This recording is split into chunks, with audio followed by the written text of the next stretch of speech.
Is do or die today in CCT Series 19 Europe, as we have a bunch of matchups coming to you, and every single one of them is going to result in an elimination from the tournament. I'm Index, that's Timo, and the first game I'm going to be bringing you today will be Sinners v Paravid.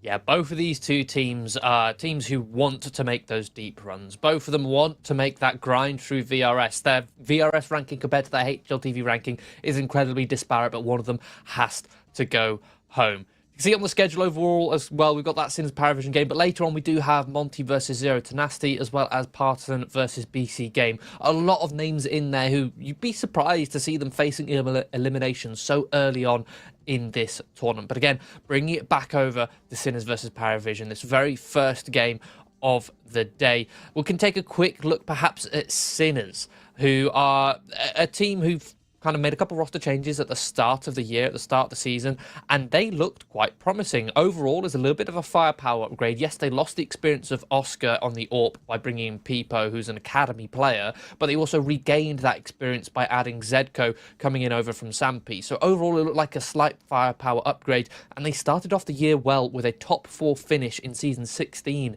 or series 16 of CCT. But since then, it's been a slow decline in their results, and have not been able to hit the ground running as quick as they did at the start of the year. Yeah, it's a really interesting one, this, because of course you got that sort of duo of Shock and B-Stick who've been in this lineup for 5 years at this point, right? Shepard and sort of some of the players that come through the roster, especially the likes of Peppo. I love to see players coming up from academy teams. I think it's super underrated. You see plenty of teams doing it really well, the likes of Na'Vi, for example, who constantly finding talent. Same with Spirit as well. Like, both of those teams have really benefited from having good academy rosters. Sinners looking to emulate that here, and I'm glad to see Peppo getting the call up.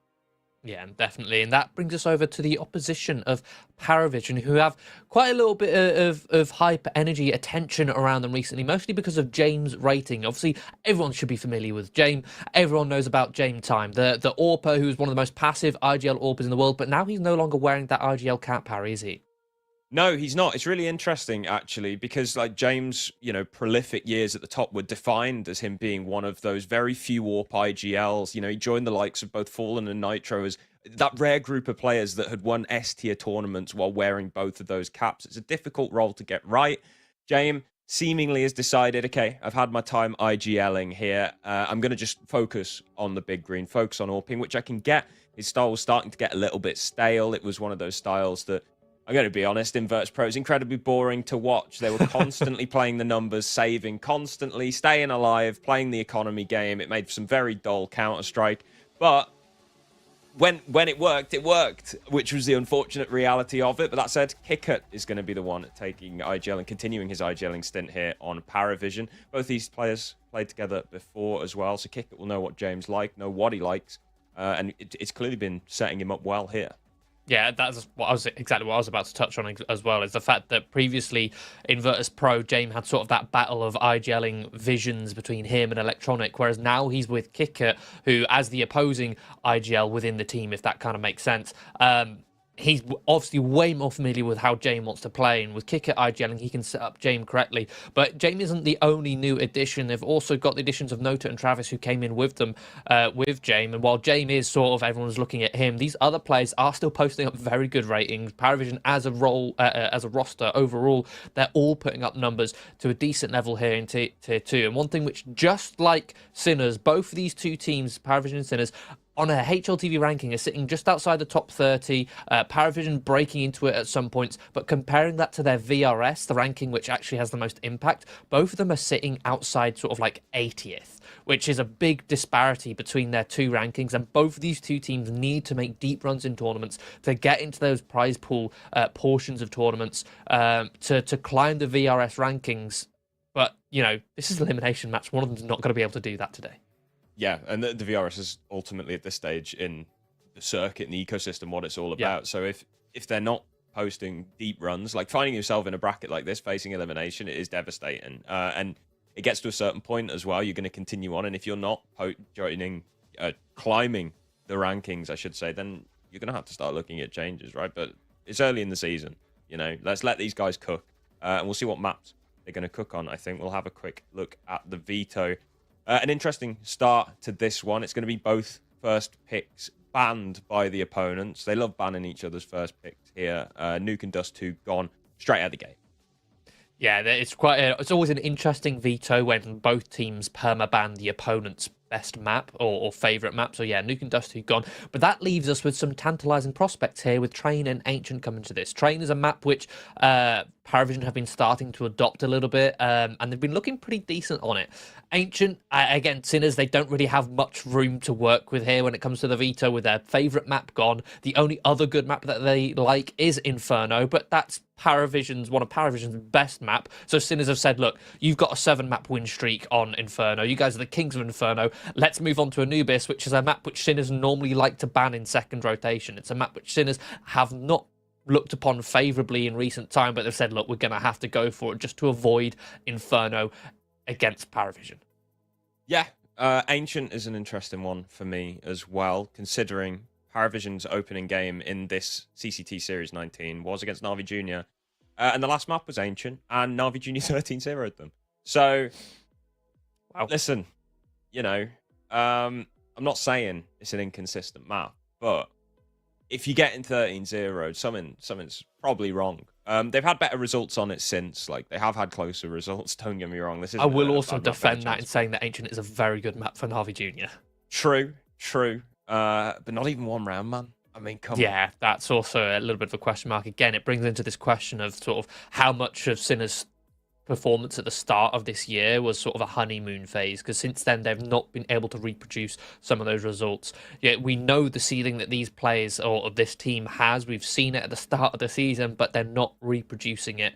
And yeah, Ancient already, as you highlighted right there, is a big question mark, especially with it being their map pick, right? Train, in theory, is a map which Sinners haven't really played all too much. They've played it 3 times, only won it once, whereas Paravision have been looking very comfortable on Train, trying to early adopt this map into their pool. So Train is already a foregone conclusion in my mind, and then Anubis is already like a massive gamble for Sinners to be letting that one go through as a third, with them it not being a comfortable map. And then it all leans on towards Ancient. If Sinners can at least take Ancient here, this is just a dire situation for Sinners, in my opinion, looking at this veto. Yeah, I mean, I can't wait for Train, man. I love Train. I mean, we both love Train.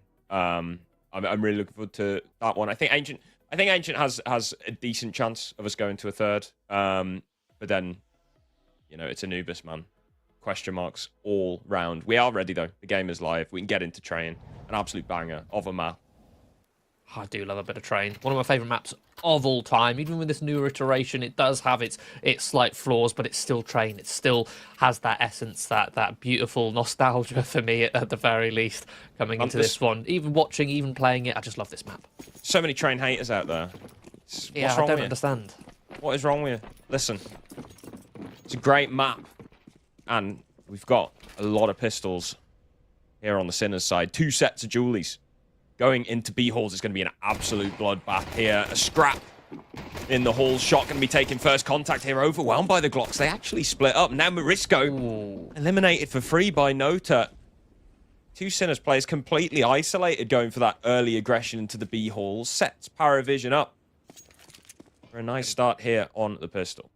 This is such an awkward situation now for Sinners, because you were kind of playing off of that early aggression to get info to clear out B-halls. Once you clear that out, you can then piece together Paravision's setup on their T side, but you've lost both those players. You now have a 2-man disadvantage, and Paravision have all the time in the world to just sit and freeze and make you sweat. That's exactly what they're doing, just waiting to see if Sinners make a mistake. But it'll be Noted to make the first one, looking to try and collect a triple kill. He'll peek early in towards Heaven and at least get the information, but it's at the cost of his life. Sinners able to whistle away with the T-side presence. Now, James, at the end of Pop Dog here, suggests to me this is going to be a bit of a fake, a bit of a ruse heading onto the A bomb site. That's exactly what they'll do. James takes contact with the P250, looking for this headshot and connector. It's not forthcoming. Paravision going to scale regardless onto the bomb site. B-Stick lying in wait in gap. See what he can get done. He's given nothing.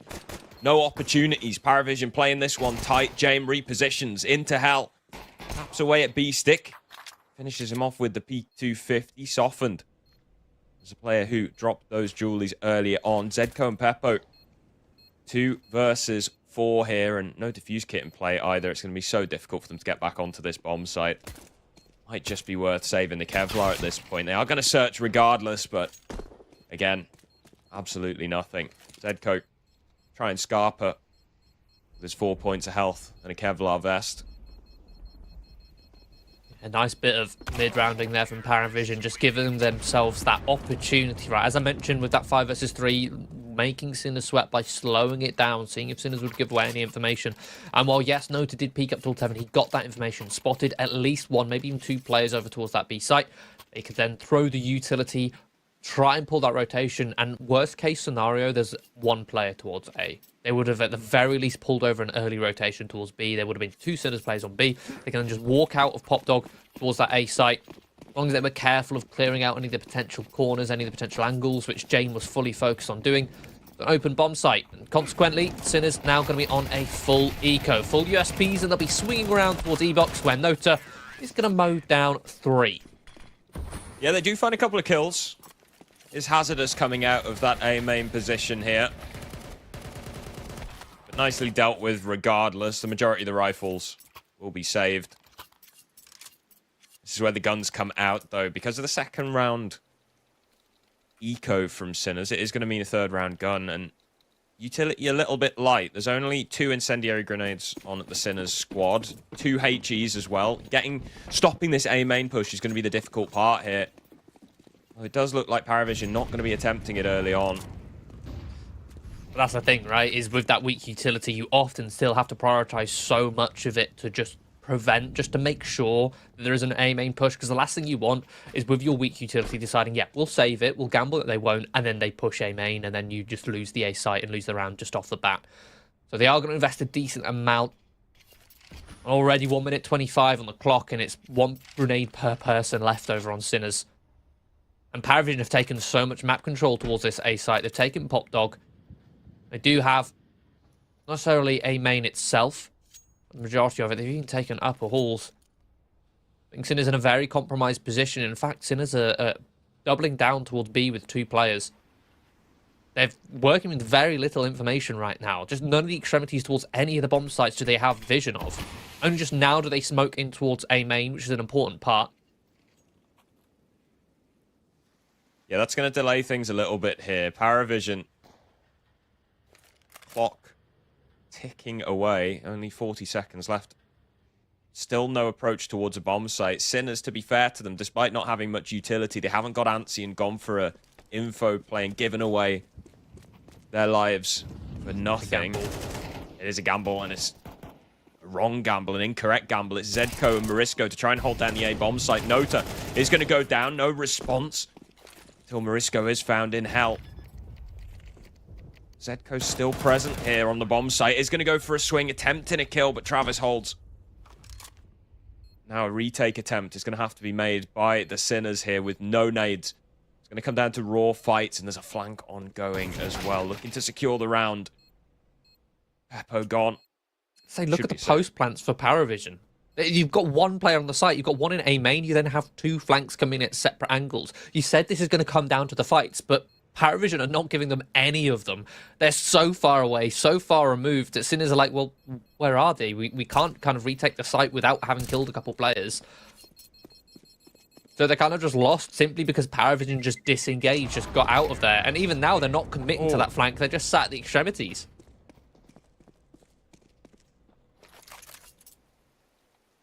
That's one way of doing it. I didn't even clock the second flank. I think it was Kick going around Ivy. Yeah, and you had But Jane was on the hunt as well. Yeah, in CT spawn.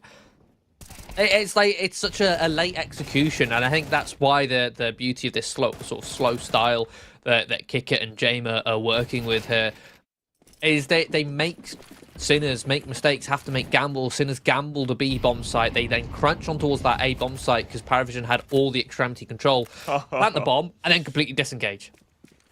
Sinners were just set up for a flash play on upper, and Paravision have just defaulted their util, just smoking it off. Peppo's here with a flash, ready for shot. Paravision just immediately countered it. That said, Paravision still leaning towards the B halls. They still could be effective. Flash comes through. The swing from Shock will give him 1 kill.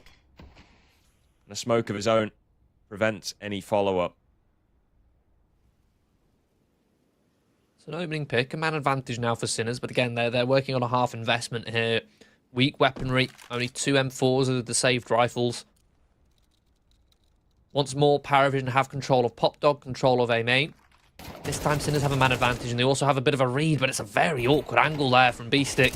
Going to go for that fire at range. One of the M4s falls to the ground, but Shock looking to get involved with this A1S. Picks off a couple lower HP players, tagged down by Zedco's scout. Shot for Travis. Yeah, James now gets in the action with the AWP, eliminates Peppo. Shock falls, that's the rifle gone. It's Morisco. 1 versus 2. AK recovered in the halls. Paravision seem to have his number here. James just sitting and holding. Waiting for this swing. It's going to be cleared as well by Travis. A nice wide swing, upgrade to the AK, another Paravision round. Again, slow and constricted, and this time, with a man disadvantage, they're still able to just slowly split their way in towards this A site. It goes to show why the extremities are so important on this A site if you're the CTs. Choosing where you defend from, because if you defend from the site, it's so easy for the T's to just walk their way out of main, walk their way out of Pop Dog and split you. You have to be holding some nicer angles, some stronger angles, some more covered angles, making sure that you have control of either the back lines. Are you holding towards E-Box side? Are you holding towards Olaf or Sandwich side? Which side are you focusing your control on? Because if you spread yourselves thin and try and cover everything all at once, you're then just going to lose 1v1 fights, giving up 1v1 fight after 1v1 fight. And that's exactly what happens there for Sinners. Admittedly, yes, they had weaker utility, weaker weaponry, but if anything, in my opinion, that should mean even more so gambling towards one side of the site. Early sandwich smoke. James going for the pick with the AWP, trying to catch somebody transitioning across to the electrical box. Nothing found. Zedco straight up on the train.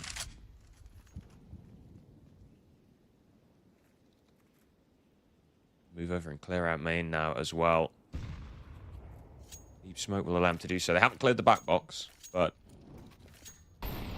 Prioritizing grouping here, making sure that they work together, these 2 aggro riflers on the A site, to take map control. And there you go, doubling down in towards Pop Dog. It nets them an opening kill and a man advantage again. Surely now they should piece together information. They have Pop Dog, they have deep control of A main, or admittedly that one's not completely cleared. They should now piece together that this is likely to be a B hit. Looks like they're going to be choosing to play a little bit heavy towards retake. I say that. B-Stick jumps in front of the stairs, in front of the flashes, and falls. A trade comes through. Morisco's flank is nice and early to be activated. So a 4 versus 2. But James, Travis, still an ever-present threat here on this B site. Issue is they don't have the bomb. And that's going to be a problem. Need to retake the B halls, 40 seconds. James' position already known. It's going to be on Travis to try and crack this one open. And there it is. Zedco eliminated. Morisco sprays them both down. And Sinners are finally on the board. Lovely quad kill from Morisco. Got that first kill in towards Pop. Came in on that flank and secured it with what was essentially there a 1 versus 2. The thing is, their financial situation is still not very rosy. Zedco, B-Stick going to be working on compromises. MP9 and a FAMAS. And Paravision, they lose 1 round, immediately take a tactical pause. Going to get that momentum back in towards their favour. Yeah, I mean, so far they've been running circles around Sinners. And they know that with only 1 player surviving. Such a rough fight. They know with only one player surviving. It's going to be tough for them to get a complete buy. See that evidenced by Zedco and B-Stick. They do have the AWP on Peppo. Young academy player moved up to the big time on the Sinners main team. See how he gets involved here on train with the big green.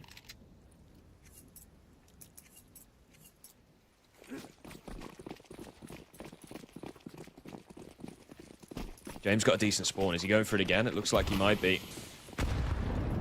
Yeah, straight on the that. deep molly as well. Beautiful stuff, but traded. Morisco spams him down on the retreat. So 1 for 1 in the early stages.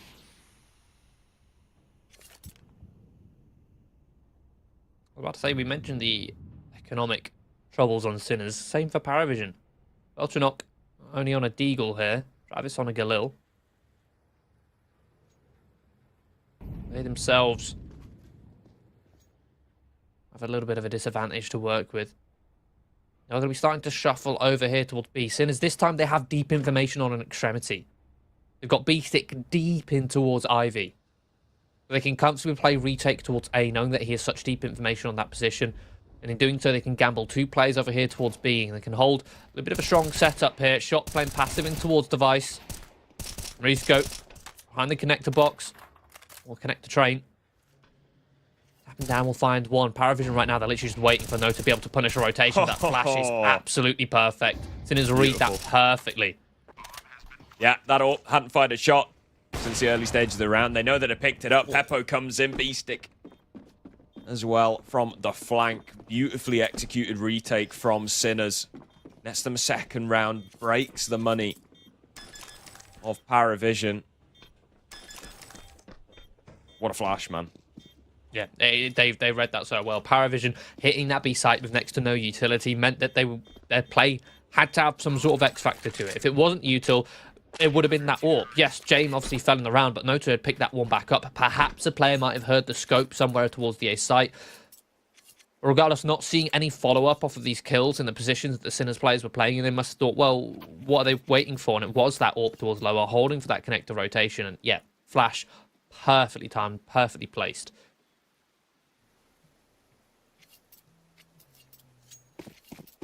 And a helping hand, a helping start into this round. And Paravision, their funds are now completely broken as they're working with just pistols, not a primary weapon in sight. Yeah, a little bit of money invested still. Kickert, James, Belchanok all buying Deagles, and Kickert's made his work already. Zedko's head eliminated with the 1 Deag. What's the reaction for Sinners? One thing I have noticed that Sinners are doing quite a bit is they're not necessarily taking A main off of Paravision, but they're just constantly smoking deep A main, knowing that Paravision are respecting that smoke. Paravision aren't forcing their way in towards A main. They're not playing inside A main early. They're just playing outside.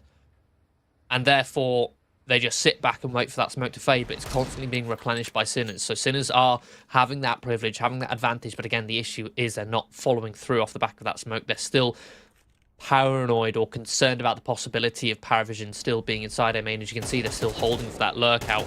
It does mean that Shock has got to defend this B site solo for now until the rotation comes through, but they are just tapping them down as they come down lower. It's suddenly just Nota left alone in a 1 versus 3, coming up towards heaven with this Deagle. Let's see if we can find some Wizardrous 1-taps, but not going to be the case. We'll find another frag. Yeah, Shock on the taps today. 4 kills for him. They are on ecos. So nothing to get too carried away about, but Composed. It is very composed. Zedko. Oh, he's having a rough game, man. What are you going to do?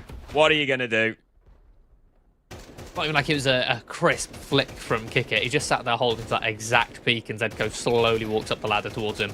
I mean, he's been up on that train a lot this game so far. No doubt a tendency that the Paravision guys will have noticed in their preparation. Kickert chunked down immediately. This is fast towards Popdog here. Marisco none the wiser. None of the steps heard. Kickert finds an entry. So does Nota. This A bomb site is open for business. Paravision have walked straight in. Literally, just as I mentioned last round, that Sinners were relying on the fact that Paravision were respecting that A main smoke.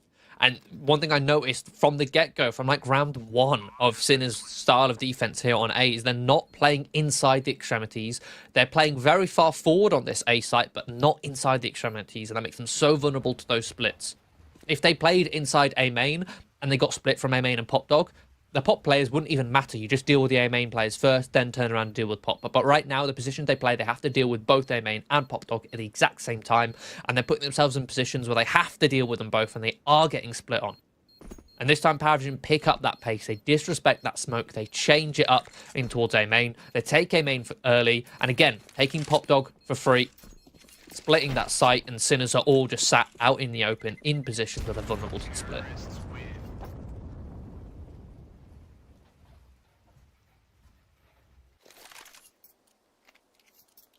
back in the driver's seat. Paravision. Nice decisive round. Still money in the bank to rebuy for the Sinners squad, though, and it's a decent buy at that as well. All fully stocked on utility and weapons. Diffuse kits are plenty as well, the AWP on Peppo. So they can continue to immediately contest back before they let the CT side slip away from them. This time a much more focused and direct approach to the A main position. Double nades flying in. Early molly into pop as well, but this time Sinners are going to fight after it fades, but Belchanok catches Morisco, utility in hand. Zedko was not in a position to trade. Said Zedko he'd just fallen out. Yeah, he'd left and fallen out to be concerned about A main. Concerned about middle. That just means he left his teammate completely out to dry. Yeah, a bit of a protocol issue there. Morisco immediately wanted to smoke and block those stairs off, buy them some time. Zedko dips. It's going to cost Sinners, and it means Paravision can again slow things down should they want to. Looks like they are popping out a pop dog. Taking an MTA bomb site. Sinners had gone for a heavy lean over towards B. Getting Shock into a position to take information upper, but cost of vacating the outer bomb site. Time Might already be safe. ticked down. Yeah, man disadvantage. Time already ticked down. So far removed from the bomb site, just a save all day. Even if they had the funds, which most they don't actually have the funds, so they should just save regardless. Make sure that they can invest into the next round.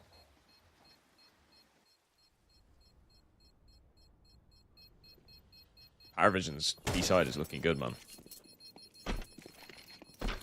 Yeah, I'm liking what I'm seeing. Some nice executes. it does look quite slow. And one thing you mentioned earlier is it looked like they were running circles around them, but honestly, they're walking circles around them. They're not going very fast. It's a slow pace, and a lot of people would be able to catch up. But I can't help but feel that Sinners just look so uncomfortable on this A site. The way that they're holding just seems so almost static in a lot of positions, and when they do fight for map control, it seems a little bit like they're uncomfortable, not used to it, not something they've done too much, when in reality, in my opinion at least, training on the A site has always been and will always be about making sure you have extremity control, having either pop dog or a main, and right now Sinners aren't so committed on that fact. Okay, at least they're able to get an opening kill here, perhaps even a second. Morisco catches Belchanok, not clearing his corners in pop dog, but notice still a threat here on the site. An advantage for Sinners. This is such a rough position. They opt to just smoke. Oh. E-stick attempting to get sneaky through the smoke. He's going to give his life away. 3 on 3. Bomb now planted by Paravision. A better position to retake. Our Sinners in here, but they're being slow about it. Shock going to be the main point of attack here. Peppo now starting to get involved. Incendiary to the back of the bomb site. Should tee up Morisco for a kill. It's getting so late in the day now. The bomb's so far gone. It might just be another call off and a save here. Especially with those 2 headshots coming through. So Paravision proves that they got it in their wheelhouse to be quick as well. It's not just the slow blade that penetrates the shield. They go for a quick jab as well. One thing which I've really noticed about Paravision, which I'm really enjoying, is that they seriously understand the win condition once you have that bomb. The win condition is that bomb going off, and they do not give Sinners a way in. It's not like they lock down the doors, they shut down the doors, they just get out of there. They disengage. They completely hide as much as possible when that bomb is planted, because Sinners are looking for a way in. Sinners are looking for a frag to get inside, but this time they're looking for a way into this round. Zedko, opening kill, but traded quickly by Nota again. As you mentioned, the pace change coming into this one for Paravision. Oh, and big miss. Bit of a miss there, yeah. Man advantage now for Paravision. Still grouped up here as a 4. There is a flank coming in, but anything we know about Paravision is that they are calm and coordinated in these mid rounds. The ability to suddenly switch off the pace, the reset, the re-coordinate. There's another trade. Flank spotted. Now it's just B-Stick. Plenty of time on the clock for Paravision here. Leg spotted. Spray not connecting. James instead is the one to pick up the kill. Paravision find yet another round. The woes for Sinners continue on the CT side as Paravision post 8. And the last round of the half here will be conducted with MP9, at least one in play. Zedco, I imagine, will be following B-Stick. Gone for the scout. I mean, sure, man. You are 8-3 down. And you're 2 and 10. This is HE. Oh no! What a Paravision. They are reading Sinners so well. These adaptations, these adjustments that Sinners are making, every time they come through, Paravision has a counter. Yeah, this nade set of the deep smoke and then the Molotov just at the top of the ramp, they combine it with the airstriker HEs as well. No chance. B-Stick gone. Barely any impact in this round. Set themselves up nice and early for this Hello. split. Zedco, there we go. Scout finally gets involved. Perhaps Paravision not expecting or anticipating a sniper rifle involved in this round, so neglecting a gap smoke.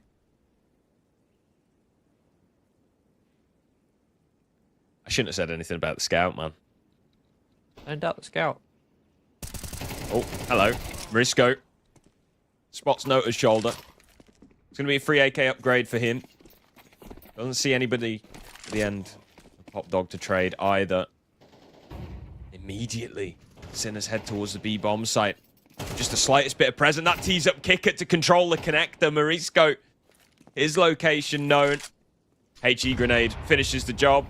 Never mind. Backs away. Sinners are in such a precarious position right now. Pressured from the connector and the B-bomb site. Bomb will go down on A. Now that post plant, the let's just not give them any fights and play the bomb. Start to enact their plan. Sinners still spending all this time clearing out the B-bomb site. Travis will hand over. At least one gunfight here. Kicker just hiding at the end of the site. Here's the steps of them coming in. First kill found. The crossfire activates. Zedco can do nothing as Paravision find their 9th. Oh, beautiful mid-round there. Sinners finally managed to claw themselves an advantage in the mid-round this time. This time it's a 4 versus 3. Not the opening kill, but a mid-round advantage. And Paravision just work with the rotations perfectly. They get a free entry, or not an entry, but an opening space on towards that B-bomb site, pull the rotation perfectly, and Kick It just sat there and main like, yep, I've just heard them all sprint away from A. We've got them in the palm of our hands. He walks in, catches the kill on the flank, cuts off that rotation, and the bomb just follows suit. And the thing is, with that rotation that Sinners made, they didn't even deal with the player who lurked out towards B. A 9-3 half on the T side of Train from Paravision is certainly quite something, and rightly so. Sinner's going to be taking another tactical pause. Tactical pause before the pistol is crazy. Perhaps needing that extra time to mentally reset, to make sure they don't take any emotion from that first half into this second one. Yeah, have a breather. You know, because, I mean, otherwise the next breather you'll be having will be during the break between maps at this rate. But it all starts here with the pistol round, of course. Tides can shift here in Counter-Strike. Looks like it will be B-Halls. B-Sticks find a bit of success. Belchanok at the bottom of the stairs, only good for 1. So man advantage for Sinners. Bomb planted on the B site. Still got to deal with Shock here on A, lest they just leave him. I like this. Flash will blind James. Slowing the Paravision onslaught a little bit, giving the opportunity for the Extremity players to move back into the fold. still having to be so cautious here. I've got Travis moving up on the bomb site, dispatched of by Zedco. Second player, Kicker, decides to have a go around Oil, and he falls to the same fate. James. It's James time. See if he can save his weak, limited Kevlar. Needs to get out the bomb radius. Yeah, the bomb Might be radius not alright too big on Train, but it's close enough to force him into Marisco's crosshair. So yeah, Sin is able to pick apart that Paravision rotation. Well, yes, it looked nice for them to just completely neglect the two players who had looked out A, focus on the two players towards B, so they could clear out that bomb site, but they took a little bit too long in doing so, and their spacing was somewhat subpar. So Sinners have a lifeline here, an opportunity now with control of the economy, as Paravision can wrangle it off them with this force buy, looking for a second round break. Jane on the scout nice and early. Rest pistols Kevlar. Interesting to see the dichotomy of CT side approaches. Paravision though, or Sinners, sorry, accelerating here in towards Ivy with 3 players. It's a full-on rush, and they've taken full control of Tunnel 1. See if they can break out past it. Smoke into gap from Peppo. Should grant them an entrance point into this second hallway. I like this reaction from Paravision. They're just chain smoking the back line. So they're just, yes, Sinners have control of all of the Tunnel 1. But they're smoked in. They can't do anything with it. They can't take Tunnel 2. They can't take CT spawn. Unless Travis gives them a way in. Wide swing there just to search for info, but Sinners are just sat waiting for it. Paravision have actually got their entire force here ready to try and counter these 3 players. Now they start to engage, start to take the fights, but these stronger weapons are picking them apart one by one. The engagements, the fights from Paravision are not unified. That just leaves Jame in a 1 versus 4. Yeah, it's unfortunate. You could see what Paravision wanted to do. Kicker goes for that little spot on main, spots the gun barrel, knows this is going to be an A split. They're like, right, we can now all together take this fight. Ooh, nice little shot from James. We can all together take this fight on the players in the back lines.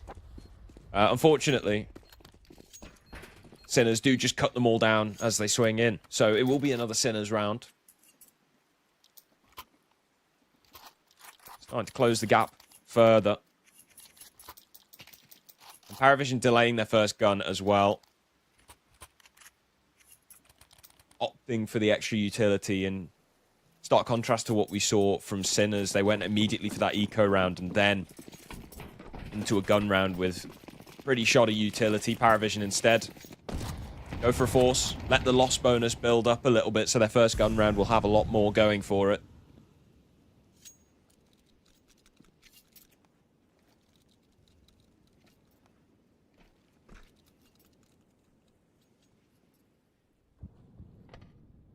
Very slow approach here on this one from Sinners, a 1-2-2. Starting working towards Pop Dog, but Beastick crept all the way up. His teammate of Shock not in a position to help him out and trade. Instead, an opening frag fan from Kicker. Starting to think that Kicker hadn't spotted him for a second. But no, beautiful shot. He's able to get away. Repositioned to the back of Sandwich, and there's another headshot. Zedco gone. Paravision might just need the Deagles here. Finally, Kicker is shut down. Now it is going to be USPs that remain. We can calm down. For now. I love a good couple of 1Ds. It gets me excited. They are juicy. You're hard pressed to find anything more excited than a juicy 1D. Yeah, it's something special about it, man. Nice little one tap to close things out from Marisco. The anti-eco successful, other than a couple of antics from Kicker. Look at these. Oh, hello. And then bang! Beautiful. Sinners have made this a relatively competitive scoreline now, but this upcoming round, this is the one which will sort of decide not necessarily the fate, but the trajectory of the rest of this map. Whether Sinners can run away with control of the economy or Paravision can wrangle themselves back into control of this map. Seems like Sinners using that momentum to just storm in. Zedko had such a quiet first half, but he's coming into this one with a bang. 2 very clean entries. It's saved just like already. That. Yeah. Game time. Belchanok caught off, throws that deep incendiary, and then just caught fully in the open by a team. And then Zedko catching the opening onto James as well. So James unable to have any impact with the AWP. And that just about seals it. You take out one of the heavy hitters early on. As he attempts to come and save his teammate from disaster. Ends up just taking the both of them down and the entire team. With this save, though, both the AWP and 2 rifles saved. There'll be another buy here. Yeah, without a doubt. Difficult for Sinners to pick off. Difficult for Sinners to pick off any of the players. But risk-reward, Sinners just sit back, build their own funds. 4 players of their own survive. Nice, profitable round for them. Not wanting to sacrifice their profit to cause heavier costs to Paravision.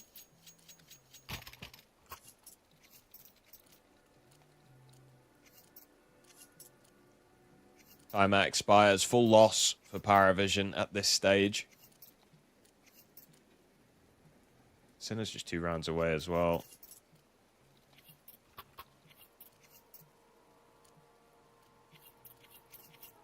Just to show the weight of pistol rounds, right? It's pistol round win and 1 gun round. And Sinners have pretty much just closed in the distance from a 9-3 half. Like, that's incredibly one-sided.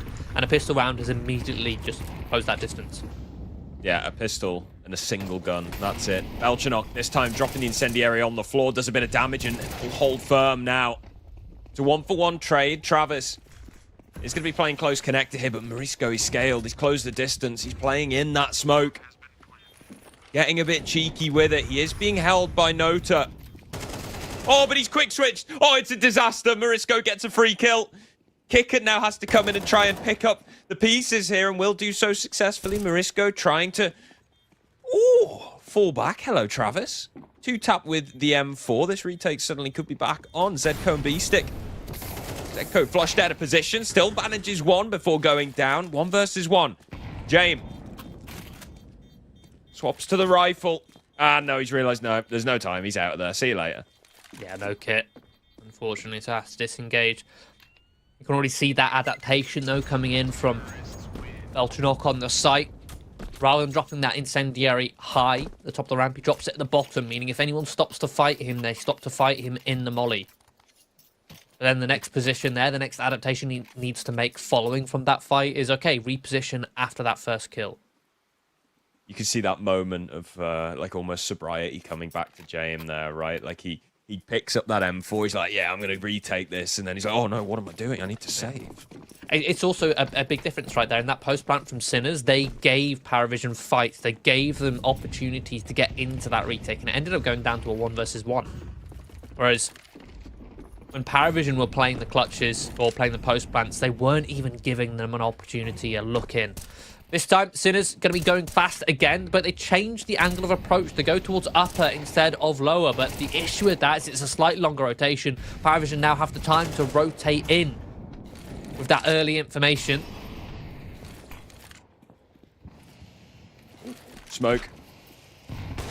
It's going to allow safe passage for Shock, or so he thought. James pops a smoke. Drops him right through it. Nota, the timing's horrendous. B-Stick comes right down the ramp. He heard him step, and there's no one else holding lower. There's been a couple of moments like that this game where I've been like, surely you heard him, right? But 100% he heard him. Unless there's like comms in the TeamSpeak, audio communications from the teammates which would cover over that sound. Regardless, that sound was audible. The step on towards lower. Sinners are the ones to slow it down now. Travis retreats into the connector. It's an A gamble, James. Holding Pop Dog. Sinners have called their bluff. The timing as well. They're straight out onto this bomb site. Travis has to be so careful with the timing of his swing. Catches B-Stick. 1 versus 2 for Zedco now to try and clutch this one out. Bomb down in the open. Scaling towards the connector. Has to clear every angle. James holding. Misses the shot. Damage dealt, but no kill. Expecting another swing. Zedco finishes one and the second. Travis gone. And Sinners continue their unbroken streak. You could see the cogs turning there for Zedco. Spotting James with the open connector. Realizing, wait a minute. A rifler was spotted there a moment ago. Where could he have gone to? And if Travis hadn't peeked him around the back of connector, then there's only one other position he could be in. That's him shifted all the way down the sidewalk behind Thomas. Big clutch there from Zedco, and the scoreline is now officially tied. But the funds certainly aren't. Paravision forcing up with a couple Famises and MP9. Far from optimal. And Sinners, they've been barraging, abusing, bullying this B bomb site the last few rounds. It's a great success. They've rushed it 2 times in a row. The third time they rushed upper. This time, looks like they're going to contact it. All 5 players just creeping in. Paravision not searching for information anywhere. They don't really have the nades to. Lower. It's going to be so difficult for Paravision to actually search any of these unless it's like a dry contact push with James on the AWP. He's just holding Ivy at the moment. It's going to be on to these 2 riflers in the bomb site. Nice nade. Oh. So much damage done. That's going to make this incendiary even more lethal on the bottom of the ramp here. It forces Sinners to stop behind it. Travis gets one before going down. Shock now going to activate from the lurk smoke. Eliminates Belchanok without a whimper. Belchanok does nothing. Nota caught out of position. Does manage to recover onto Oil player. Marisco will deal with him. A man advantage again. And an AWP and an MP9 in the retake here. This might have to be another save for Paravision. James already called it. He's out.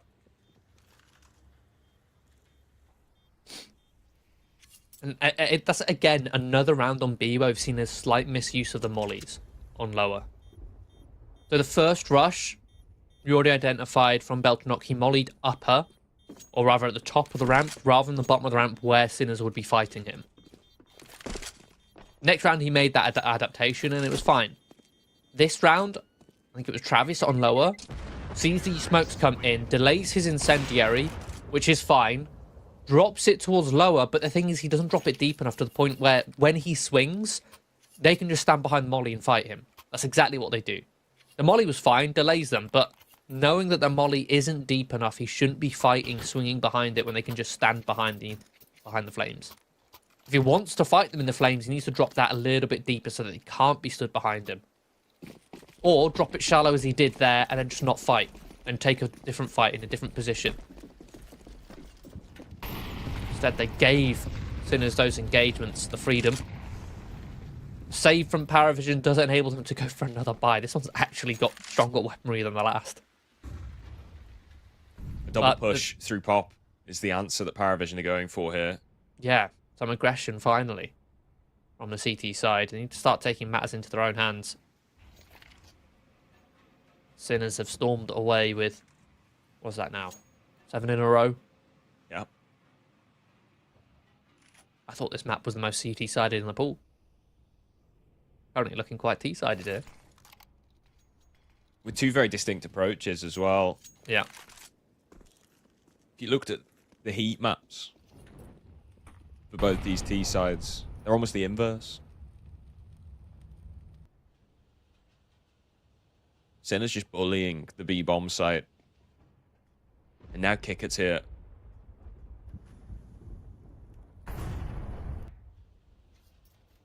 IGL says I'm going to take this bomb site to my own hands. They've gone for a full change of personnel as well. There's Nota and Kickert to defend the B bomb site. Last round it was Belchanok and I believe Travis.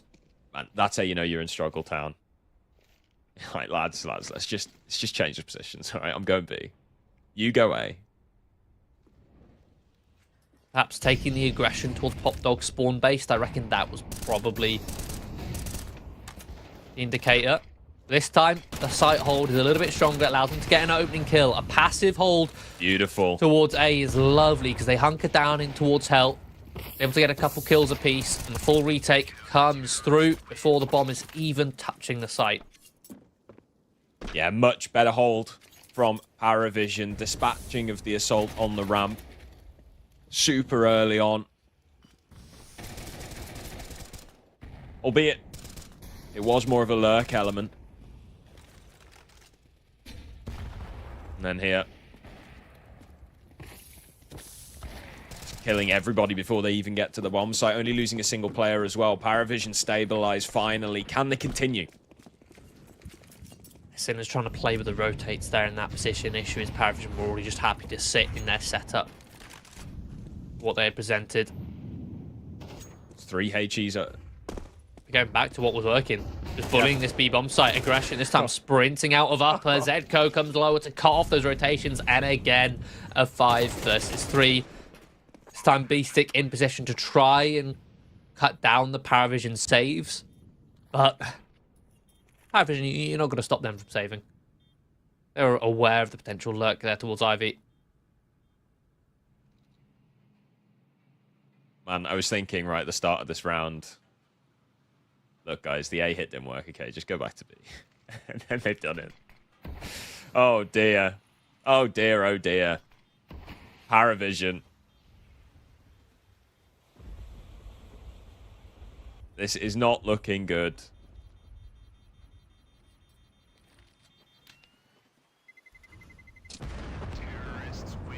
I believe that time was just as fast. The steps would have been heard again. I guess over the last couple rounds, Sinners have been trying to be tricksy with the rotations, with the information, with playing with the threat of the B site without committing, so that perhaps on that one Paravision weren't like, oh, there's steps, but maybe they are faking, maybe they're wanting to make steps to cause us to react, so let's just not do anything. The maddest part about it, those, I'm pretty sure there were 3 HEs thrown by Sinners in halls there. I don't think they've done that in any other round. Surely there's a warning flag going off there.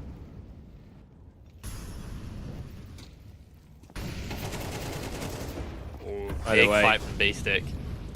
Yeah, it's an opening onto the bomb site. Nota goes wide. James comes in with a kill as well. It's a 3-on-3, but then it isn't. Shock and Zedco both find kills, leaving Belchanok freshly rotated in off of that B bomb site.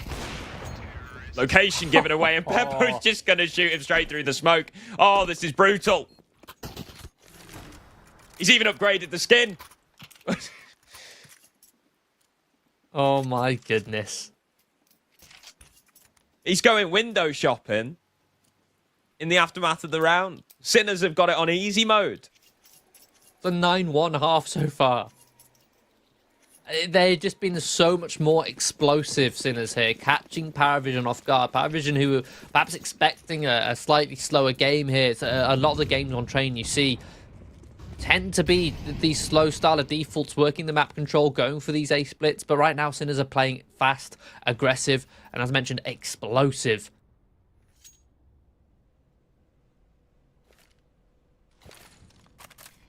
Not looking good.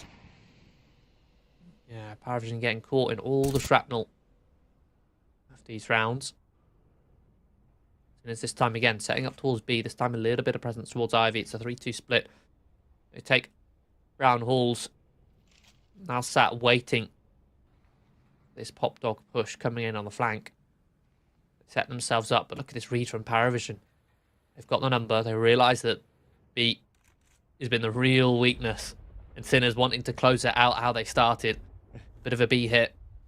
You got 2 players on towards the site in 2 and very quick flank. It's being held. Briscoe and B-Stick, they both span round. Oh, do they decide to double down though now, or do they decide to go for a rotation back? Looks like it might be the latter. At least Morisco's going to prod. It's plenty of time. Them to play, to wait to see if Paravision give up any information. There's the first. They know that Travis now tucked on towards this A site. Dame will pick off 1 player towards B. That puts it into the 3-on-3. Utilities enough to flush out these two CT players, though. So now it's a 3 versus 1. They know Travis spotted last towards Pop Dog. Bomb will be planted, and he's got to win a 1 versus 3 here to close this one out. From a 9-3 half. Almost certainly a 13-10 victory unless Travis can pull off a miracle. Oh, on tap onto Zedko. Nice way to start things off. He is low on bullets here still. But Sinner's just not giving him any fight at all. It's the P250 from Peppo to close things out. It's going to be Sinners taking Paravision's map pick here to open things up in this elimination game as well. A 9-3 half. Paravision looked to be fully in control, but no. Sinners complete the comeback. 13-10, just a single CT round for Paravision. And that was when Sinners decided to give up their tried and true tested strategy of go B. This is one of the reasons why I love Train so much. So many of the other maps you see, there's just one style, resounding style, which is optimal, which every team has to copy. Whereas a map like Train, you can have these completely opposing play styles clash perfectly and give us a close affair. You have an incredibly close, dominant first half where you've got Paravision going for slow splits on towards the site. Might mix it up, sprinkling a bit more of explosive plays towards A, but for the most part it was slow map control, slow A splits, and mid-round sap waiting back for your opponents to make the mistakes. And they did squeeze the life out of Sinners in that first half, but suddenly tactical pause before your pistol, bit of resuscitation, bit of mouth to mouth, and suddenly Zedko's popping heads and you're going for a massive B hit every single round. Yeah, I mean, crazy stuff. A beautiful comeback from Sinners, and that means we're now going to be... They're going to be one map up going into their own map pick of Ancient, which Paravision have had a bit of a rocky history on. So we're going to go for a short break, and then we will be back with map 2.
Hello and welcome back to CCT Series 19. We're in the middle of an elimination match here between Paravision and Sinners, and we just saw Sinners with an incredible game plan there, abuse the B-bomb site round and round in a row from a 9-3 deficit to take that map 13-10, I believe it was.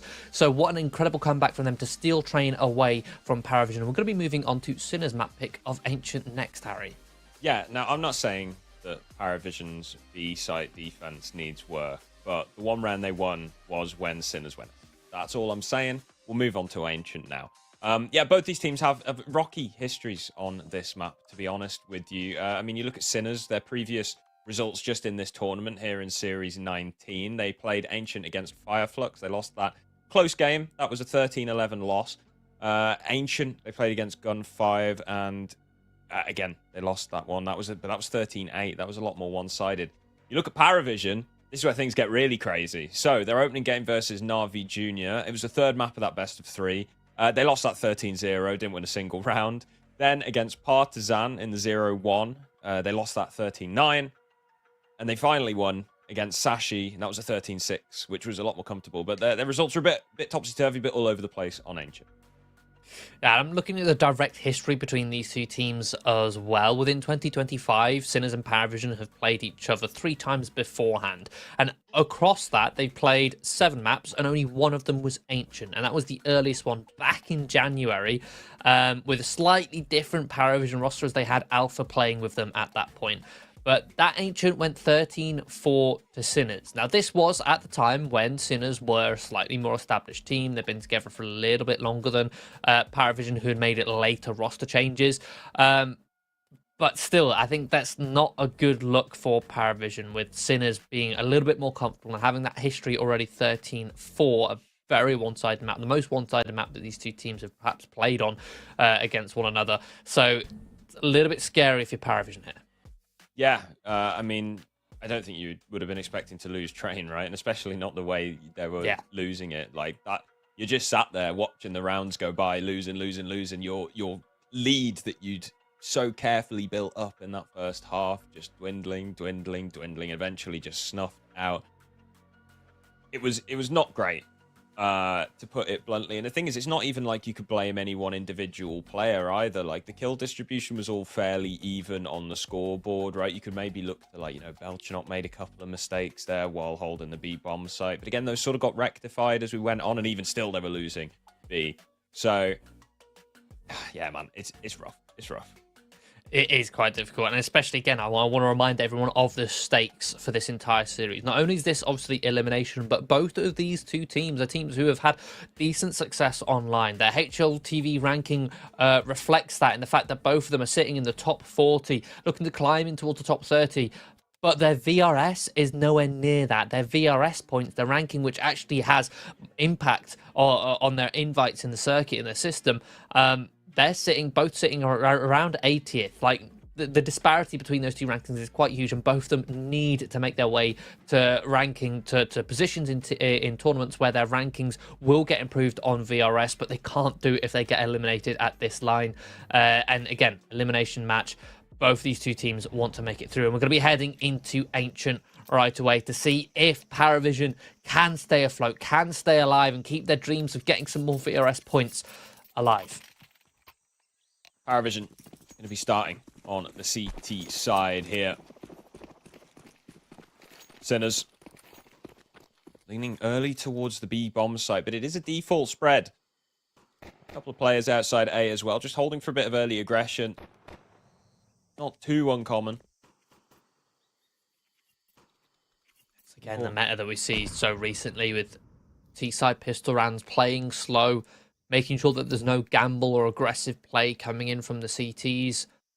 And by playing slow, it means the CTs then have to sit in stagnant setups. They can't risk pushing. They can't risk aggressing. So they will sit in their setups and will allow Sinners the freedom of movement to search, to gather information, but also to enact their own plan for the round without being interrupted.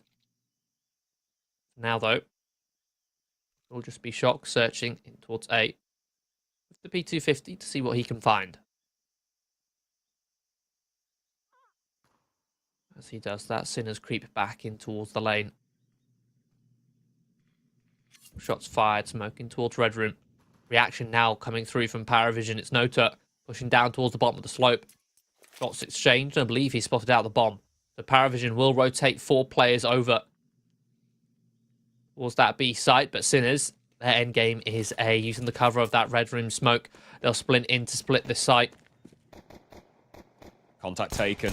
Shock pinning Temple, and he's going to find the headshot onto Belchanok. James with an equally stunning response onto Shock here. Morisco now holding it down close to spawn, but the USPs reign supreme. Zegko chips back with the Glock.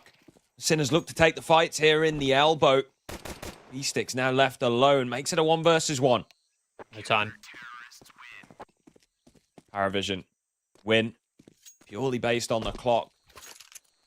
Such a late play from the Sinners. Waiting so long in that default setup, trying to orchestrate the fake. And the thing is, with that fake, all they ended up doing was grouping Paravision together, and with such little time on the clock, Paravision could then just group and swarm out of CT and trade out, prevent Sinners from getting that bomb, and end up with that win condition of the clock expiring. We'll see. No bomb plant does mean Sinners will full eco, but Beastic, having survived the pistol, won't get any cash to work with.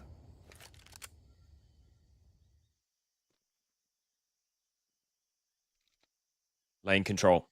Taken for free by Paravision. Sinners happy to sit outside this smoke. They don't really have the utility to contest it. Hello. Pickett gets the information on the shadow, and oh, hello. Love it, farming. Loads of cash with that MP9 nerf, by the way. Almost an MP9 ace.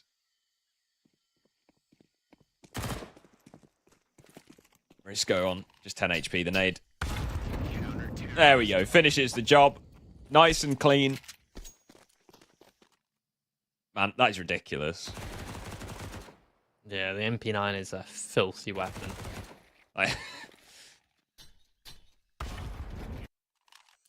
Especially against unarmored opponents, just how quick it shreds through them with that high fire rate. It's alright though, it's less accurate when you're crouched now.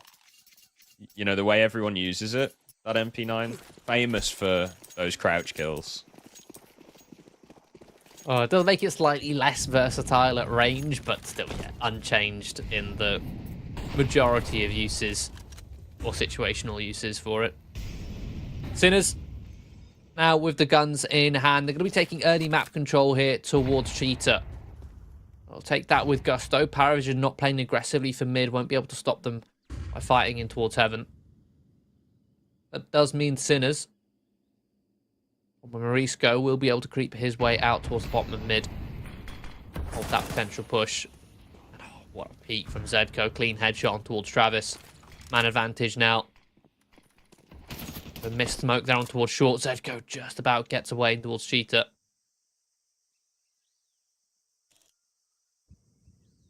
James going to be holding down A here with the AWP. Falls back into Temple. Quick adjustment. This is Very quick quick adjustment. from Sinners. James going to be pressured here. He's doing damage, but not confirming any kills. Belchanok needs to come in to bail him out. Finally, James connect. Lode's going to pick up one with a FAMAS as well. It's Shock and Zedco. Try and clutch this one out. 2 versus 4 here. 35 seconds on the clock. Bomb. It's been recovered. Damage done. 2 kills found. Into a 2-on-2. The AWP gone. Kickert still fighting, however. Leaving Zedko alone. Belchanok slips out through Temple. Makes it another Paravision round.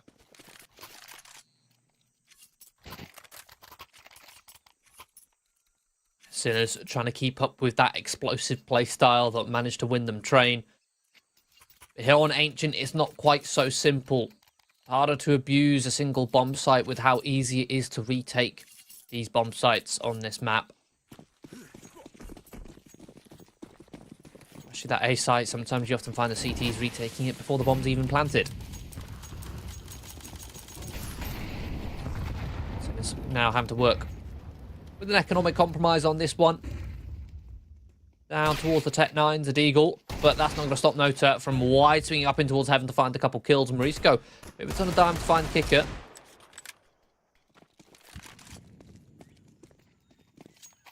And a man advantage for the CTs in Paravision. They're all grouping around Red Room at the minute. Yeah, a bit of a flustered rotation. Yeah, they're What is going on? Fall back. Yeah, I know. They're just running back and forth, dropping the AWP over to Nota. Going to choose to play retake B, playing heavy towards the back lines.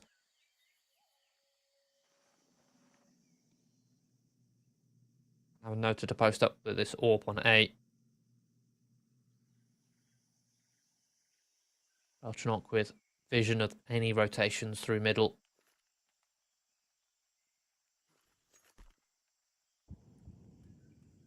Seconds left. Shock against her with this AK. If he can land Stupendo's tap. In fact, the smoking towards CT has been enough to pull them off of Red Room. Found the timing to slink in towards Donut. Belchanok, aware of this possibility, will walk in himself. Will cut down the AK. That was the one weapon he needed to deal with. Finds it first. Maurice going down the clutch, but such little time on the clock. Rotation's already through. Will be a secure round for Paravision. Yeah, a little bit flustered in the rotates, but they do recover. Ultimately, the positioning not exactly in a punishable position, so even if they are running around like headless chickens outside Red Room, very little Sinners were able to do about it in that situation. It just looks a bit goofy to us. I'm sure there was a plan. Just juggling around the utility. Eventually, they did get themselves into that setup, which they perhaps wanted. Guns back out for Sinners here. Again, a brawl. This time in towards mid. Paravision not playing for mid control, so Sinners, seeing the lack of utility there, will just walk through that elbow smoke on mid. Split their way in from heaven as well. Early util to allow Morisco to push up towards Red Room, but actually caught by the peek from Nota. Another opening kill for him. And another man disadvantage for Sinners. See what the answer is here for Sinners. Slow game that they've been playing pretty much all map long. Kick it just dropped a smoke at the top of the slope, but with enough of a gap for them to walk through. I think the idea is to make the sound cue for Sinners to think, oh, top slope smoked and not going to push through anytime soon. But in reality, they are just walking all the way through, and Kicker has now found the bomb. I love that one like small that. play. Yeah. And this is a massive spanner in the works for Sinners now. 35 seconds because they're leaving the time so low. A play like that's just absolutely devastating. Zedko, nice peek onto James. This bomb still needs to be recovered. Peppo going to go down. Kicker will be traded out. 20 seconds.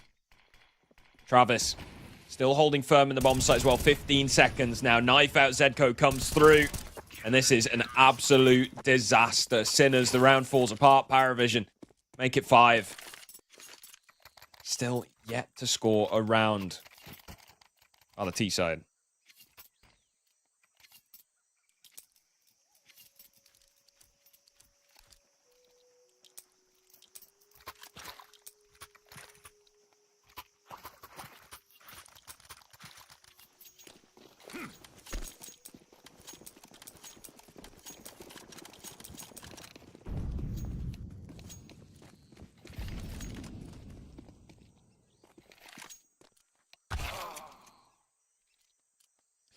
Does appear we do have a quick technical timeout here.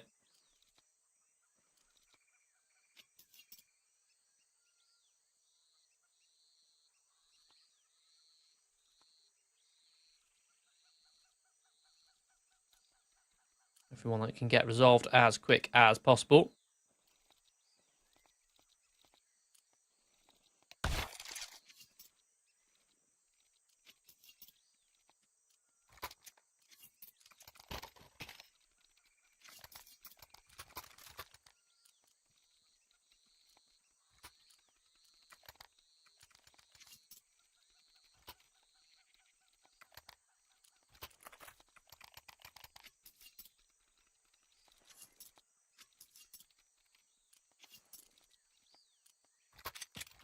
Paravision still with plenty of cash.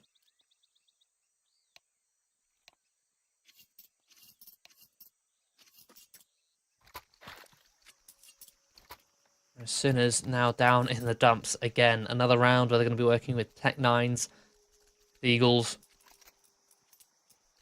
Thing is, they are finding the odd opening. But Paravision, their mid-rounding is just a little bit greater. The mid-round aggression that comes through. Just that last round, for example, with that push from Kicker. To get them that advantage.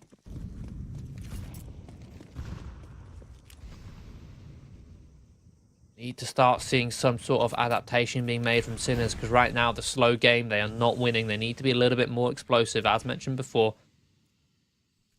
Again, these sites are just so much easier to retake on Ancient.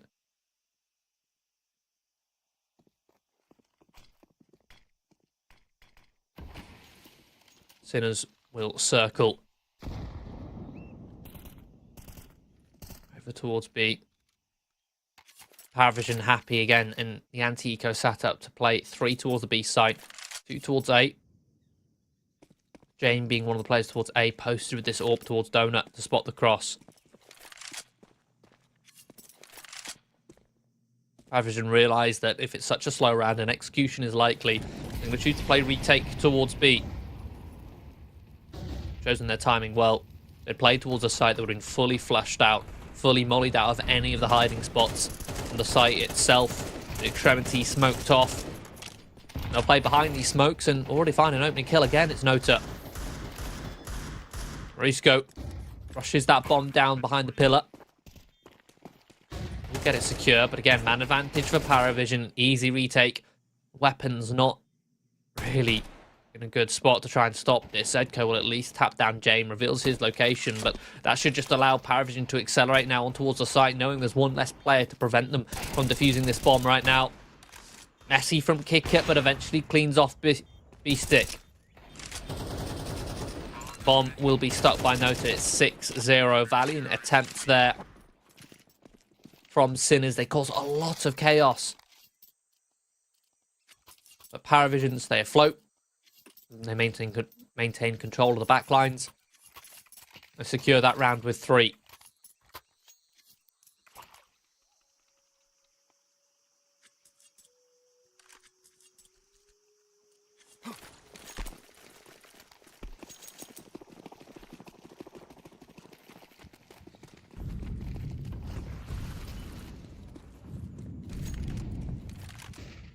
Bomb plant does enable nice and healthy buy here for Sinners.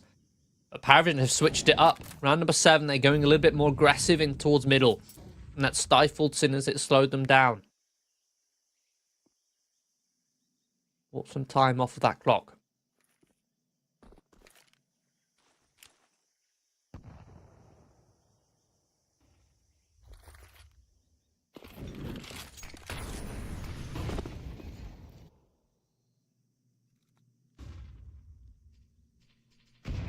Nota. Lag down very low. Over on A. Sinners still playing slow. Now a minute on the clock as they sit and wait for Paravision to make the next move. Paravision unwavering here in this passive setup, even continuing to smoke. Aggressive play here from Nota will give them an opening. Again, Nota, another opening kill. This time on towards Shock. Deals with the lurk. Relieves so much pressure across the map for Paravision.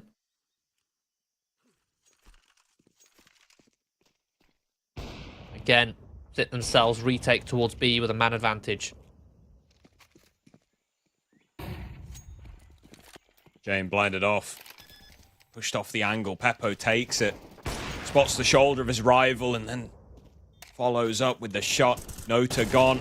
Jane is able to eliminate Morisco. Looking for some extra space here. Zedko catches the flanking Belshanock. Travis wiping Peppo off the map. It's a man advantage for Paravision. Smoke going down on the top of the slope. B-Stick looks to take things into his own hands. Does a lot of damage, but can't quite complete. So it all falls on Zedko to try and score Sinners their first round. He swings out. Lands the headshot onto James. Jumps wide with the Glock kick. It's there. And I think he's got time. Sinners' woes continue as Paravision storm ahead on Ancient.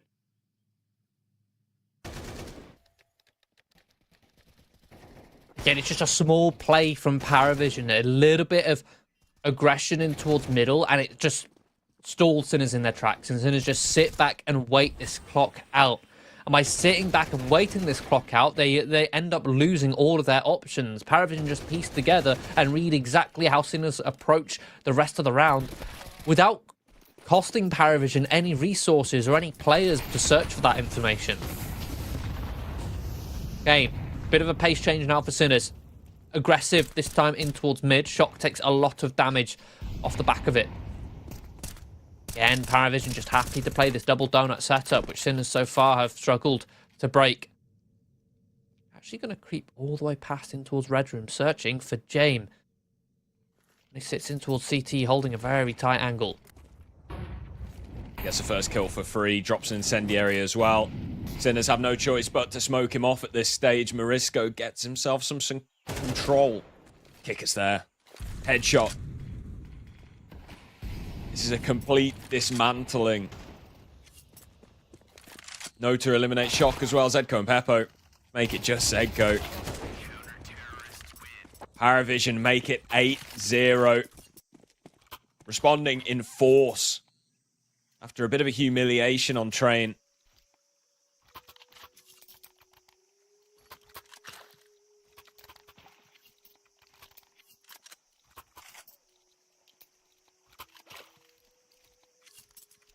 Back in the driver's seat. This is just demolishing.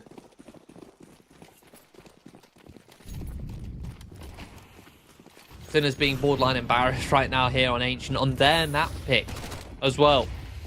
Not a single round on their T side just yet. Again, I've been asking for them to play a bit more explosive. Finally, they do, and it does net them 2 kills here on B-Stick, but traded. A 3-on-3, and again, I keep mentioning how easy it is to retake these bomb sites on Ancient. Paravision have looked very comfortable in doing so. An early flash, it's not enough to blind Belchanok, but lines the player ready for the trade, so Shock's actually going to be able to net 2 off the back of it.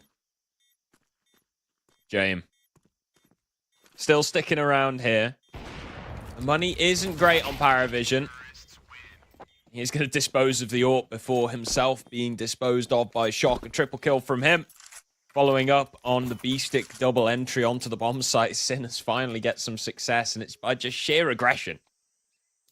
Yeah, again, it's what I've been calling for. They've played so slow, and every time they slow it down, every time they even try and play punchy in the mid-rounds, Paravision just read everything. Sinners need to be playing upset Counter-Strike. It's what we saw on Train, which netted them that comeback. It's not just explosivity, but it's grouping up together, not playing the default. Because in the default, the better team should win in theory. You have to come in, catch them off guard with set pieces, with aggression, with explosiveness. So that you remove the time it takes for you to make errors. Counter-Strike is all about which team makes the least amount of errors. That's the better team. So you need to, if you're the underdog, you need to reduce the amount of time you have in which you have to make an error. So by playing so fast and aggressive, there's less time in the round. That round was over in what? Half the time the rest of the other rounds? That's half as much time to make mistakes in. To make mistakes which Paravision are just sat ready and waiting to capitalize upon. Morisco. Here we go. Aggression again comes in from Sinners. James, here's the steps, pushed back. Still holds his ground. Second player there going in for that push, and perhaps you would have had a trade. And thrown a big spanner in the works for their rotations, but instead it's just the one. James is just about able to hold on. Instead, Paravision have the man advantage, and now Sinners are forced back into this slow default where they look to try and recover a disadvantage. Where Paravision just out-rotate them, out-read the setups. Here we go, a minute on the clock. Sinners already looking to close it out towards A. 4 players towards A main. Paravision are quite far removed from this site as they're looking to retake mid, searching towards lane.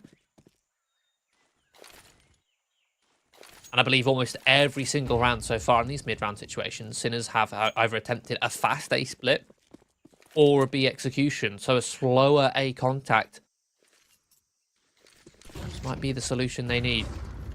Look how much space they've got for free as well. Belchanok only just now rotating in. His head gets ripped off by Zedko.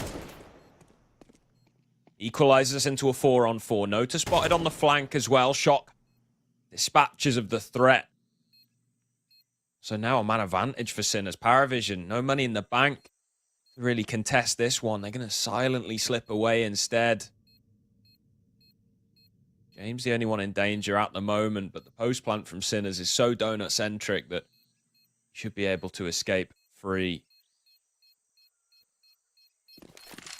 The big difference on that round when they went A compared to the other times they went A is that well, yes, they still had a man disadvantage. It's the fact that they went for a contact. It meant that the fights that took place on that site, when the CTs and Ts butted heads, it was towards the extremities, once Sinners had already secured the site. The other couple times Sinners decided to go A, they met Paravision on the site.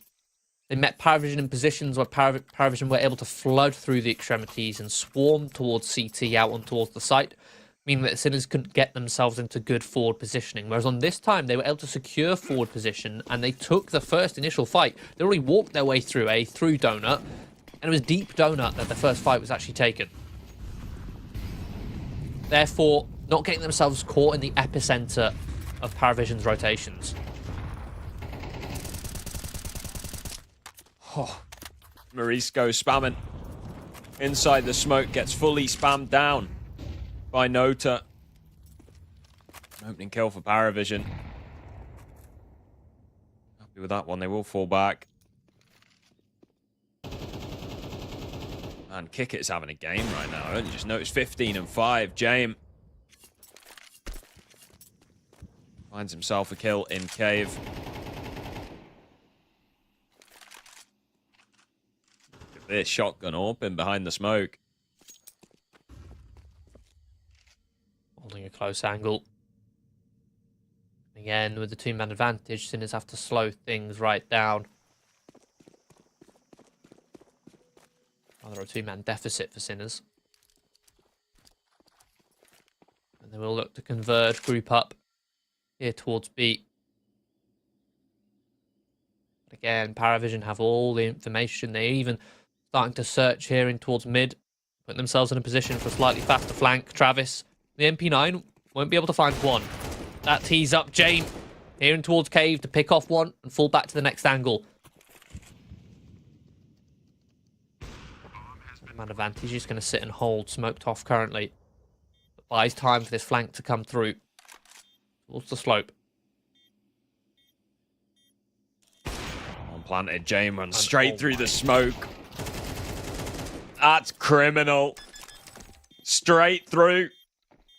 Not a care in the world. As the last play you'd expect to be making that sort of play. Pushing through a smoke. In a 3 versus 2, when he's the single player on the retake. Yeah, that's insane. 9-2.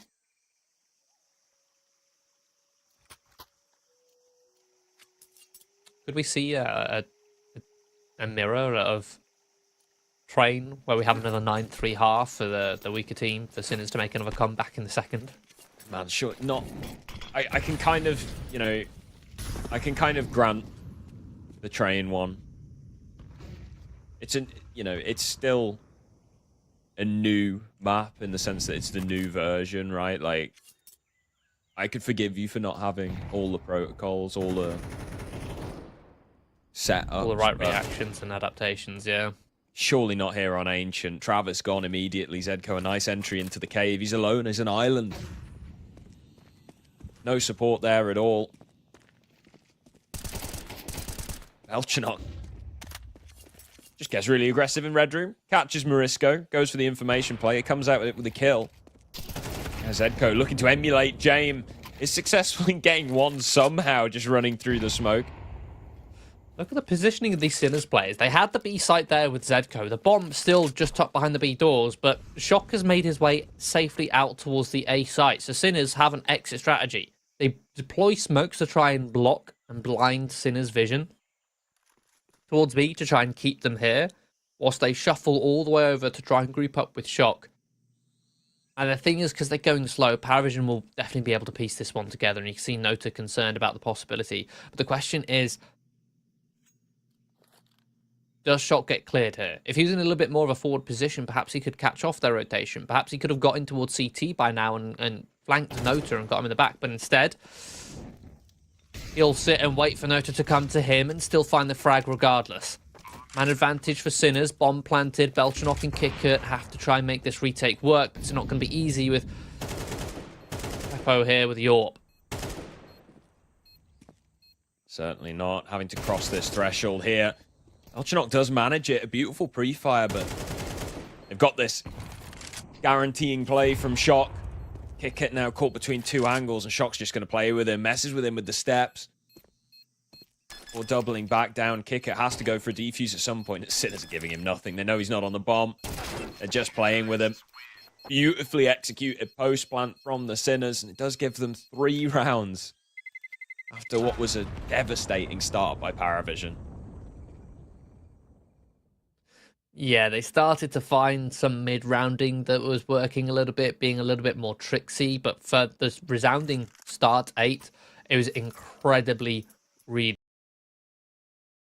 slow. Paravision would just always have the right setup, piece together exactly how it was working. But as soon as Paravision, one, they started to get a little bit more gutsy, bit more explosive, bit more aggressive, bit more chaotic, but also in the mid-rounds they were playing a little bit more lurk heavy, so that it made them less predictable, giving them information across the map rather than just plain and simple committing to a B-site contact. They'd have that extra lurk there of Shock clearing out A.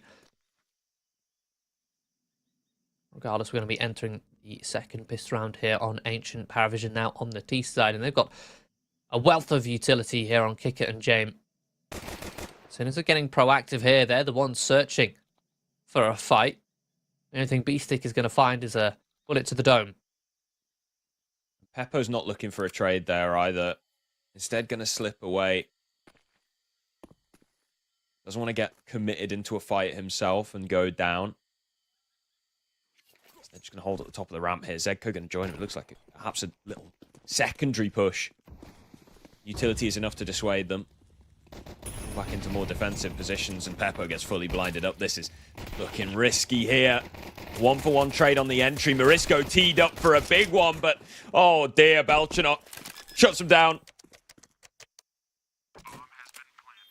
A really awkward position there for Sinners as the execution comes through. You got 3 in the top of the slope, and it felt like they're a bit disjointed. One player was like, "Yep, Zedko, let's come fighting towards cave." The other 2 wanted to try and hold down the top of the slope. Bit of a bait and switch set up in the cubby, but it doesn't pan out. Paravision can easily clear, and that leaves Shock. 1 versus 3. Bomb already half ticked. See if he can gain a couple exit kills here. We'll have to disengage now, looking to try and save. At the very least, he's removed Kevlar. A couple of the players. James literally had nothing to save, just a decoy, so he'll commit sitting behind the slope and make sure that he doesn't give Shock another $300 kill reward. See, James always so economically minded. A lot of people in that scenario would be like, "Oh, I'll try and save to try and protect my KD or whatever."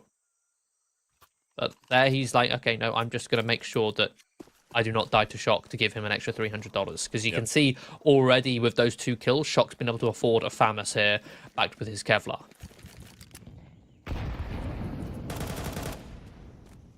Any more, you could have been looking at a potential M4. Game.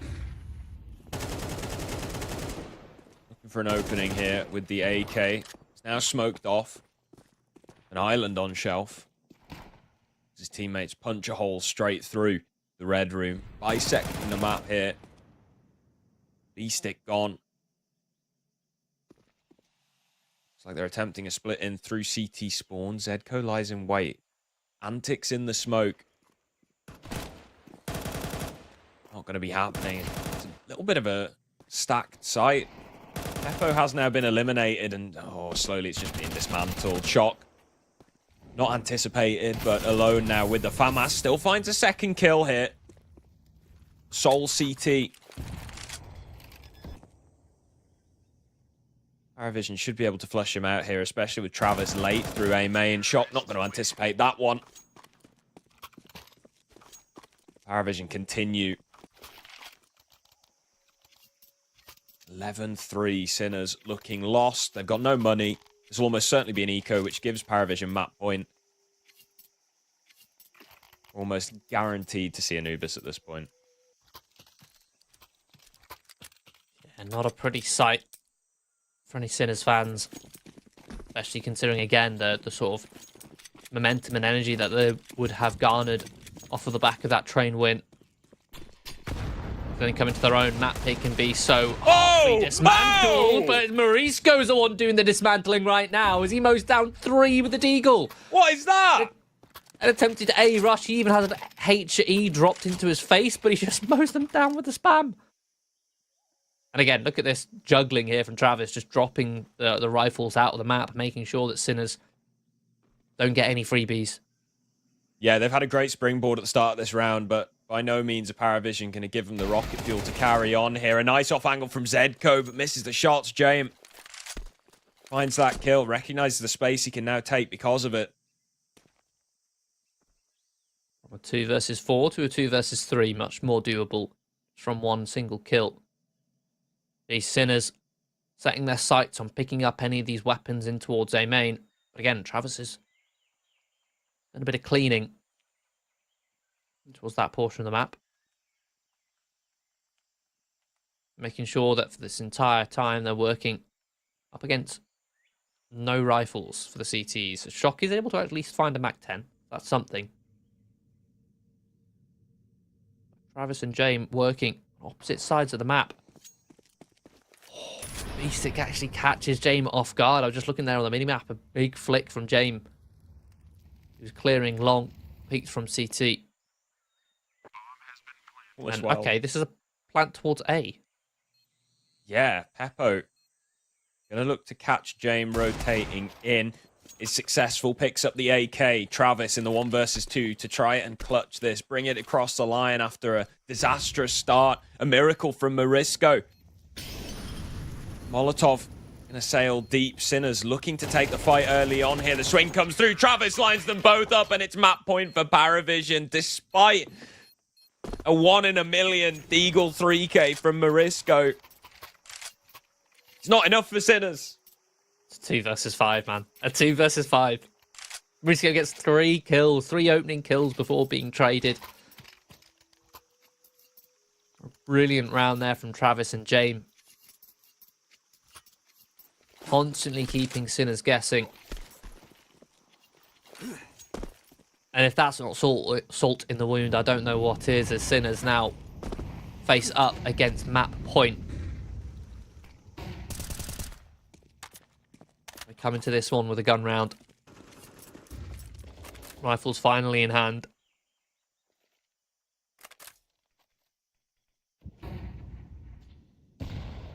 I mean, the mountain they've got to climb here. 9 in a row.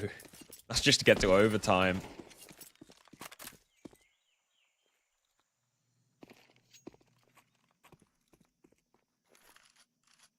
Paravision looking to finish it with a B execution. Not a single player from Sinners actually in the bomb site. They're consolidating towards Cave instead. Opens up the avenue for a fast retake. Are they going to disengage from Cave, playing towards short? Make sure they have backlines control. They can give up Cave if needed, but there's no smokes being dropped towards short. So Beastic's able to pick up 1 on the cross. Belchnok just about gets this bomb planted, and even just headshots Beastic straight through the smoke. Mid-round, post-plant, they search towards Cave to establish themselves a setup here. Kikit's just sat jiggling like, why can't I move here? But it's because Travis is sat in the corner. Watchful gaze, watchful eyes. And now Sinners retaking with such a heavy man disadvantage. They need to try and isolate some of these fights. And a smoking towards Cave isn't going to stop Travis from cutting them down. Just a young gun of Peepo. He will be felled by James. A dominant display here on Ancient by Paravision. I mean, it just honestly looked like Sinners had next to nothing to work with. Yeah, I mean, it was you know, it was a map a counter strike from Sinners. It wasn't a particularly good one, has to be said. Paravision, yeah, by far looked the most comfortable team on that map. Which, I mean, look, Paravision picked Train. Sinners picked Ancient. Why? It didn't look like they had much of a game plan going at all. Yeah, on Train, they definitely had some sort of game plan, right? Which was literally just bullying that B-bomb side. But again, it just reeks of this upset sort of counter-strike that they want to play. But it's all going to be coming down over to Anubis on this decider to see which of these 2 teams can stay afloat here in CCT and which one will be eliminated. We're coming back to that one after a quick break.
Hello and welcome back to CCT Europe Series 19. We have the third map of this best of three coming up for you, Sinners and Paravision. It's been an interesting best of three. We started on Train. Paravision looked pretty good on Train. They were 9-3 up on their T side.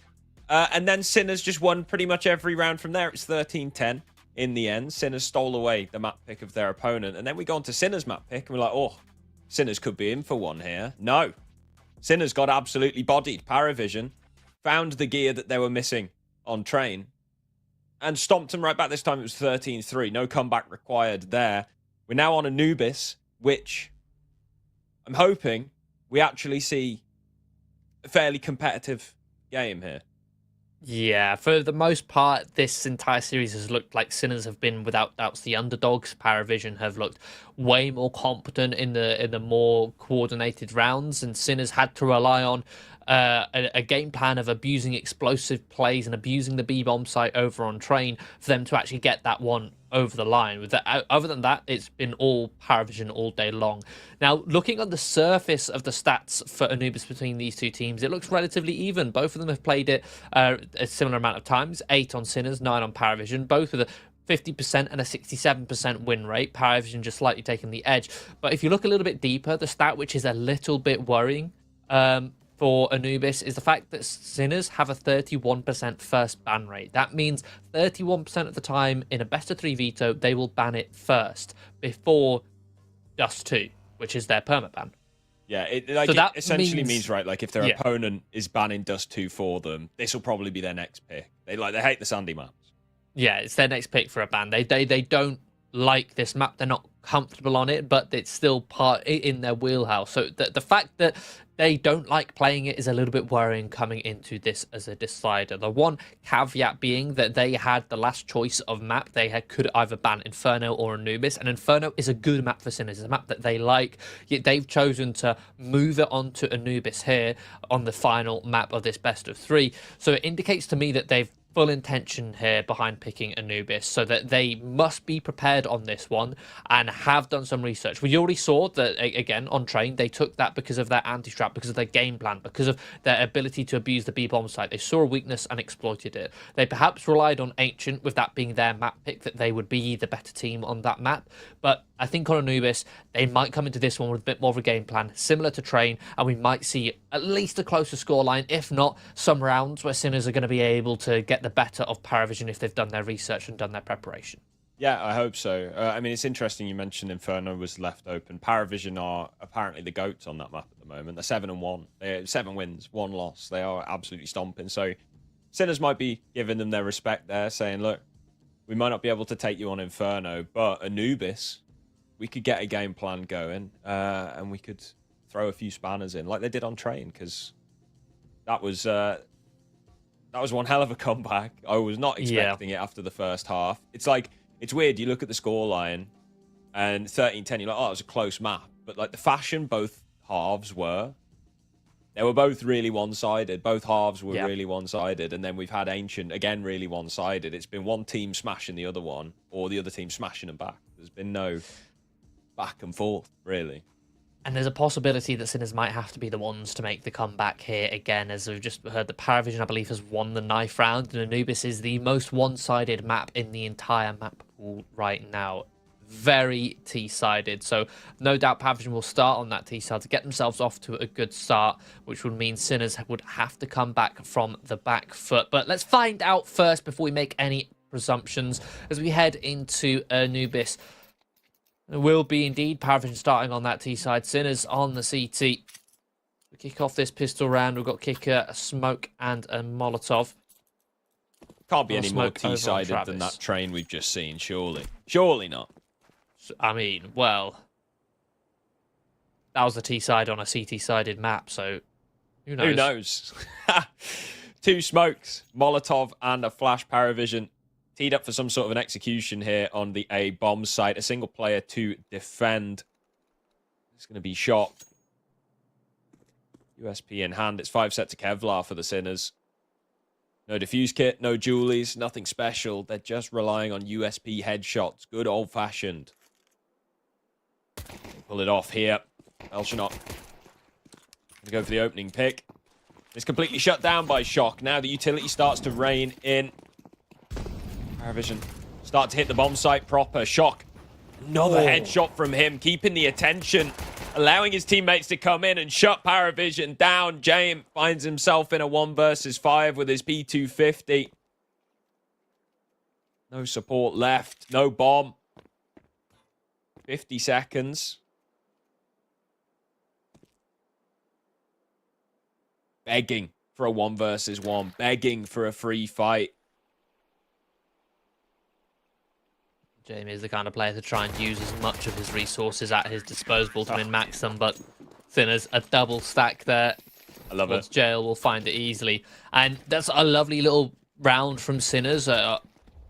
They read Paravision going for a slower style. They get that early peeking towards B main to get the information that no one's there. But rather than just completely stacking this A bomb site or stacking in towards A main, they kind of almost bait Paravision in by having Shock solo in A main, taking an early fight in a position where he can very easily just dart out of there, get back. And Paravision kind of chase him down, thinking, oh, maybe he's the solo A player. Let's try and hunt him down. But he buys time and space for the rotation to come all the way through. And they can just swarm and demolish Paravision at the gate. Similar angle here for Shock. Easy frag on towards Belchanok. The M4s looking to take these fights at range. Paravision on a full eco.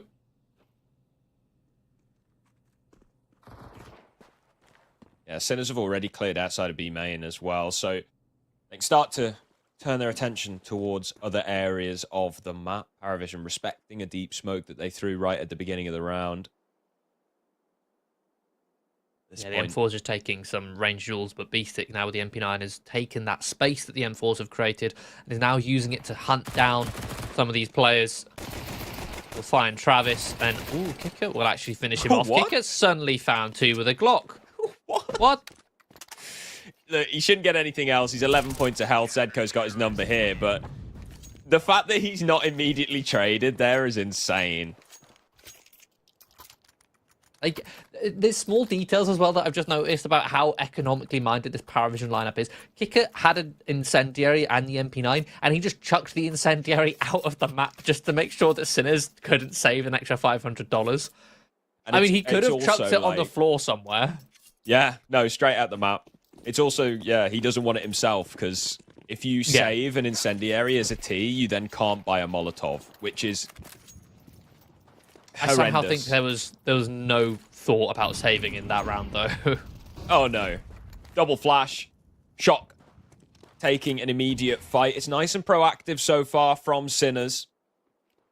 Successfully getting the opening engagement in every single round, but this response is a change. A difference. Belchanok. The second headshot. Hippo. Back out of there. Doesn't want to get isolated in camera. Sinners already eyeing up a save. Yeah. I loved how sort of punchy and aggressive this start was for Sinners, with the double flash out towards A main, and that entire time Zedko had taken B main and had a deep smoke that had landed towards sort of that connector between top of mid and top of B main to allow him to isolate a fight, and had taken all that map control, but Paravision, their reaction was equally, if not greater, in terms of the punchy scale. Belchanok storms in and cuts heads.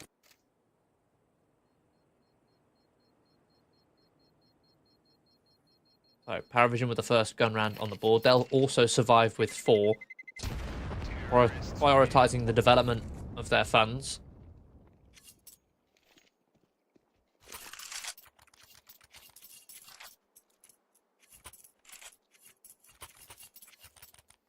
Looks like they will be rebuying around this. There's a little bit of juggling of money around.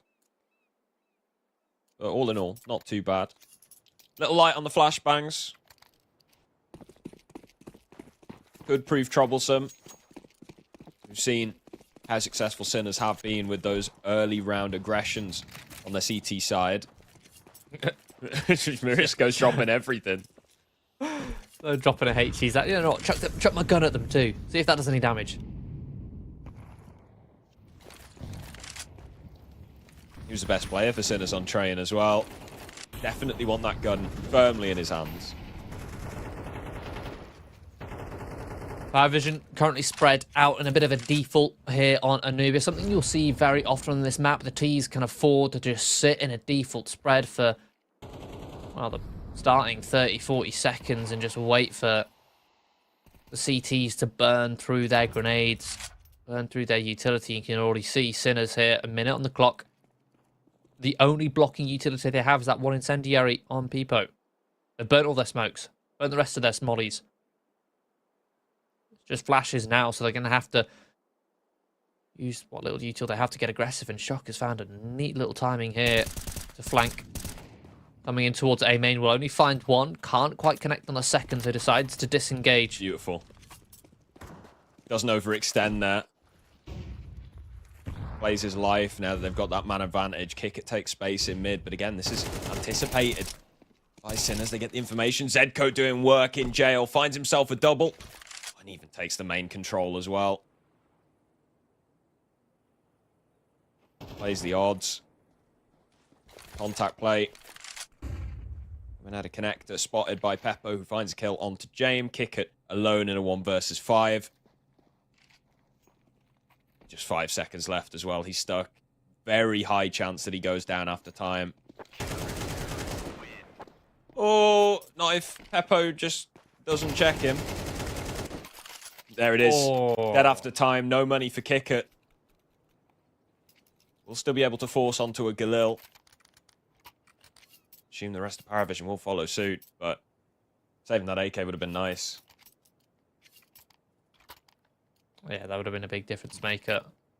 Paravision actually taking a tactical timeout here to make sure they know what they're doing with their funds and all agree how they want to purchase it, especially considering they'll be on limited utility. They might want to go for a bit more of a set piece to maximize the effectiveness of their limited grenades. Lovely little dance here from Zedco. First point of contact on different angles. Dealt with them both rather swiftly.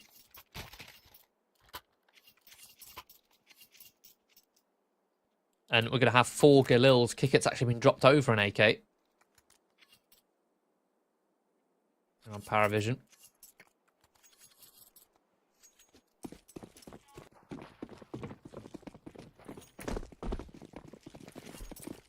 See what they do to compensate the lack of util. Maybe something slightly faster. Sinner's certainly going that way. This is just a full-on brawl through middle. Shock gets the opening kill, falls off.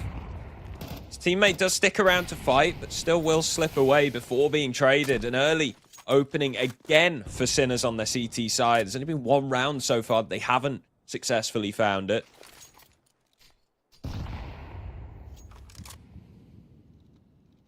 That wasn't even the round that Paravision won.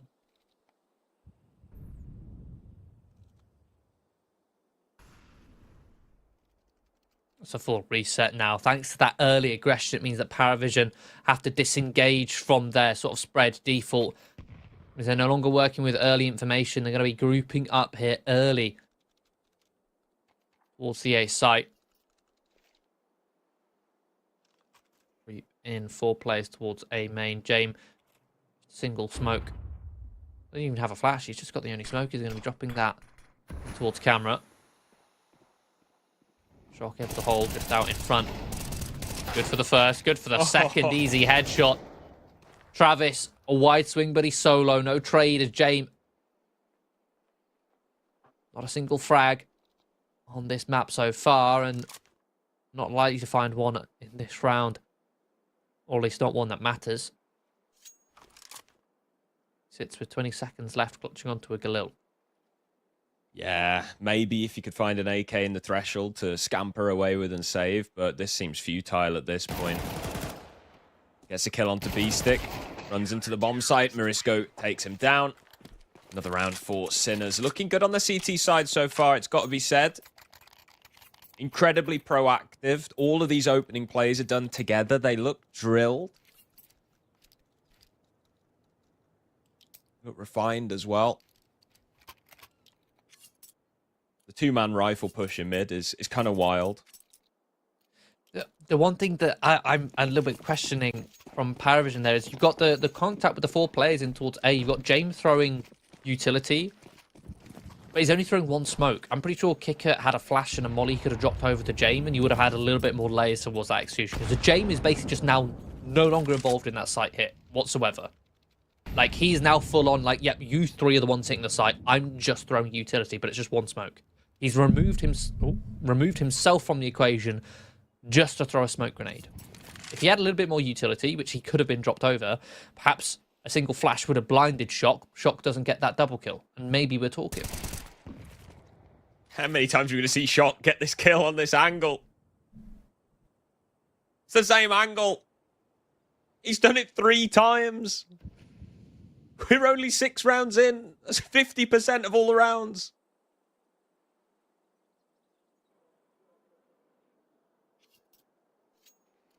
It was against an eco in player, sure, but like, he loves it. He loves the table. Yeah, eventually, Paravision will need to learn to adapt to that.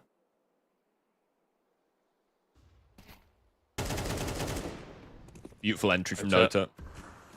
Hero AK doing work. They run straight into Peepo, who lines up 2. James will eliminate him, and Kicker with the deagle has been deadly across this series. With that gun, James is...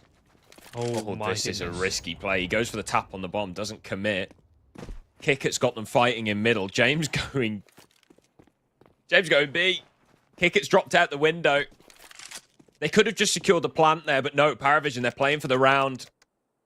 I don't hate it. It allows them to group up and play a 2 versus 2 rather than 2 separate 1v2s. Oh my goodness. Kill onto Zedco. No trade either. Kicker, still an unknown quantity here. He swings out the Desert Eagle. Double peek is beautiful. Paravision somehow steal away around with a hero AK.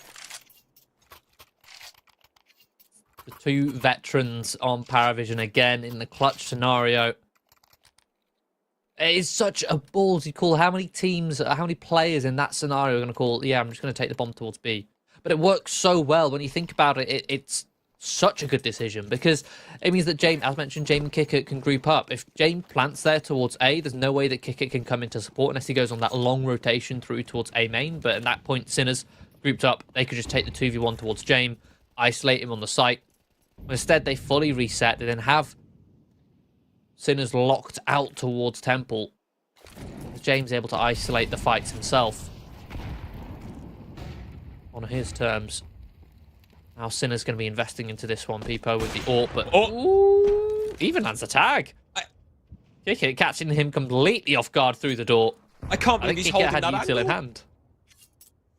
I looked up at the minimap. I'm like, surely somebody's holding the door for him to be this confidently still posted on winner. No.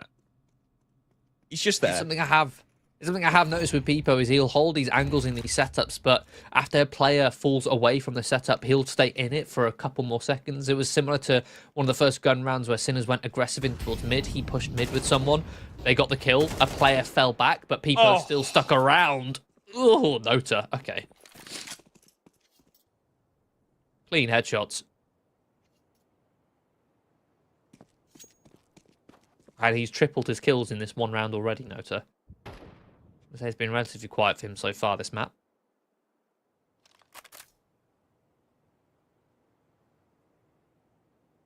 Never heard that noise come out of your mouth ever. That was crazy. For sure. Veto with the AWP will get 1. Traded out immediately by Nota. Zedco. Battered and bruised. Both of these remaining players. A sneeze is enough to take him down. Belchanok is going to clean things out.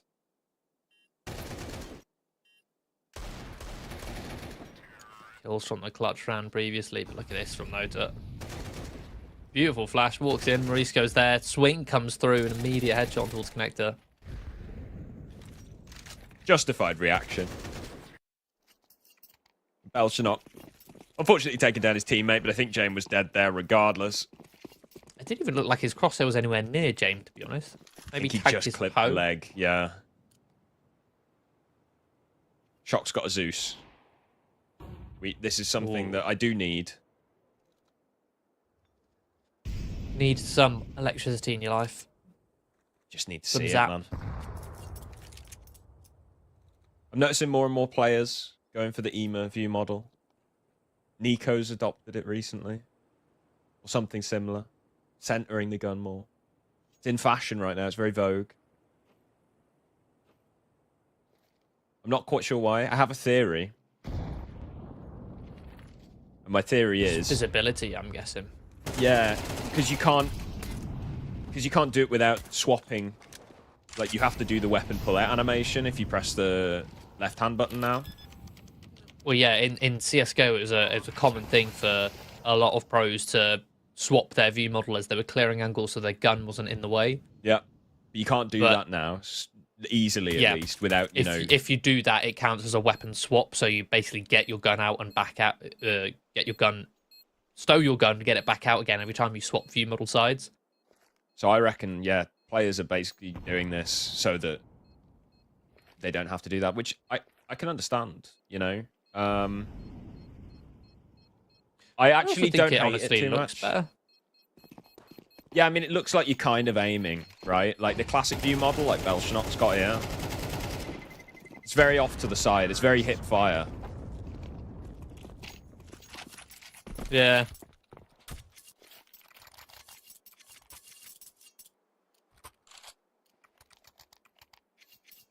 It was very Quake-esque. Having it more central. Feels like you're more point and click, exactly where you're aiming. Like you're back on playing Doom on a calculator or something, you know? Guns are back out. You won't be running CS2 on a calculator, that's for sure. Absolutely not.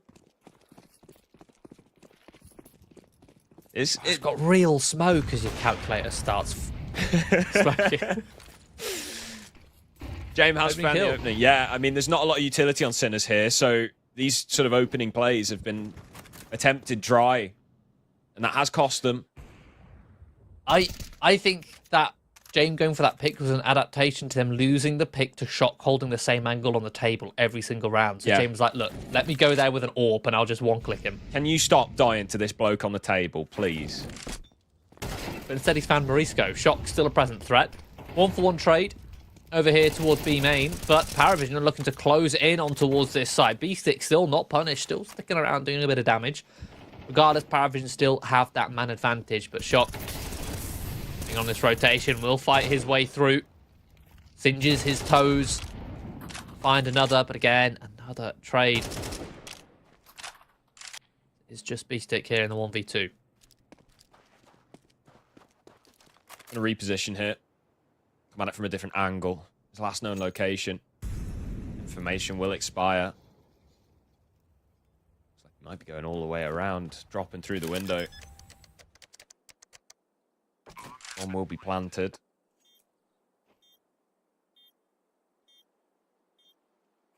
Looks like he's heading through middle instead. Okay, the big flank.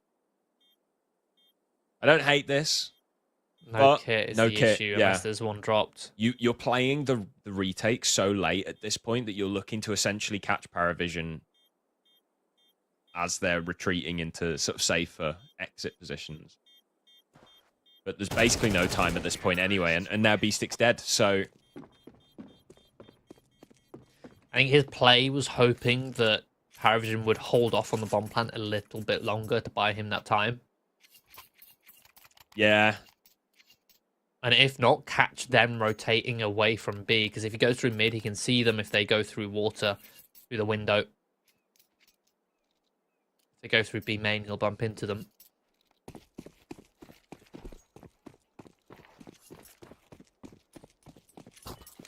So Paravision now starting to get a couple more T rounds on the board, and they've actually broken the bank here for Sinners.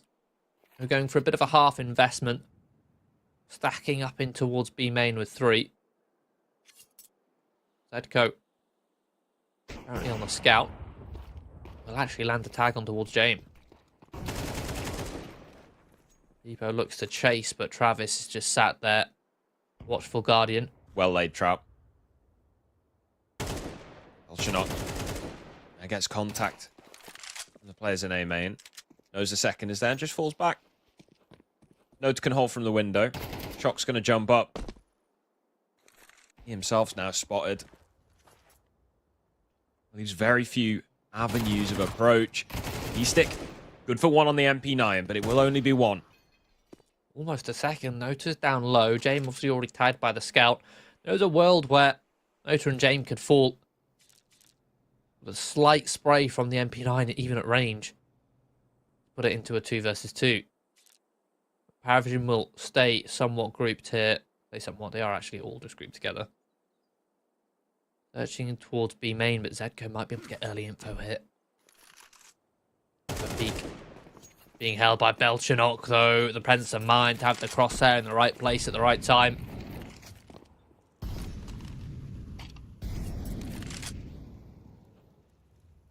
One versus 4 for Shock. Digits punched, bomb down. I assume we see a save here, but you know, sometimes they surprise you. Okay, no, it is a save. It is a save.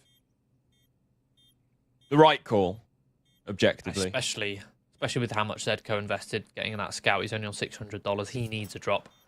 Shock himself could probably do with a drop. Although, with him saving his Kevlar, he should be alright. Yeah, not too aggressively hunting here. Nota is going to have a little bit of a search into spawn.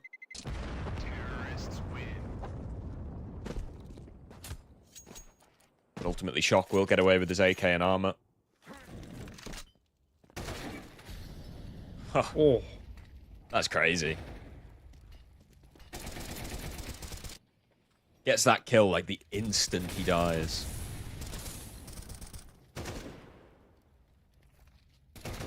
I mean, with this being 64 tick, it could have been the exact same tick. Could have been.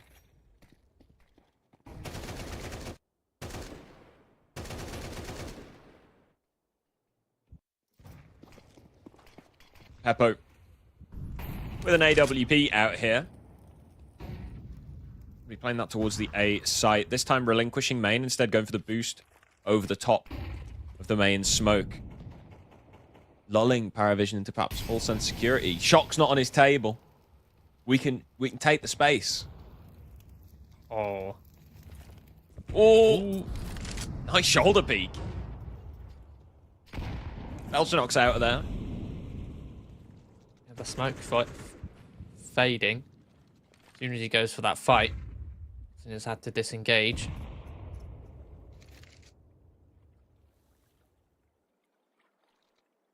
Sinner's not really playing very reactively or right now. They are actually going to gamble or rotate away from this B bomb site after the pressure from Paravision towards A main, towards mid. Going to shuffle their way over. In fact, they're fully leaving this B bomb site. This is such a heavy gamble from Sinners, but a very good read, knowing how slow Paravision like to play. Oh, and Shock. Okay. it's just a complete shutdown. Paravision not even allowed to get close to the bomb site. Beautiful double from Shock, makes it a triple. Sinners with a beautifully red round as we go into the final round of the half here. Look at that spray down. Clotheslines Nota as he attempts to swing into trade. James gone as well. Limits Paravision. Honestly did look like Paravision was just going to walk away with the rest of this half, but Sinner's getting a more than respectable 5 on the CT side of Anubis. No matter which way you look at it, this will be a competitive half. 6 would be a very good half. The Sinners. I've actually got a double AWP here.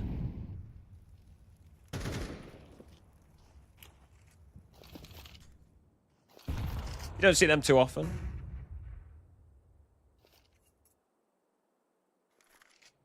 I feel like they're becoming rarer and rarer.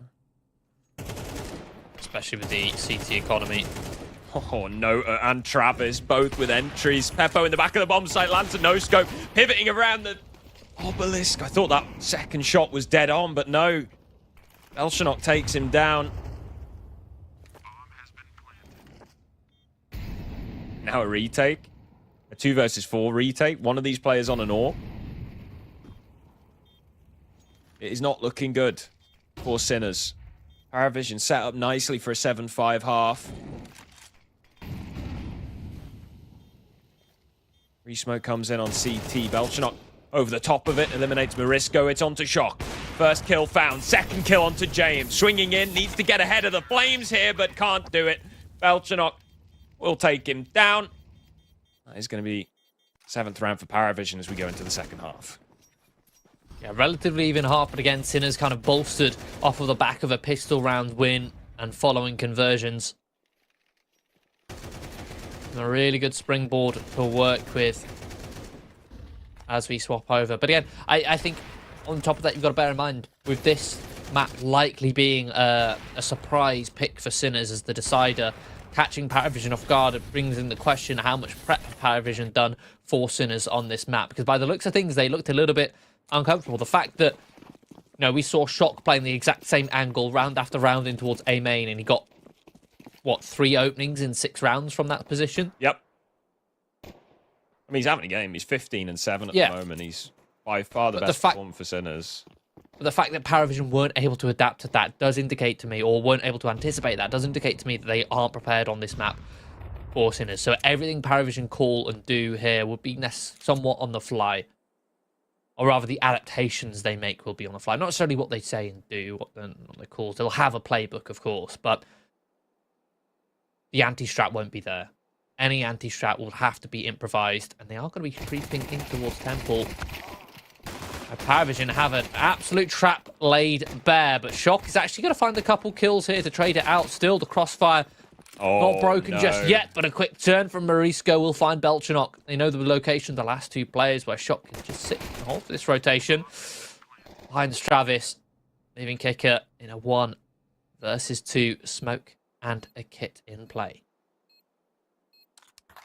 Morisco gonna hear that reload. Smoke going down just off the bomb. Kicker spotted in heaven now, dropping onto the bomb site. Both players revealed.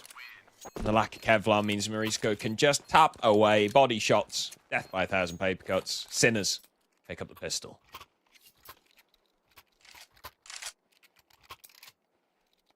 And they will be the ones starting with control of the economy. Paravision going to be going for a full eco. Kicker, just the deagle. Saw him hit some beautiful shots over on train. Seems so long ago now.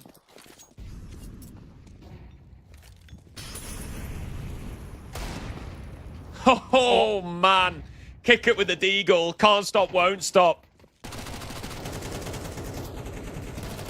Oh my goodness. Should be Sinners cleaning up the rest.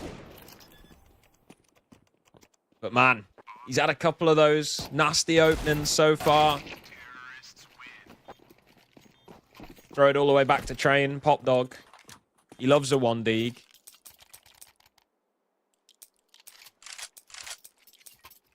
That's all that Paravision will be able to find on that round. So Sinners tying us up 7-7.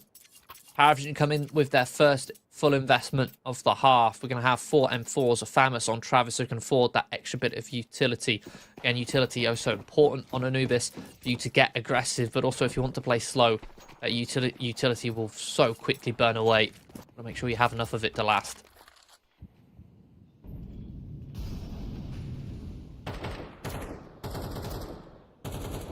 Sinners setting up this one. Consolidated all 5 players in towards mid. Paravision hefty towards the bomb sites. 2 A main, 3 on the B site itself. Sinners are just going to contact all the way through mid. This is, again, such a good read, such a good call. I mentioned the lack of preparation for Paravision, but with Sinners intentionally choosing this map as the decider, they are likely fully prepared. anticipating a lack of a mid-hold, but Jane ready, good HE will soften up the first. Retreats back. The Molotov's absolutely coating A main, though. A lot of damage taken on the way out. The HEs and the flash as well. Sinner's taking main with force, but Eppo still isolated by Kickert. I mean, Sinner's ultimately... advantage. Yeah, they've got to give up the whole part. Retake will come in 4 through A main. They'll flood through. Zedco isolated. The next fight double swung, and that's when Travis eventually activates late through the camera smoke. Not a single death for Paravision there, despite forfeiting that A bomb site, despite Sinners having walked all the way in through middle and catching this A bomb site off guard. Paravision are able to play it safe, just fall back out of A main, retake that map control. Because the thing is, even though they gave up A main, Paravision didn't successfully take it off of them. Yep. And they had no post-plant positioning really to work with beyond heaven, but that just meant the site itself was free to be completely crunched from camera and A main.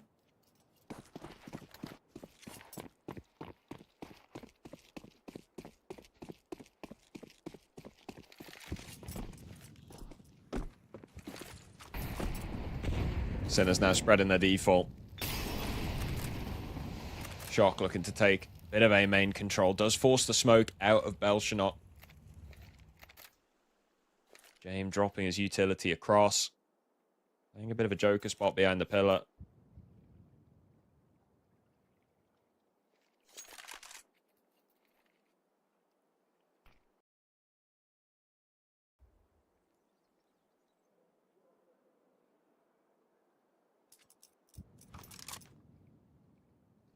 Slow and silent for Sinners.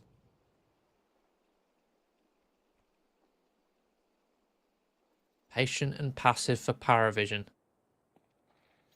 They sit at the back of the bomb sites. Straight over here towards B, where they like to play retake. Sinners silently split the site. Deploying a little bit of utility, but Nota behind the smoke catches Morisco trying to clear out the back flat. Go for a full reposition. Nota, lovely headshot. The Paravision start to penetrate and push their way through. Suddenly leaves Zedco in a 1v3. His teammates have all fallen, unable to pierce the site. Playing the slow game against the Kings of the slow game.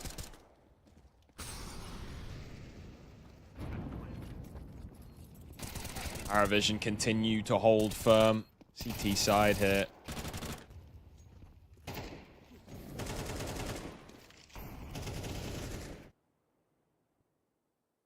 The idea of Sinner's play there is to try and split the site and catch the B defenders off guard with a weak rotation from Paravision.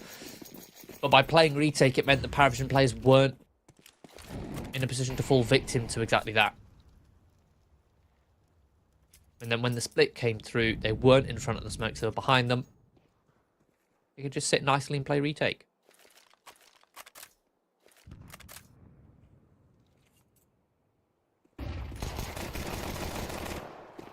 Sinners with the Glocks. Ooh. Yeah, I mean, you know, 5 players all swinging at once. The Glock suddenly becomes quite deadly. The bomb plant is probably the most Sinners can expect out of this round, though. They have got that pick to PEM4, but even still, Paravision should be methodical in this retake, and that's exactly what they are doing. Only Morisco left. The defuse should come through momentarily. A P250. Ultimately not going to be able to do much here. A dink. Could have been a kill on Kicker, but no. Paravision. Nicely played retake. Themselves up to a 10th.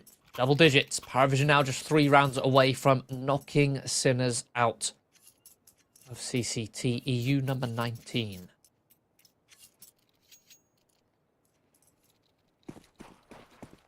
Again, Paravision have very successfully been playing a passive and slower CT defense here on Anubis, something you don't often see working to much success, at least not on this map. Let me just split in a 2-1-2. Sinners will start to work the extremities. A flash in towards A main, but James unblinded. Lurk smoke. Allow them to take some map control.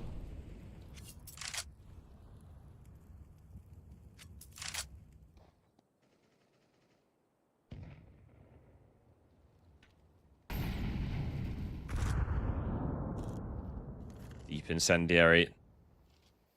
Clearing out the right side of B main.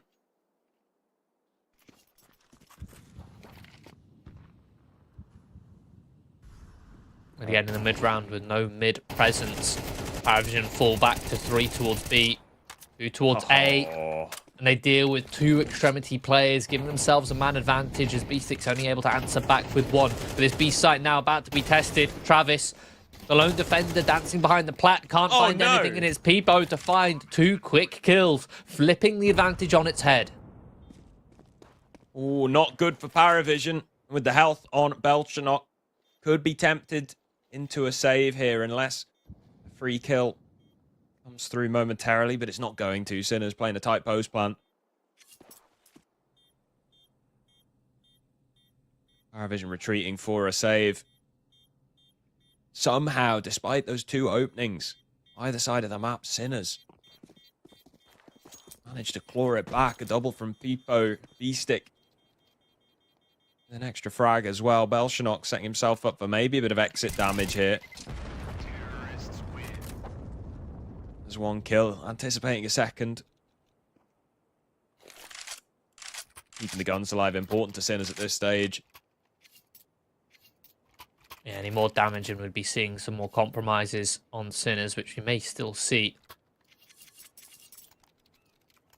And it will be 5 AKs, full utility for the most part.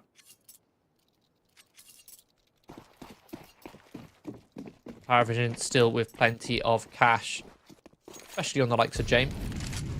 Always good with his money.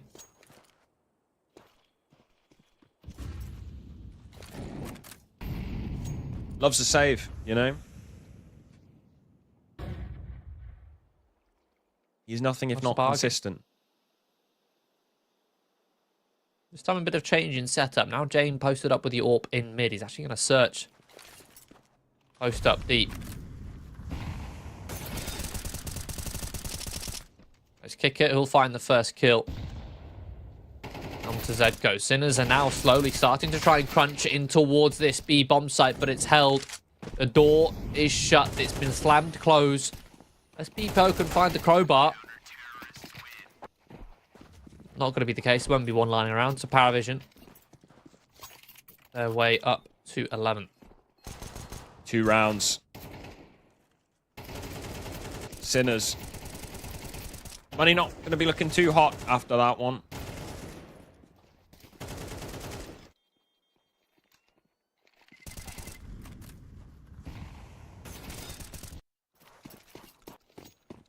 Yeah, you can see them forcing up here.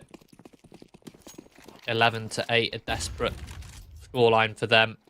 And they're going to be aggressively going in towards mid. So far, they've left mid pretty much untouched. But this time, James is posted up, and he'll find 2. Zedko will find 2 in response. Catches Kicker in his back and will eventually trade.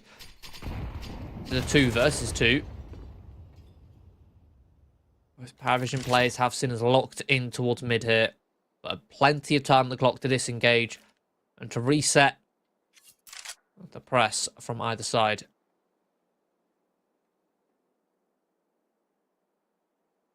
Scrappy round was how Sinners broke the Paravision CT side eventually on Ancient. They managed to get themselves into contention here on Anubis at least. Still got to win out in this 2 versus 2 though. I'm not sure Noto wants anything to do with this. He's going for the long flank around. The health is low on both Sinners players.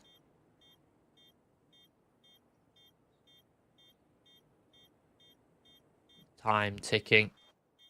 They do have kits and might go for a very late defuse, but Sinners have not given them anything yet. My goodness, they are. Zedko's gone. spam from Peppo. They can't find the bomb. He sprayed them both down. Oh. That was so sketchy. If only they'd managed to find a way onto the bomb. The bomb actually planted safe in the corner.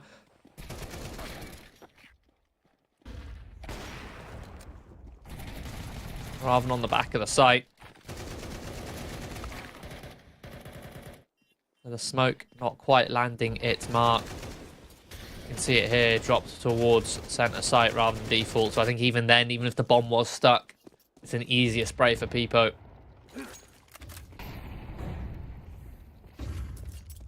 Early flashes in towards A main.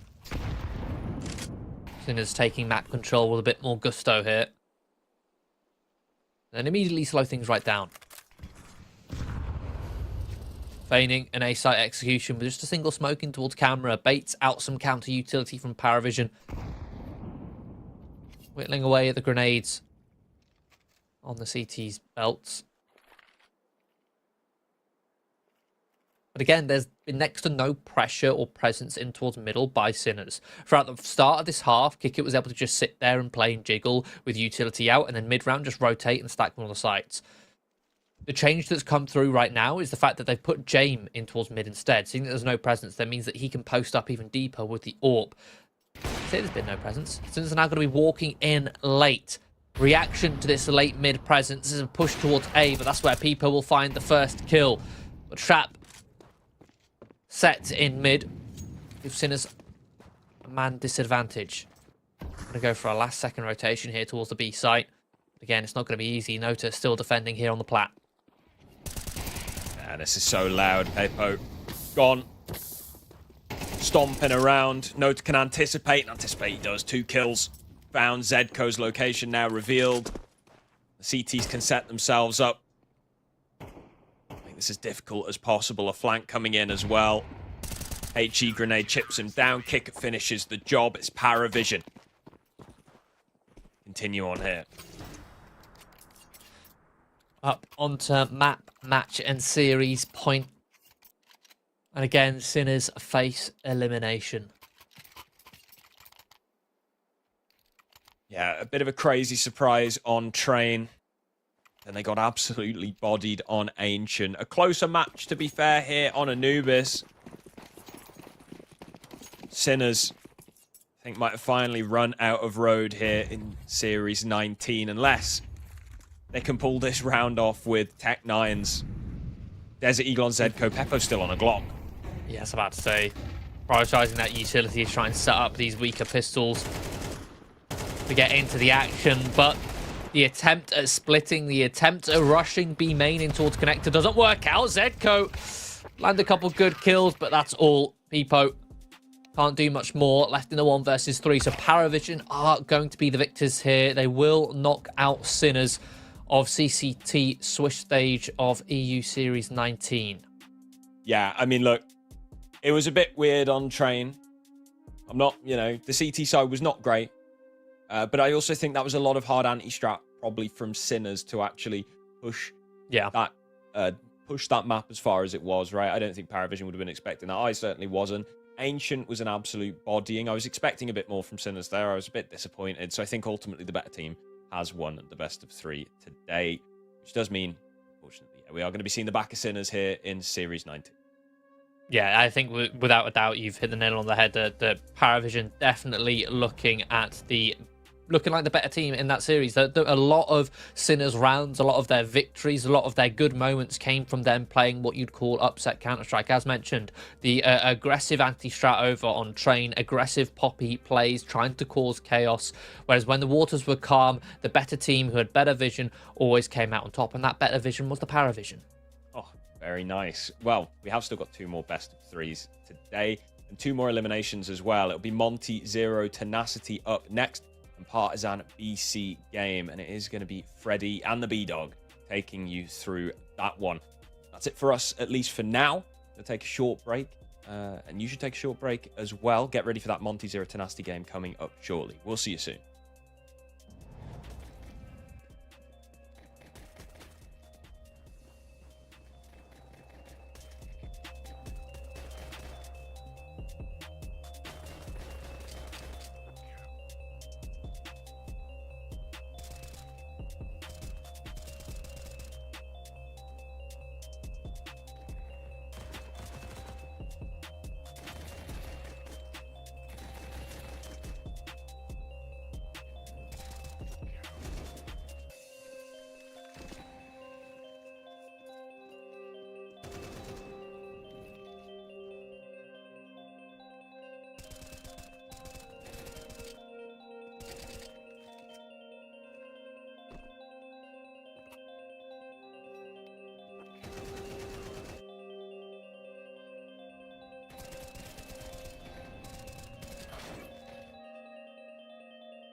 Well, that was a very, very exciting game. If I'm not mistaken, it was Paravision that beat Sinners there.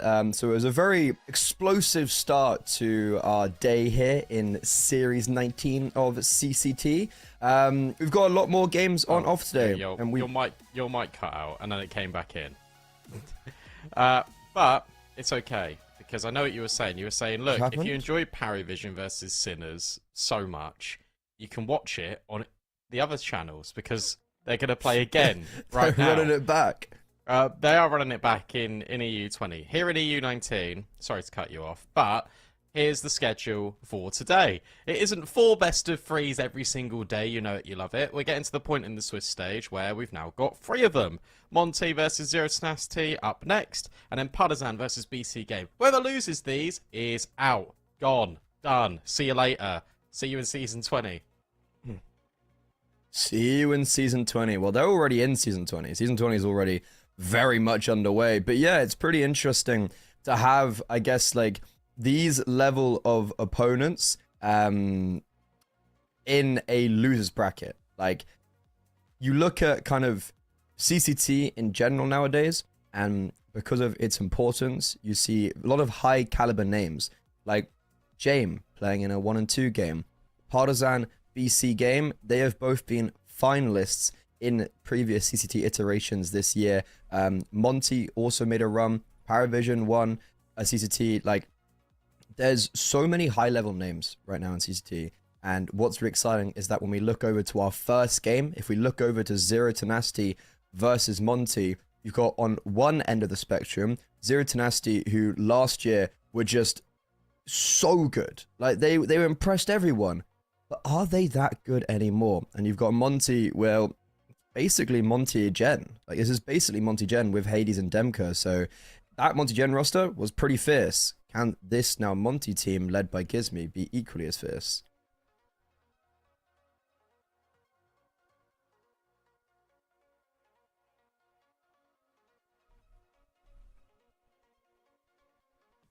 Okay.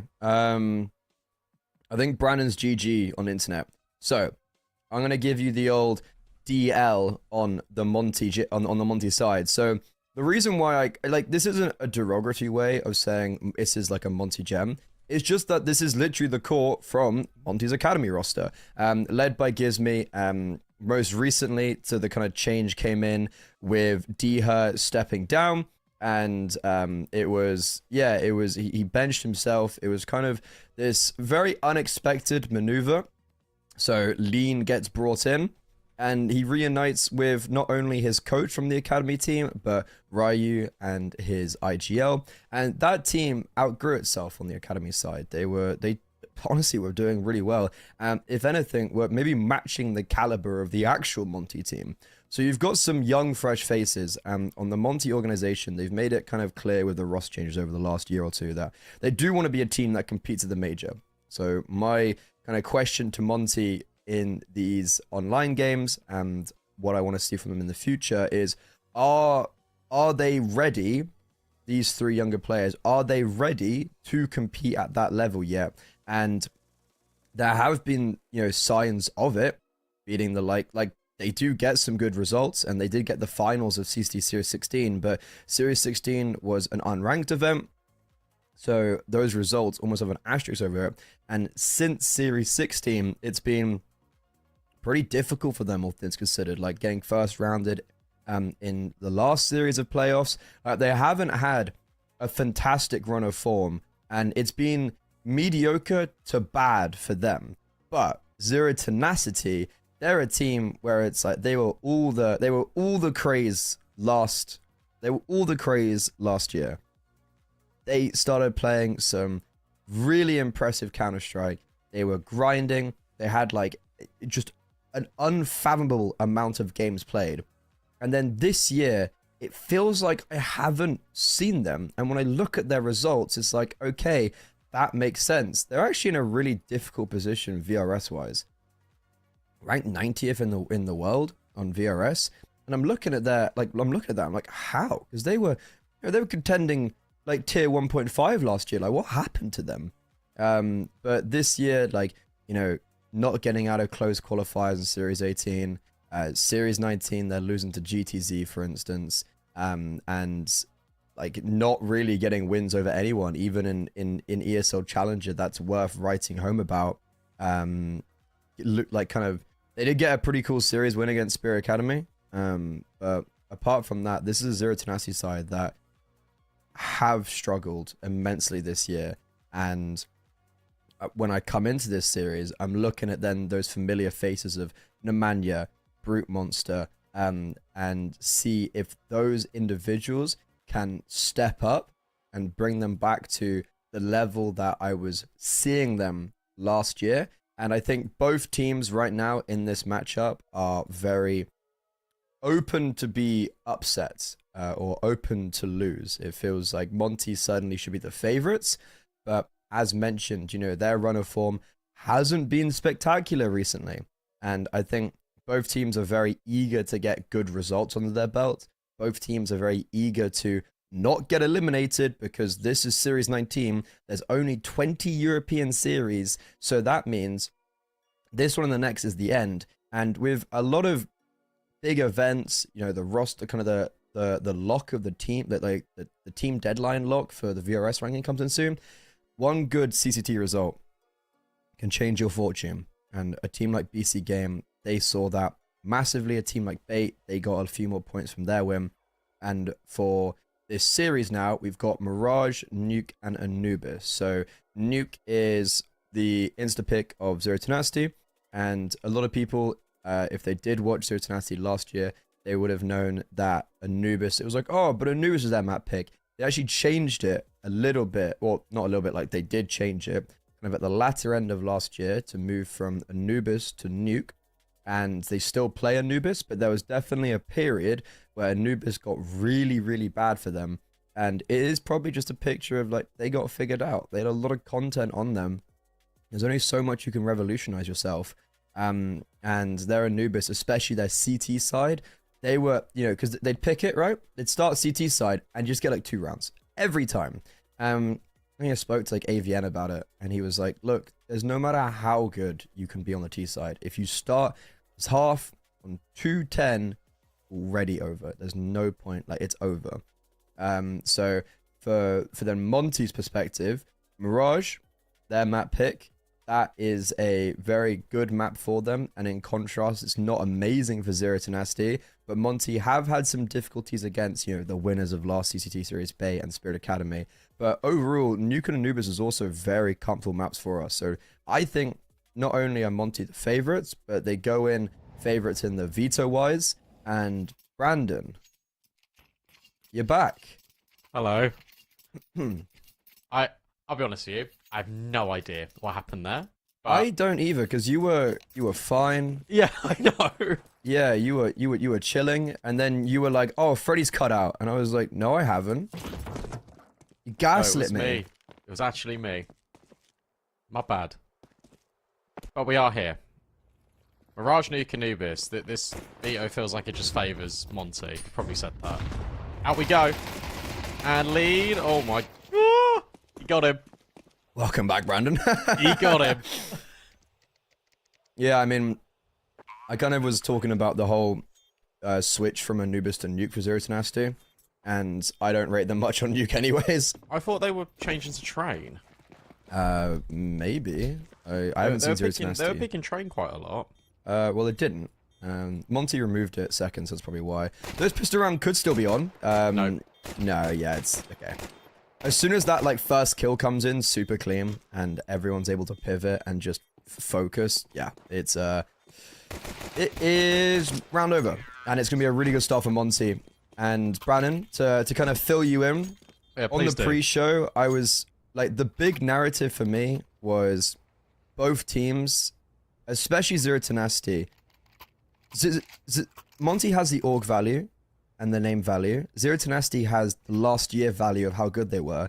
Neither team is living up to maybe what we'd expect of them, and it's been a very rough run of form. So both teams are incredibly eager to like show themselves, basically.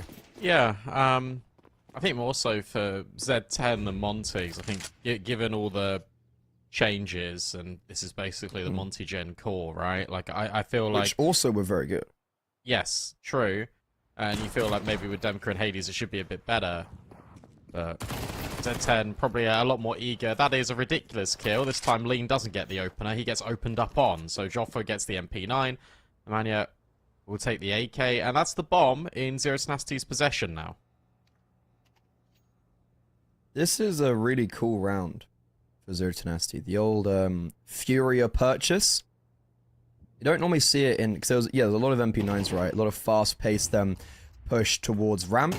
And, oh, Nemanja's been baited in perfectly. That was such a nice bait and switch between Nemanja and Joffo. But Nemanja, he only gets one more to his tally. And with a minute left on the clock, Monty, a man disadvantage, just freeze. Do Zero Tenacity stick to their guns and stay towards A? If they do, then... Yeah, I mean, they push B-apps. Yeah, so they definitely are. Oh! And what a shot. Oh, baby. That was nice. Ooh, monster. Oh no. Don't let Gizmy power up. Don't let him power up, he's really good. On Spracken. Swing out from default. They know one player's locked in here. Joffo goes fighting Gizmy, and that's something you shouldn't do. This was a 4v2, and now it's a 2-on-2. There is a quick flank. I feel like Simka is just going to lock in the round here, but AVN's only on a 5-7. Demka's now got really good space here in towards CT, and so does Gizmy. And now they're holding just in case Simka can come back. Oh, it's a disaster. This is an absolute disaster, and this is why you shouldn't be fighting Gizmy. AVN low HP, 1v2. Demka just sits in the corner, but doesn't allow AVN to isolate him. And between the two of them, they make the round work. That is a really impressive... Like, the fact they win that 2v4, or even... at any stage of the round, the fact that came out and Monty were able to build themselves back into the round, very impressive from them. They never overstep and try force an issue. They let Zero Tenacity make the mistakes, and that's exactly what happens. It's like the player peeking default, the player peeking CT, like Zero Tenacity 4v2. Yeah, like I can go for a peek, right? Like I want to get a kill. Oh, we've lost the round because even though we have a flank coming on, we for some reason have fought from default. And it feels like a very nonsensical round, but a very easy mistake to be made for Zero Tenacity. But Monty is really good that they're able to capitalize upon those mistakes. There's a cheeky little Zeus angle. Yeah, to be honest with you, I don't know if you agree with me, because obviously you are the brains of the operation now that you're a coach, but I think... I don't think the Brute Monster one was actually to blame. I think it was more the Joffo default. Let's jump on the default, box. Yeah. If I could use an adjective, troll. I would say over eager, and because maybe scared of being crunched from Palace while losing your CT player. Like, there's a reason behind the madness, but yeah, I think like over, maybe getting a bit scared or whatnot. But yeah, that default. Him dying default, I think, was kind of like and also, Brute Monster in CT got owned by Gizmy. Like, he just got owned. Gizmodo really did just... Gizmodo. He really did just level up. Either way, this was also a really nice call to wrap from mid to A. And it's like player Palace. Yeah. Von Sprecken on the mic. We're gonna wrap towards A. Call him Glizmy.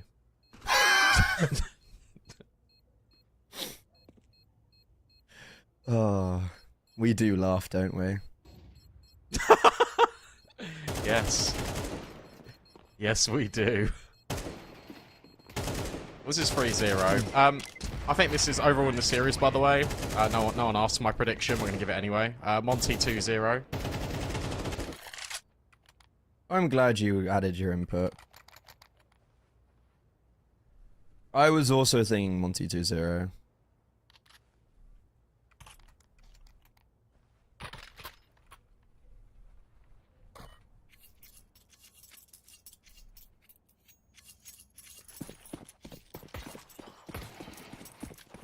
Right, Brute Monster. We saw what you could do on the scout. Let's see what you got on the AWP. Nemanja. Oh, boost. Ooh. No? No? What are we doing here? What are we doing? Oh, this light fixture. Oh, no! It's really smart, so he doesn't show his A1S. But he showed his foot. Well, yeah, 'cause he ran. No, but before that, he showed his foot. The light bulb is exhilarating. Ooh, this is very like aggressive. this. Yeah, I like it a lot. Flashbang's perfect from Brute Monster as well. And Ryu is just down. There's really nothing Lean could have done about that to trade, realistically, because of how the angle Nemanja took. It was not exposed to the deeper part of lower tunnels. And now, Zero Tenacity, we've got the man advantage. Gambling quite heavily towards B. It's like a B lean. Chofo is, as of now, quite isolated on A, but there will be the rotation of Nemanja. And I think Monty going towards A right now is the perfect play. That's not a B lean. He's in mid. He's just walked in con. Now he's going to split with the rest of his team in towards A. Joffo in at default again. His gun barrel's been spotted. Demka can't trade him though, but Hades at least finds the Mania. And here goes Lean. Swinging. Sliding.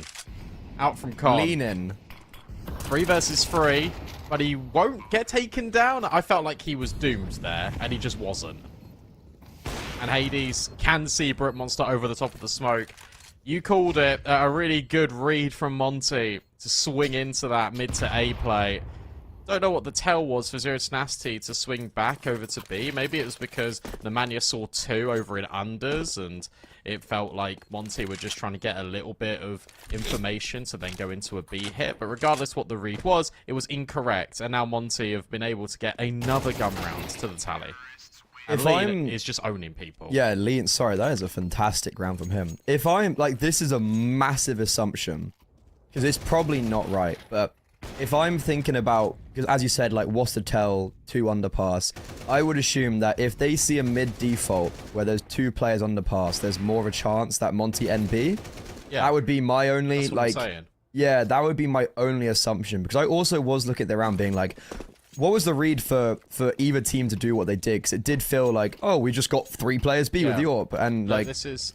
I'm gonna talk to you now. Actually, man okay, to man, man to man, mano to mano. I think we need to stop getting at. We need to get out this habit of saying I don't know, because, and the viewers are the viewers are gonna lose their respect in us. So everything we say, everything we say is true.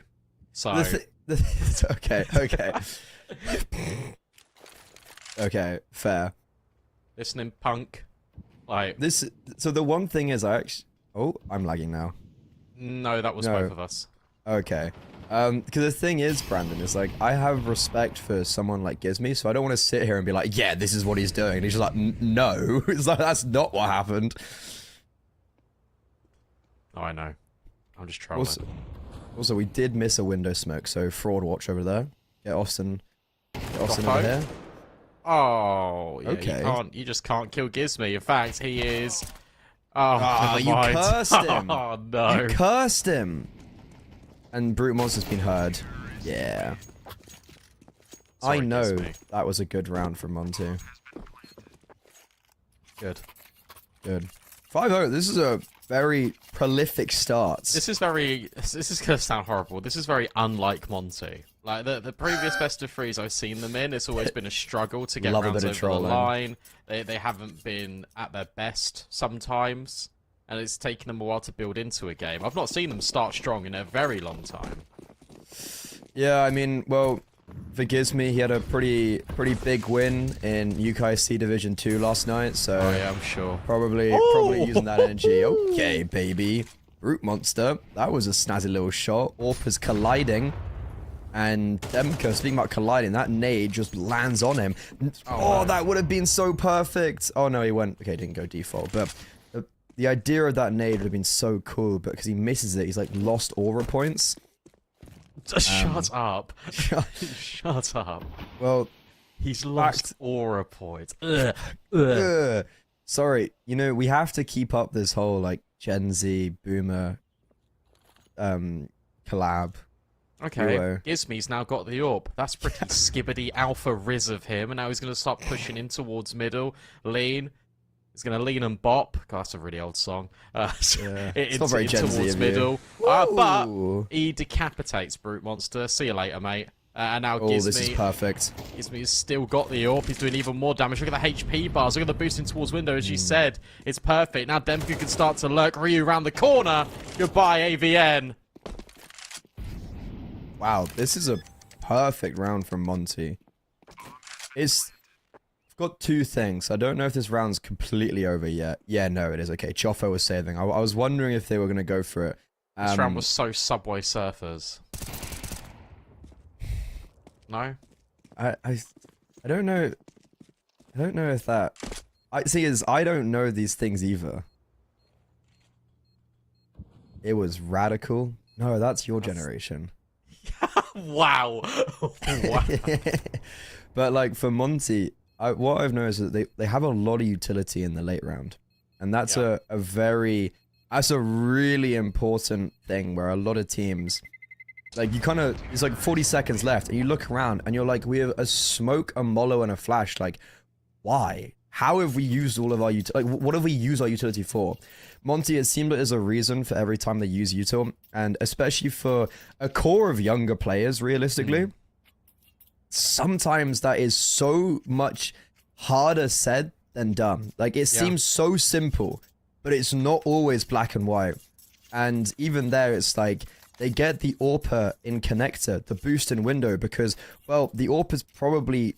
it's probably going to be where like Sniper Sight is smoked off, so the AWP is rotated connector, and you know there's a gap. Yeah, you know there's a gap, and then you just isolate Jules, you block off market, you block off short. Like the whole rounds for Monty, it's honestly looking like some really nice Counter-Strike, and a big part of it is just taking advantage of Zero to Nasty's mistakes, and well, it is pretty easy when you are Gizmi, so but also UK like, born and bred. This is going to sound, again, boomer, but just look at the kills as well. Like, Zero to Nasty don't have any kills, and it's just going to get worse. It's also, and then if you're speaking about kills, it's the consistency of Monty. Like, we've seen Lean open a bomb site, we've seen Gizmi and Demko win a 2 versus 4, we've seen Hades get opening kills, we've seen Ryu collect trades like that. It's like, I'm kind of looking at this right now for Monty, and I feel like I'm glazing a bit too hard, but... I like this. It's been a while since we could glaze Monty, to be fair. Joffo. Oh, yeah. Oh, spotted, but not secured by Gizmi. So we'll have to get out of there. This is still actually a 3 versus 3 now. This could be the round that Zero to Nasty could add to the tally. This is a weird one as well, because I guess you've got Lean that's going to maybe fake a little bit over towards B. Joffo's position should be winning the round 9 times out of 10. If Lean actually does throw util, Brute Monster should rotate, but instead... They might just drop util here out A and then let Lean walk out B. Showed a little bit of leg. There you go. Let Lean walk out B, and now you come but he's back. Been heard. Oh, that's a really important kill. Now It's that a makes nice you go back in idea. towards A, and that makes you go back in towards the Palace player. Yeah, there's no way in hell you expect Mr. Joffo. Okay, yeah. Right Bit of idea. overcomplication. Yes and no. I think the time in there for Lean to go out B, if he had waited literally like an extra second, I mean, he would have been able to have the round. I like the idea of it. It's just they were punished because of it. The big one for me actually is Gizmi peeking by himself. Obviously, you don't expect someone to be deeply aggressive ramp, but last time they were on a 4-spy, that's what Zero to Nasty did. So maybe you can have that presence of mind. And he was just solo, there was no trade, and Joffo wins the round because of it. Well, it's a good first round the ball for Zero to Nasty after having a man disadvantage early on. Monty change up the pace. What flash that as is. the nade in the smoke in con comes through. So Ryu has had safe passageway up short. There's only one player directly on the bomb site right now, and AVN's, who hasn't got a kill, is stuck around the utility. He will finally add a frag to that tally. But round No should be way. over, or is it actually on? Because Nemanja has banged lean through the smoke, and in a 3 versus 3, Gizmi is probably the most important factor of this post plant, because he's been able to catch off Nemanja, who's trying to come towards shore, and also lock down this position, which then allows for Hades and Demka to tunnel vision and focus on market, which they'll do proficiently enough. And Brute Monster has also just been trapped in now because Gizmi is coming in from behind. Hades is starting to push him from in front. So Zero Tenacity, as soon as they get thrown a bone, it instantly comes back in favor of Monty. And it's a lovely change of pace that Zero Tenacity were just not really ready for. Demka died to the bomb. Now Brookmans obviously hears Gizmi needs to hit Oh. the shot, and he does. Okay, so everyone dies for Wait, Monty. wait. Pause. What's the money for the T side? Okay, fine. Really good. They're winning 7-1. But no, I understand your little concern there. I think that the reason why in the middle of the round I just go, oh, that flash, and you touched on it, but how beautiful that timing is. The smoke to break, but the flash is in the smoke anyway, and it just full whites everyone. You got no idea about Ryu. That was so well coordinated, and now Nemanja will jump by himself to his death. No warp, no problem.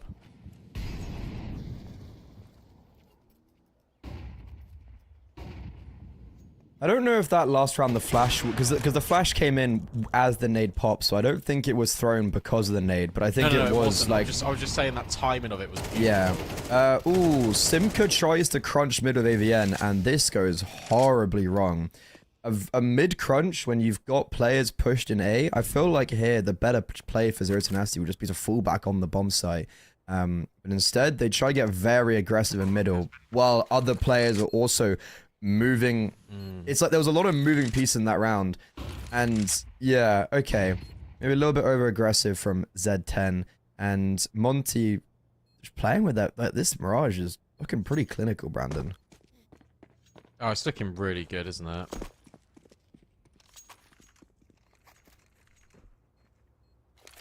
There's an announcement today that config left NIP officially. Yeah. What was that because he's on the bench? Oh, I imagine so. Oh my god, Demka, these spams are so close. Choffo's just little P has drizzled out.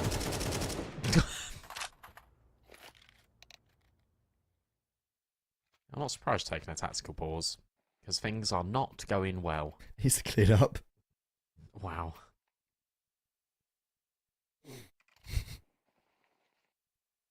I think they got around, like, within their... I think that, yeah, I'm pretty sure they got around kind of after their last tactical pause.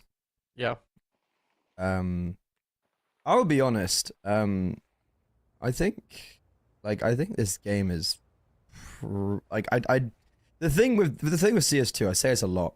I look at 8-1, and I'm like, It's not 3 over. rounds, 3 in a round for Zero Tenacity, a pistol round win in second half, and all of a sudden they're in the lead. Like Yeah. momentum wise, there's like 1 gun round in the second half if they end this half strong and they're in the lead. It's wild, isn't it? I kind of hate it. It's a big, yeah, big qualm of mine.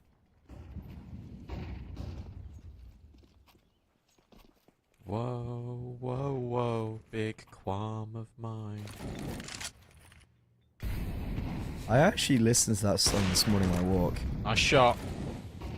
And that means that Joffo can just be staring at Palace, you'd imagine. But they're not going to go. They're just going to back out, Monty. What's the play now? Because every single time Monty go over to a bomb site directly and early into the round, they don't really have any map control beyond it. And obviously Zero Tenacity haven't figured this out yet, but I mean, it's really difficult knowing what to do now here because your initial game plan failed. This is what I worry about with Monty sometimes. It's okay, your initial plan failed. What's your backup plan to get you in the round? It looks like a lean lurk. It's going to be another one of these mid to ways. But how does he get across? Just like that, I guess. He just walks. Yeah, it's pretty easy. We've seen this round a lot from Monty. Surely if they just Wait. swing ramp. Yeah, I was gonna say They don't Brook Monster know. would be dead.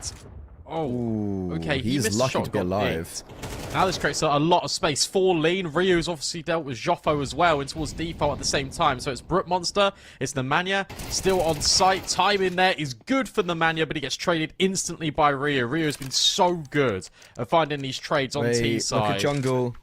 It's Oh, fine. he's made noise. He's made noise. Lean, that's didn't have to peek there. Could have played a crossfire with your buddy. Brute Monster getting very aggressive, and even though Demka's playing very passive, Ryu's just won the round himself. 3 kills so far for him.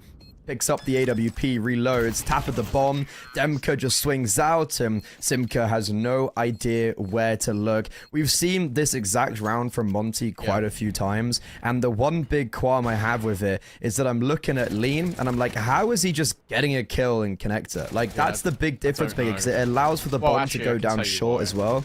Well, it's just like, shouldn't we be expecting this a little bit by now, Simka? Well, yes, in theory, but also why are your B players not taking space or over at B when you've received contact over at A? Why is the player in short not jiggling mid with the connector player and taking any sort of space? Zero Nasty have taken 0 map control this game. Because when they tried to, the only time it worked was the kill on Gizmy in deep ramp. They tried to push under, didn't work. They tried to push in towards ramp, didn't work. Flashbang here is so brilliant. I don't actually think it fully blinded Brook Monster, but it did enable Lean to get the kill. Flashbang's good as well on Ryu. The Mania is dead. He hasn't also seen Ryu in connector, so Chofo's not going to expect someone to be here. He's just going to walk into his crosshair. That is a ridiculously good timing. Why are we going B? We've killed everyone on A. Oh no, AVN's dropped the bomb and got a double. And both Lean and Ryu are in the gnome. And Simka will isolate and find the jewel. Ryu, fast in market, has been spotted by Simka. Or has he? Because AVN's still cautious. Okay, no, he has been. Simka's holding for him, and that's a second round for Zero Tenacity where I'm not sold on. Didn't clear ladder. We get caught off guard. We get kills on A, and we still commit towards B.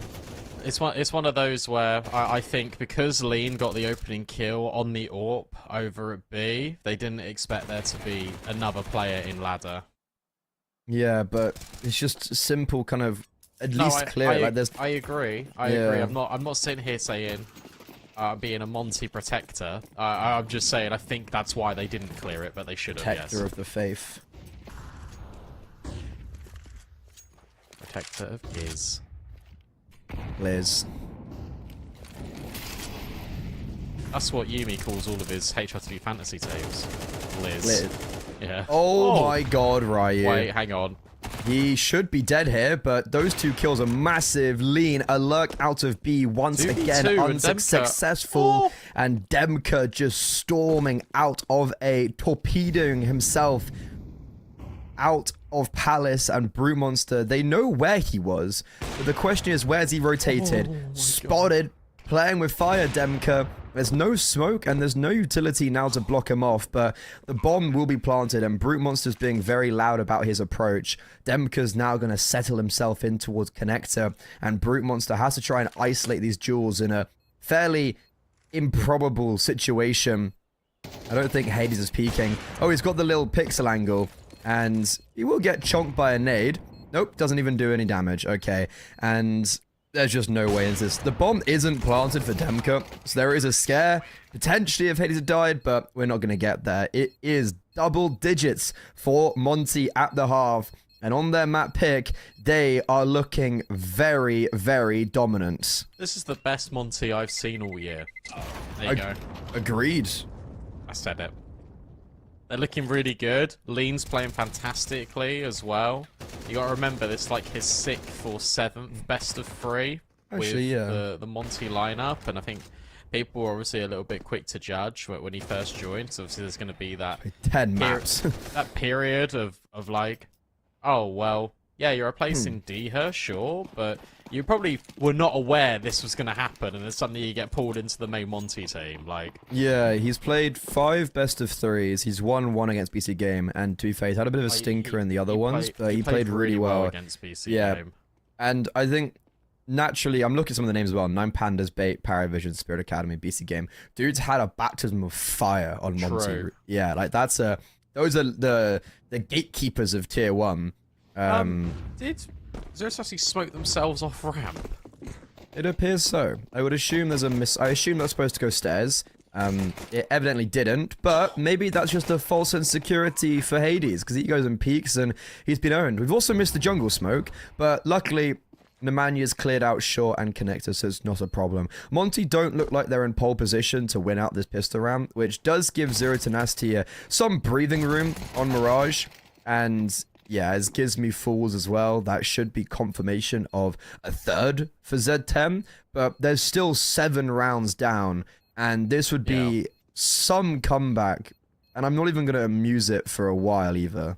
You know what I would do here, because I'm paranoid about MR12, is with 10-3, as you said, with 7 rounds up, you just save. I'd save and then I'd get all the rifles out. I would probably do save Furia buy, but that's just like yeah.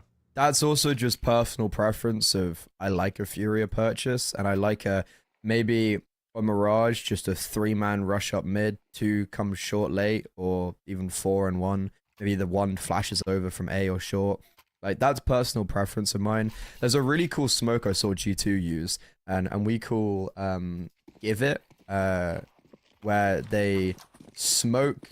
They jump out a window and kind of throw it down bottom mid, and you can play around it to the right, and you get this really cool one way if they smoke top mid, and then one other player can just run up and then play behind the top mid smoke.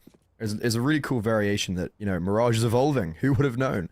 But Monty are actually buying into this round, and not looking great. Am I lagging again? No, you're not. Okay. Our feed went a little bit funky. But we're not missing anything really, apart from Zero Tenacity just killing Monty players.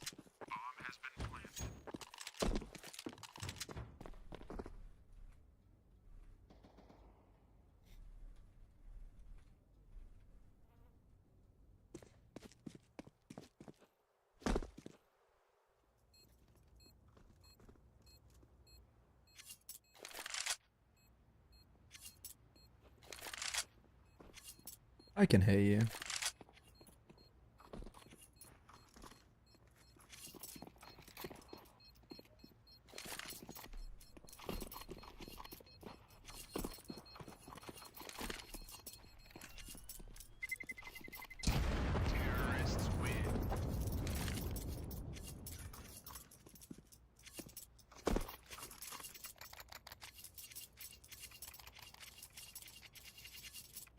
A 4 spy unsuccessful for Monty. It was a pretty good opening kill for Zero Tenacity. They just scale up mid. And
Right, guys, I'm gonna try now. Sorry if I sound like I'm lagging, but hopefully I'm not.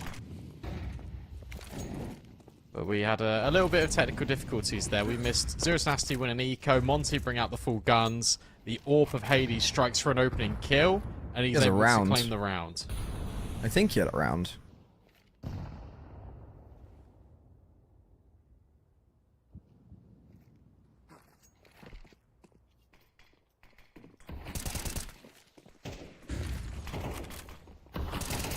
Ooh. Ooh. Big opening kill from Lean. A double. He's anchored down the B bomb site spectacularly. And there's also just all these rotations. Yeah, this is game over. Hades is here. Gizmi's come from short. Demka's also rotated in if necessary. But what a hold from Lean. Like that round, sure, there's great rotations and it's really like smooth and it's a very well-oiled machine for Monty. But the fact that Lean gets those opening 2 kills just opens such a big pathway for the rest of his team to succeed. Yeah, looking really good there for Monty. And I mean, look, Zero Nasty, you got to force into this, but you're gonna have Galils, you're gonna have limited utility. There's gonna be what, a Tech 9 on AVN, who's had a really rough go of it this map. It looks like we're getting almost like a pistol round, where you've got players pushing underpass, and then going in towards an A split. Joffo, being really aggressive, and Lean just says, "What are you doing, mate?" No one hasn't drawn any rotates off. rotates. Well, Yeah, didn't really. he gets the opening kill instantly. Hades is still fixated on Palace, and they're just walking into his crosshair. AVN left alone. Zero Tenacity 5 looks like all they're going to be able to muster on Mirage. And even though they won the second pistol round, 2 rounds was not enough to be able to build up from. And Monty, a magnificent performance on their map pick. This is an elimination game, 1 and 2. So whoever loses this will be saying goodbye to in Series 19. Monty, who went 3-0 in the last main Swiss, will now be looking to make a return back to playoffs. Nuke is going to be up next. It's Zero Tenacity's map pick. And I feel like Monty are going to give them a real good run for their money. We came into this series saying 2-0, and it looks like this could turn out to be the truth if Monty continue playing like they did. We're going to be finding all of those answers to our questions after this break.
struck, can I let it go? We're running from the dust, wanting to be sure. Chaos in my mind, constant deja vu. But every time, it comes back to you.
An extremely dominant performance on map 1. Monty laid down the law, and Zero Tenacity, they succumbed to it. They got demolished, simply put. And 5 rounds, including a pistol round victory, it just simply kind of wasn't good enough. It was just a non-starter from the Balkans. And I think for Monty, I would love to sit here and say that I think it's going to be a 2-0. But Branham, as you know yourself, and you've been through the trenches, it's not always a given.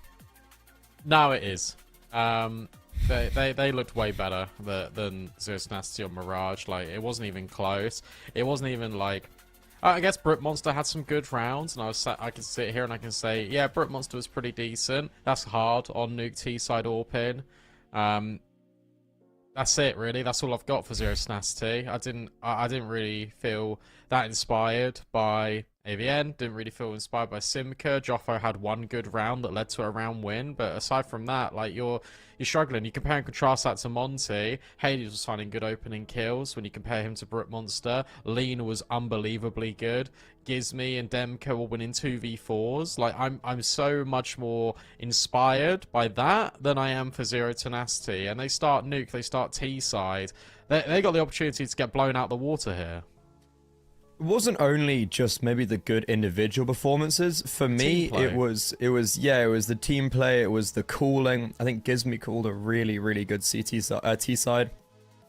The anchors were just on form. I don't know, everything for me, Monty, like, there was a lot of rounds where we came out of it and we were like, this is kind of a perfect round. And going on to Nuke, Monty, sure, they have lost 2 in a row, but it's to, like, Bait, 9 Pandas, and then even then, they're still winning in recent history against Navi Jr., Fnatic. Like, these are some pretty big names to be conquering, but I don't know if they've actually played. I think they played against Bait and 9 Pandas. I don't even know if they've played with Lean, but regardless, Zero Tenacity, they've won 4 in a row against much lower level of opposition. And this pistol round and this CT side, I feel like it could just spell disaster for Zero Tenacity. This is your classic. This is, did you hear the top hut drop? Yes. Okay, we go ramp. So Demko just needs to try and stay alive. And he has. The Mania has dealt with Hades superbly outside. Look at Demko's position, though. Juggling between 2 different angles, and he just gets overwhelmed. Lean, trying to at least split the difference a little bit, but Ryu can't trade out with the dual Berettas. This is looking a lot better here for Z10, especially with Gizmy being fallen by the Mania again. Everyone lives, bar Simca. Great round from Z10. Ooh, hello, Avian. Yeah, so this would be the 3rd time that Lean's played Nuke with Monty, and he's yet to win Nuke with the squad, but as mentioned, his games that they've been playing are against some pretty difficult opponents, like Bait, this was in the playoffs of Series 18. Bait, they 2-0'd Monty on Mirage and Nuke, and then won the whole event. So I think that's quite a rough opponent. 9 Pandas as well, looking really good right now. They lost in overtime, so for Lean, he'll be looking to get his first win on this map with the main team. And after a pistol round loss, Monty, they're going to take it easy. They're going to go for an eco, which was not what they did on Mirage. They actually forced sport after they lost pistol round.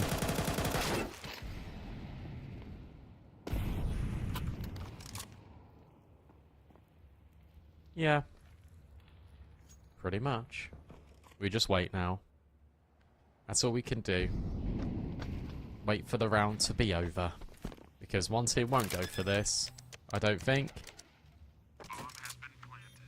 And that'll be that.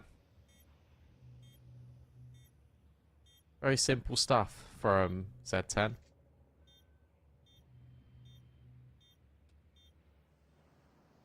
It's really important, actually, they got the pistol, because if they get the first gun round here, then suddenly they've got 3 rounds. They've pretty much got all that they need, if it bar 1 or 2 more on T side. So you look at it and you think, a fantastic start. Yes. Yeah. I don't think Nuke's as CT side as maybe it once was either. I don't feel like it's a given anymore to get like 8 rounds CT side or 9 rounds CT side. And I think 7-5 halves are like fairly standard nowadays. Zero Tenacity though, as you mentioned, it's a good start for them. They keep 3 alive after the eco, and now coming up against the full gun round. It's actually Lean who's going to stay on that MAC-10 that's been picked up, Ryu's going to stay on the Galil that's been picked up, and the other 3 on primary rifles. So not the fullest of buys from Monty. They do actually have some money left in reserves because of those kills and subsequently picked up weapons.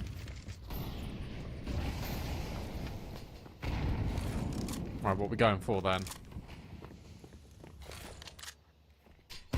Break on the smoke, see nothing. Oh, Lean's on a MAC-10. That really doesn't feel great.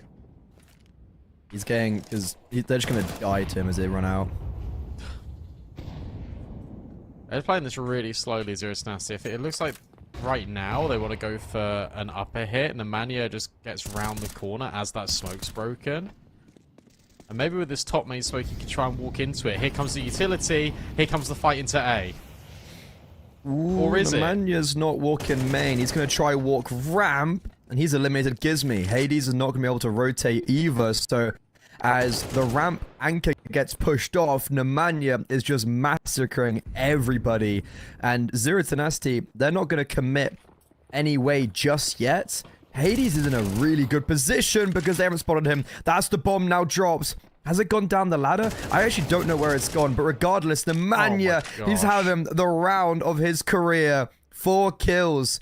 And even though Hades had dropped the bomb, Nemanja's done absolutely everything outside, and he is just a perfect conductor in this very sweeping symphony for Zero Tenacity to win their first gun round. The bomb shall be collected in heaven, and Hades is it's gone B, which was an interesting decision, but Zero Tenacity, they plant towards A, and Hades is probably just gonna have to save him.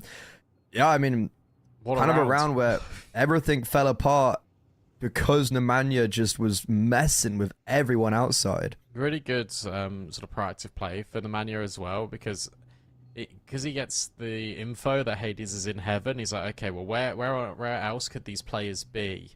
Okay, they have to have rotated down, because that would have been the normal reaction, especially as we're pushing ramp. So he just puts himself in towards garage, he holds for the push, and he gets both. Such an excellent round out of Nemanja. Can Hades hold on to the AK? Feels a little bit scary. Oh, timing will favour him just.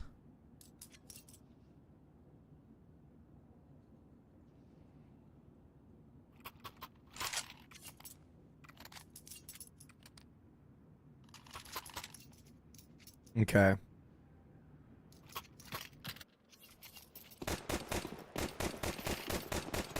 Oh. Uh-oh.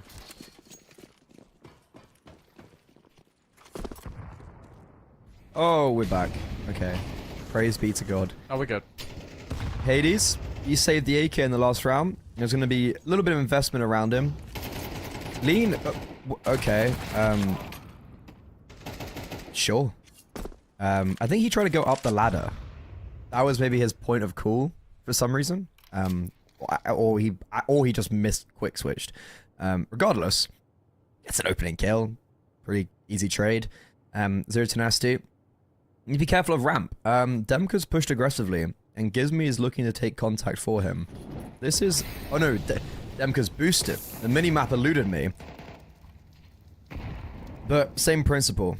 If Zero Tenacity do walk here, Gizmi will be looking to bait in his teammate.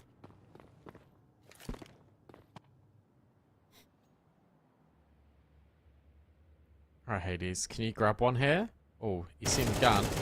Oh, and now he knows about both. That's the bomb Might get more spotted than on one. the minimap. Ryu gets just owned by Nemanja, who's late lurking outside. And now Nemanja will go in towards main. Hades has dropped down the vent. Oh no! Joffo, are you going to go down the vent? I wouldn't. I wouldn't. Wait, his feet! That's the bomb! He's done it again, Hades. And Gizmi second vent as well. Oh, Nemanja's just walking into Hades' domain. Gizmi, as mentioned, was on the A bomb site, and Hades has just done everything. A hero AK and Monty, they've won a round, but I'm looking at Zero Tenacity, I'm just thinking, like, what are we doing?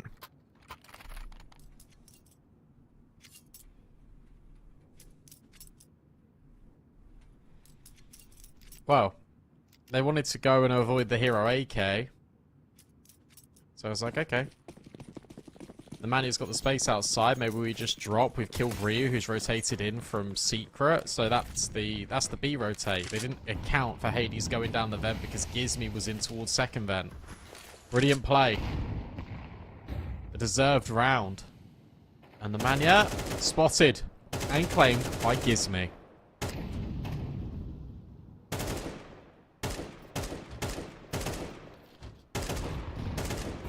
I'm assuming we're going to be really cautious of the Mania lurking outside in due course. His last round it caught off Ryu, right? But this round we don't allow ourselves to be caught off by him, and I think in the future we'll be very prone to his existence there. Zero Tenacity look to pop towards A. Chofo's going to line up utility.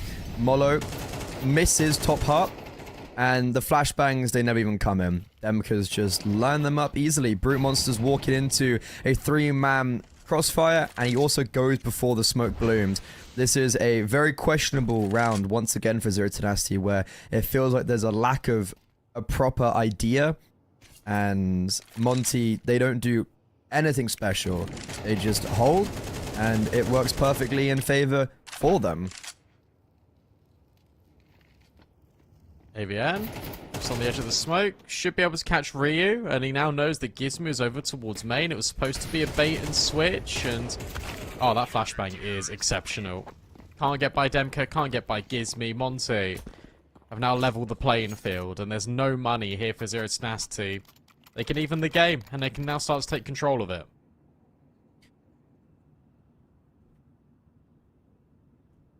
I don't know if I ever told you this, or I think I was talking to you about it when we were at boot camp for UKC Finals. We actually scrimmed Zero Tenacity before our game against Verdamp on Nuke, and like, I don't know, I'll be honest, I didn't think much of them.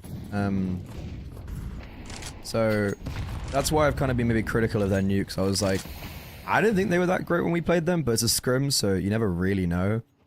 But even like these last 2 rounds, I'm just looking, I'm like, what actually was the game plan?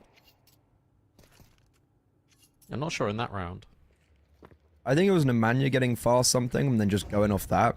Because the only reason they won the first gun round was because of Nemanja. So it felt like they were trying to set him up again in somewhat of a similar capacity. But that doesn't work. And then you look at the rest of the contingency, and it's like, there wasn't a contingency. And even this round's unlucky, because Demka's just gone nuclear.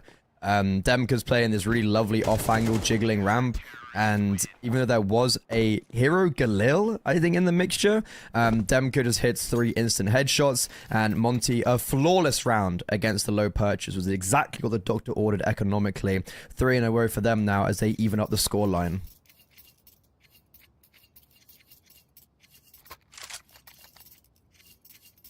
That was a really clean round out of Demka.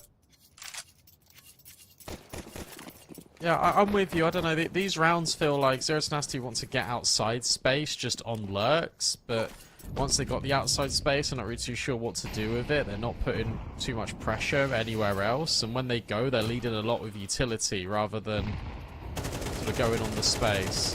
It was interesting because it's like you're trying to do 2 different things on different parts of the map, because you're leading with utility in one area, and then you're just creeping and crawling and lurking outside in another. In the util pulls them elsewhere so you can lurk, but Monty aren't necessarily doing that just yet because they haven't had a reason to do so. And in this round, Zero Tenacity are actually going to make their way down towards Secret with 3 players. Chofo won't be able to cross because the smokes have faded, so he's going to be playing a little bit later. Hades is here with the AWP. Oh, he's peeking in. Or no, he's playing the close angle. This is still dangerous, okay. though. Yeah, still very dangerous. He has got util to drop after he takes the first shot, but especially in these scenarios for the AWP, you can't miss one. As soon as you miss one, it gets very scary. How is Chofo just been allowed to walk into A like that? And it's going to spur on these players down Secret. Hades, he hits the shot, and it's a collateral. That forces the bomb to fade away, and he just might come up the ladder on vent, but it's going to be very scary to do so because the A bomb site has been capitulated. Monty lost Ryu, they lost Gizmy, and now Lean and Demka are going to be the factors in this round as they come from lobby. Choffo decapitates the newcomer. Demka, though, unsuspected. What's Hades doing in all of this? Waiting to see if he can come up the vent, but Choffo's here. Nade lands on him. Perfect placement of utility. He's also just picked up a Molotov. 3 kills so far for the pole. And AVM trying to dance around this bomb site. He hasn't been spotted. Hades thinks he's cleared it. He taps the bomb and gets a very rude awakening. Now Demka needs to go and get the trade shell. There's a kit to be picked up on the bomb site, and there's going to be no clutch for AVN. Yeah, I mean, the fact that Lean has actually had a deliberate gap in trade spacing enables Demka to get the kill in hut. And then Hades just does brilliantly. Last known location was Squeaky. Sure, I'll just throw a nade up there just in case. The collateral is the cherry on top. Excellent work from Monty and Hades. There's Nasty did get the bomb down, but the money it still isn't in the greatest state of affairs. You've got a hero Galil. And no one likes hearing that sentence.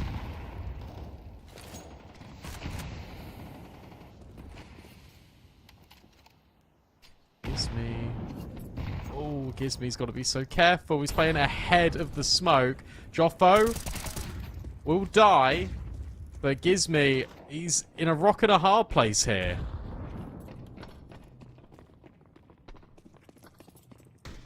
Yeah, this is an awkward round for Monty because there's no one to defend this B bomb site now as Zero Tenacity will be getting the bomb planted.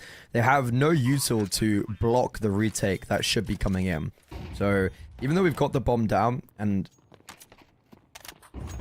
Monty are not exactly ready to go just yet, this should be a pretty easy retake. All 5 coming from ramp. Nemanja playing close. This Tech 9 can shred. This Tech 9 can be dangerous. Only good for 1, but then AVN swings from the other side. Oh, it's all falling apart. And Brute Monsters P250 sings for 2. Zero Tenacity. A major upset. Oh my gosh. I mean, you think Nemanja's done enough here, and then AVN just swings. Gets 2 instant Tech 9 headshots. Brute Monster chimes in with another couple. That is ridiculous. And that is exactly the sort of thing Zero Tenacity needs to help them feel a little bit better. Make them feel a little bit more involved because things have not been going their way for a very long time. And finally, something. Tech 9's dude, up close. Oh, Lean's got an XM. My goat. Oh, I love him. I love it. And Hades getting aggressive in lobby. As soon as we get success for Zero Tenacity, it's all of a sudden come crashing back down as Hades gets the opening kill. And Brute Monster's going to be very careful. What a quick scope onto Liam. That's the XM out and down for the count. I felt like the XM would be in a perfect position to succeed there, but unfortunately it's not. And Brute Monster, I don't know if he's done just yet.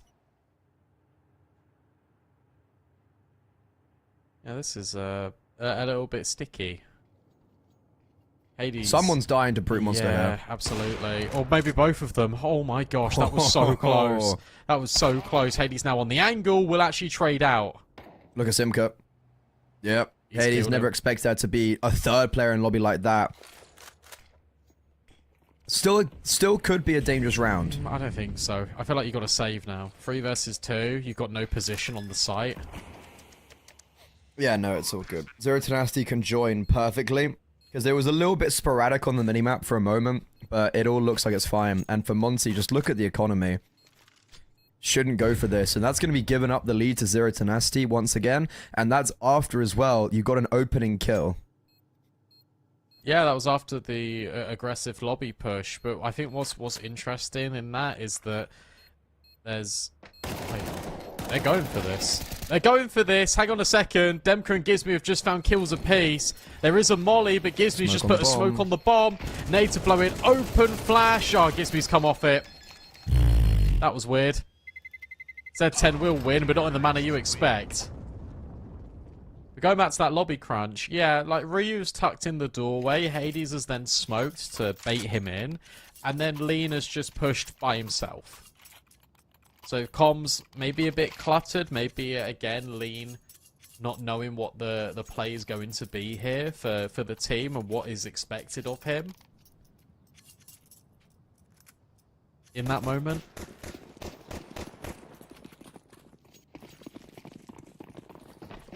Yeah. That was a weird round. It's a weird city side from Monty.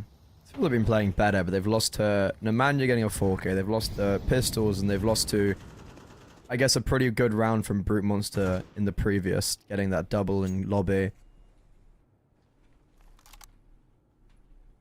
You a fan of the kind of purchase from Monty right now? Like, it's an eco, but Hades has got a Hero 1S. I don't like it. Well, I don't know. Hades has been playing fine, right? But I would prefer Hades. He's playing, bro, fine. He's 10 and 4. I prefer Hades on the Norp though. Yeah, to prioritize that. I don't like how The much gun rounds? Lean is invested in. I feel like Lean's dipped a little bit too much as well. He's getting the XM next round. It's fine. Great, okay. I feel like for Monty, it's like, you know, we're 4-5 down. Why are we trying to get gimmicky in rounds like this? Just save fully for round 11 and try to get a 6-6 half. Okay. Or Hades just kills everyone this round. He's got 2 outside. We tried to trade what? Gizmy. Unfortunately, he gets caught off guard, but Hades he switches to the He's got the sidearm. bomb again. Not only has dropped the bomb, but has claimed 3 lives. This is all going wrong. Simka, he lurked out of lobby last round, and he will get success again this round, but unfortunately, it's a dink and then a subsequent trade. Nemanja outside, 30 seconds left, has to pick up the bomb and then find 3 kills. He's not even going for the bomb. He's trying to take the fight to Ryu, and then Demka shall trade. Monty, Fine. we both questioned the purchase. We both said we weren't too happy with how much Hades had invested and Fair how much enough. Lena's dipped into it. Hades gets 3 kills, so you know what? He's proved us wrong. Yeah, put him on whatever gun he wants. I don't care anymore. Like, it's just ridiculous output from Hades, and that was another round that Zero Nasty have actually tried to run back a few times, where they put the diagonal smokes down and they play ahead of them. They try and get in towards ramp, but Hades at Unbreakable gets 2 kills, and he joins in with Gizmy, who just goes forward in towards Secret. He gets the trade with the USP of all weapons. It's quite similar to that Tech 9 round that Zero Nasty had. Monty get one back of their own.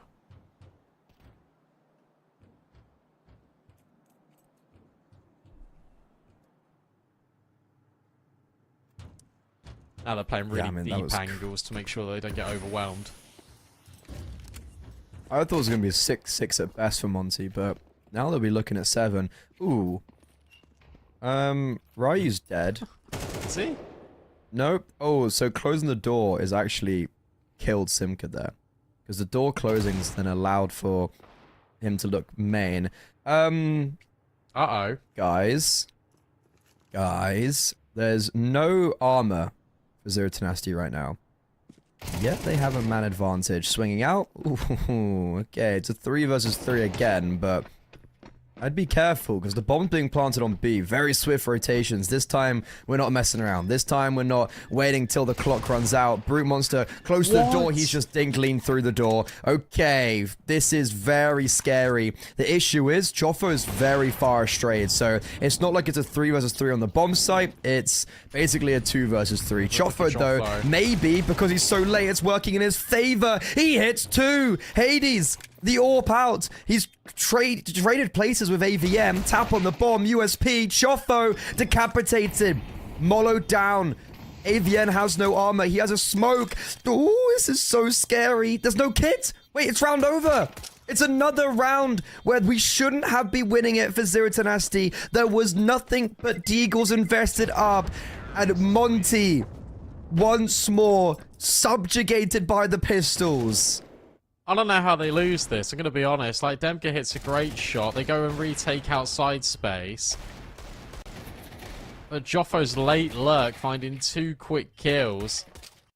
And there's no kit. Why is there no kit? They have the money for it, surely. They just stole a round away from Zero Tenacity. This is brutal. Now Zero Tenacity can get, what, 7 rounds potentially here?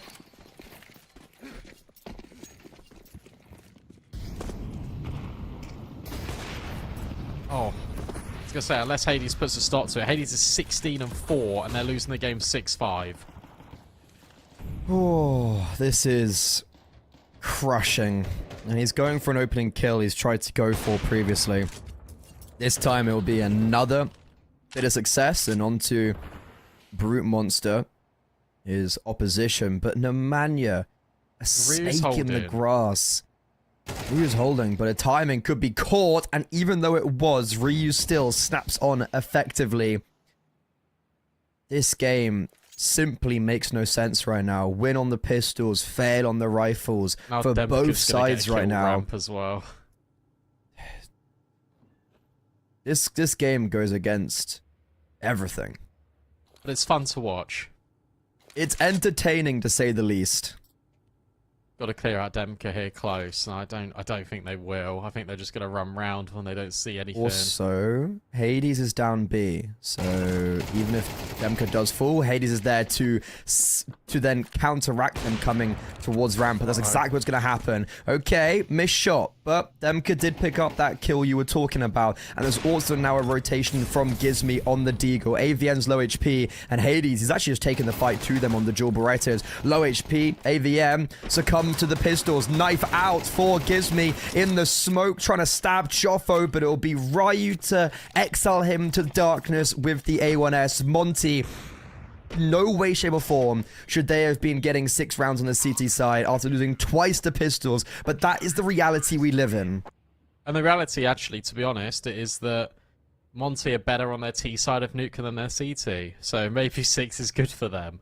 Hades 18 and 4 is a worry for Zero Tenacity, but one of the riflers needs to step up in a big way here. And to be honest, I'm kind of looking at Demka. I think Demka will be that guy for Monty if they want to win this 2-0. Let's see what their T side has got to offer, because Z10, it feels like they've powered up and they feel a lot better now.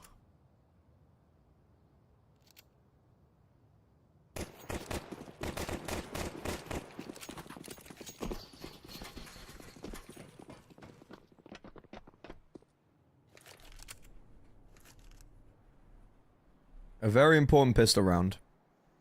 Who will be able to break the deadlock and maybe pull away and extend their lead by a few rounds? Simka, Molodov on default, blinded, stuck in a corner.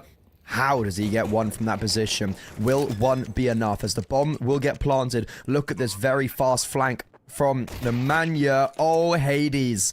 So aware.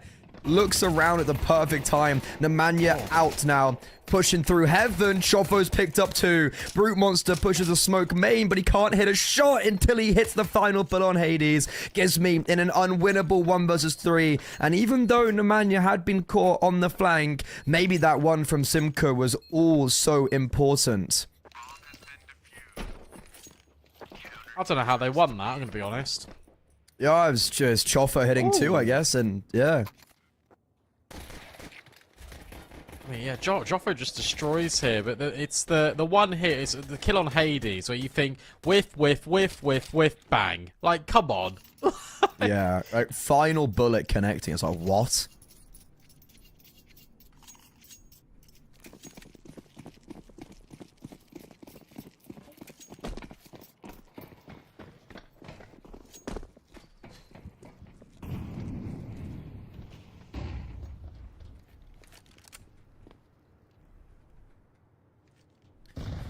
I couldn't tell you where this game is leaning right now. I'll be honest. Nothing feels a given. Yeah, you just let it happen. Just enjoy. Don't try and have any expectations. Just enjoy the enjoy the ride, enjoy the journey, and whichever destination we end up at, will be a better person for it.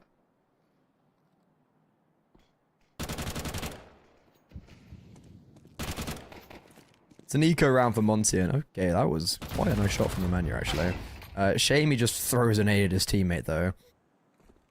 How much damage can Monty get in this situation? That's it. Do you think that's it? No more deagles? No. No more double dinks with a Glock at range? No. No? No. I almost saw a full eco round. One Actually, I was going to say I've almost seen a fully... I've seen like 3 this game already. So... and almost yesterday in South America doesn't quite match, does it? No, not really. No.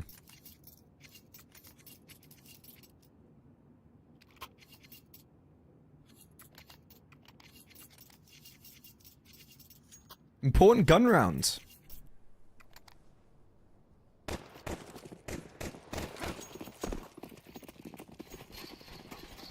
Yeah, it is. It really dictates the shape of the game. If Monty are able to win this one, they can start building back in, and oh, this is potentially quite quick.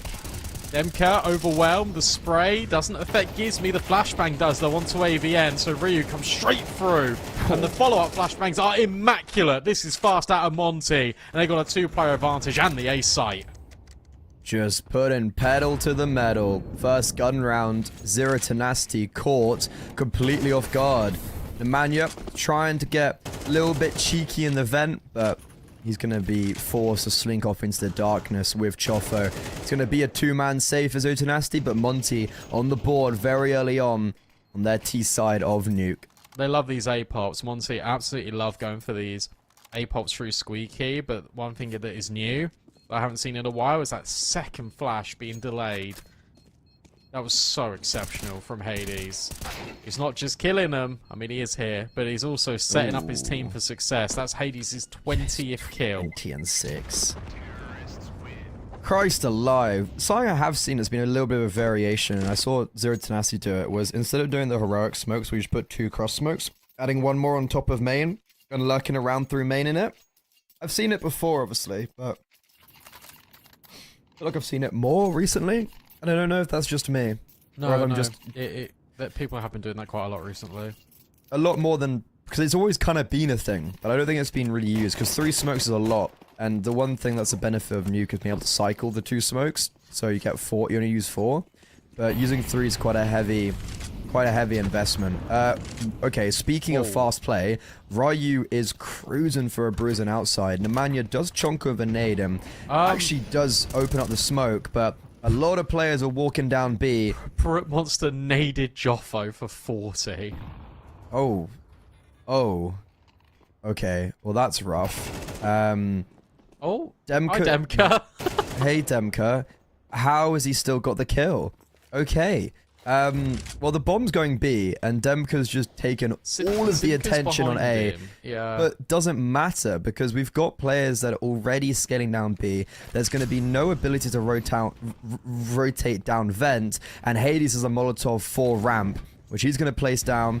Oh, bit of miscommunication there. Lean and Hades, both Molo and Smoke, the exact same entrance, but it's fine. And Monty, a Nemanja-esque round, as I would call it. I don't know why Brute Monster's just nading Joffo. I think it was to maybe break the smoke or something, but it's just hit him in the head.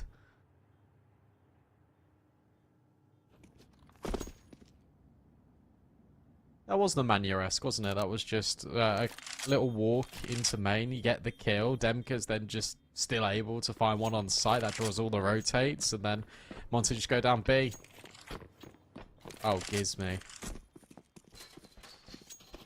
Never mind. I thought we were watching Z10. We're not. We're watching Monty. I thought Gizmi was going to kill them all. I was going to say, like, what are you doing? I was like, what? I was like, I was looking at it via click back. I was like, dude's on the Zaza. We're quite lucky today. We get a lot of UK Counter-Strike. Or unlucky, depends how you look at it. Lucky. Lucky. You got Azuru living it large in Sweden. Got Gizmi on Monty. You got Cypher on BC Game Next, going to his first Tier 1 event since the Major in Paris almost 2 years ago now. And, well, you can't take the UK out. What? Oh, that's just ridiculous. I was gonna say, like, he spammed his teammate. I was like, you can't take the UK out of a player, but then he just completely spams Simca through the wall. Sorry, Gizmi. That is actually just a silly opening kill. And now they're just going to go ramp. There's One only of the guy 2 here. primary rifles. Joffo is Deado. and he gets the opening kill and then fully blinds Choff over Ryu. That's round over. I mean, you got to save. And now you got Hades lurking in lobby.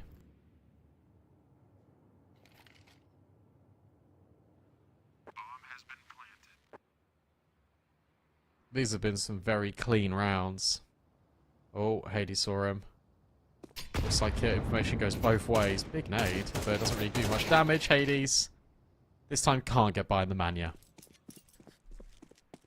It's not a big loss to lose Hades there, but it would have been a big kill to get.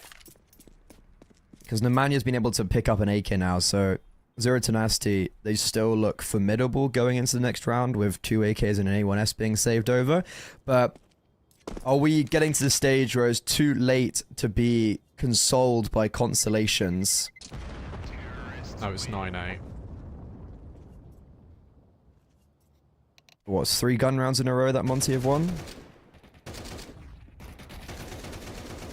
Pretty easily as well. Yeah, look, it has felt convincing. Don't get me wrong, but where the scoreline is the way that it is, and the way that Zero Tenacity are, they can. We've already seen in the first half they can just pull rounds out of nothing. So I don't want to immediately just write them off.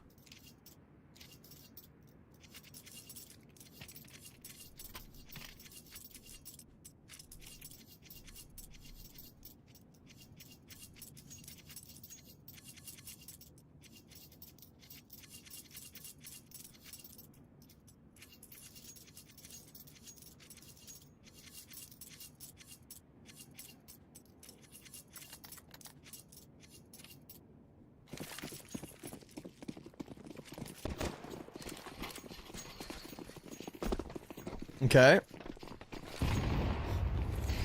No force buy actually with the 3 save weapons. This is brazen to go down the vent. They got it. Do 3 get how many people have got down? 2? Lean is somehow alive and Nemanya's gonna get caught off. He was Yeah, so ready for that. that's kind of crazy from Monty. A very That's hilarious brazen round, play. actually. Yeah, Lean never gets down the vent. He tries to, but wait, Brute Monster's on He's B. no kit. Huh? But what? Brute Monster now reveals himself. Is Brute Monster gonna get on the bomb? If he had a kit, this round is actually over. But he doesn't. I think Brute Monster's just so confused. Like, where is everyone? Yeah, he How is. has he got? How has he got out? I don't care. I, They do kill everyone. I, Oh. but then AVN falls as well? Dude, Lean doesn't get down the vent and he gets a kill because of it on 4 HP. Ryu's aware of Nemanja rotating. I mean, he is making noise, so it's kind of fair enough. And then Brute Monster throughout all of this is still on the B bomb site and somehow gets off the B bomb site and saves with a kill.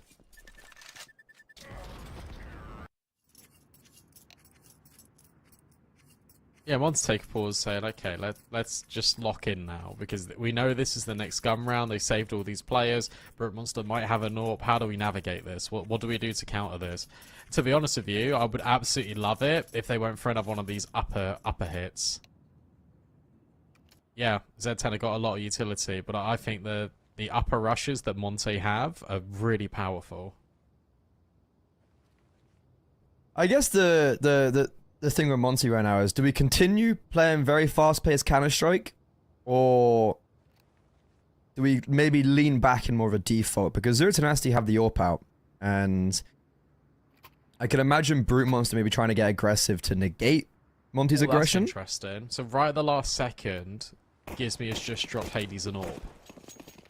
Ooh. So I assume that means we're not going to be going fast. Oh, Brute Monster, aggressive opening kill. And Ryu, he's been trying to get cheeky with it outside. Unfortunately, not good for this round, but Hades, a swift trade. He surges and excels to 21 kills. Oh no.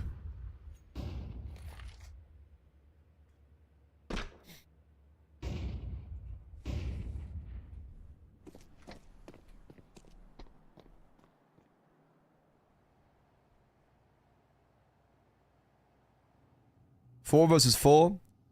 Monty, they slow it down after their early success outside.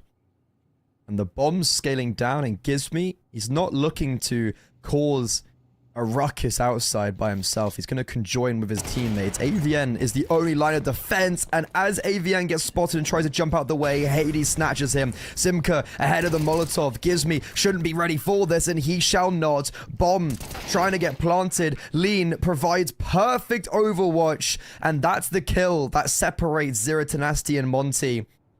As Nemanja and Chofo are too far away and too separated to try and make an effort of this round. Monty flawless on the gun rounds on their T side, and after winning on their map pick 13-5, it looks like this series is coming to a resounding end as Zero Tenacity are now staring down the barrel of Series 19. The 11th hour is calling, and they look to be eliminated. Oh, yeah.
This is going to be a tough round now for Zero Tenacity, because win this, you're sort of back. Lose this, you're losing the series, because your money is in a really dire position. Monty grouping together, moving as a pack. There's no lurkers, bar the in-game leader of Gizme. And Joffo, it was a good flash, and he has actually spotted one. Not the bomb. But Lean is here. Hades on a deep angle, but Joffo will at least pass the first test. It should be ready for Lean, but it's a good trade out of the youngster. Brute Monster just on the corner. There needs to be a flash here for Lean, and there will be. He doesn't need to commit into the AWP, but at least they've got all the... Ooh, this is scary. Lean. Molotov not affecting him. Hades holding a deeper angle. Whoa. Brute Monster kills the wrong player and then ends up switching to his sidearm to finish off Lean. Brute Monsters saved the day in this round, but there's only one player on the A bomb site, and he's been wrapped around. Nemanja on Mustang, not cleared by Demka. Gizme coming from main. Going down the vents, the bomb is heaven, and with 5 seconds left, there's nothing Monty can do. This is their first loss on gun rounds in the second half, and even though Zero Tenacity were doing great at saving, I was thinking we're saving, but we need to actually get a round on the ball. We need to actually do something with these weapons, and finally they do. What a round out of Brute Monster. Like, he definitely wasn't going to go for the Hades kill, but it just appears to him. Swap into the sidearm as well to deal with Lean up close. It was exceptional from Brute Monster. And that just really just lays waste to any of the plans that Monty were trying to achieve. I think they got a little bit tunnel vision on Brute Monster. Should have just left him. Should have just taken the space down the site instead. But there you have it. Finally, something for Zero Tenacity. But it needs to evolve into more consistent pieces. More rounds. And this is fast, potentially. Oh my god, AVN is just burning. Joffo will be traded. And there's still 2 low players here for Z10. And this time they're just going to smoke Brute Monster off. Yeah, he's not in a position this time to have any say in the round. I'm cautious though of this round for Monty, because we've still got 2 in lobby, but Simka gets caught off guard. Nemanja gets tagged even lower, so in a man advantage, there's 2 are low, and Nemanja He just walks to his grave. Bomb should be planted. It should look like a very uncontested now round as Demka seeks to end the life of Moore, and that's exactly what he shall do. Brute Monster, last known location was towards Hell, and he's yet to even move away from this. So if I'm Monty right now, I wouldn't be against throwing numbers towards CT potentially to try and catch him off guard. Yeah, I'll definitely throw a couple. Lean can go. Hades on low HP can go. I don't think you really want to give him a chance to save the AWP. But they will. They want to prioritise their money, which is fair enough. I've noticed sometimes that when players are scoped in with the AWP, it messes up the HUD a bit. And now there, look at the names on the... Look at the names for like Demka, Lean, Gizme, and Hades, I suppose. Oh, God.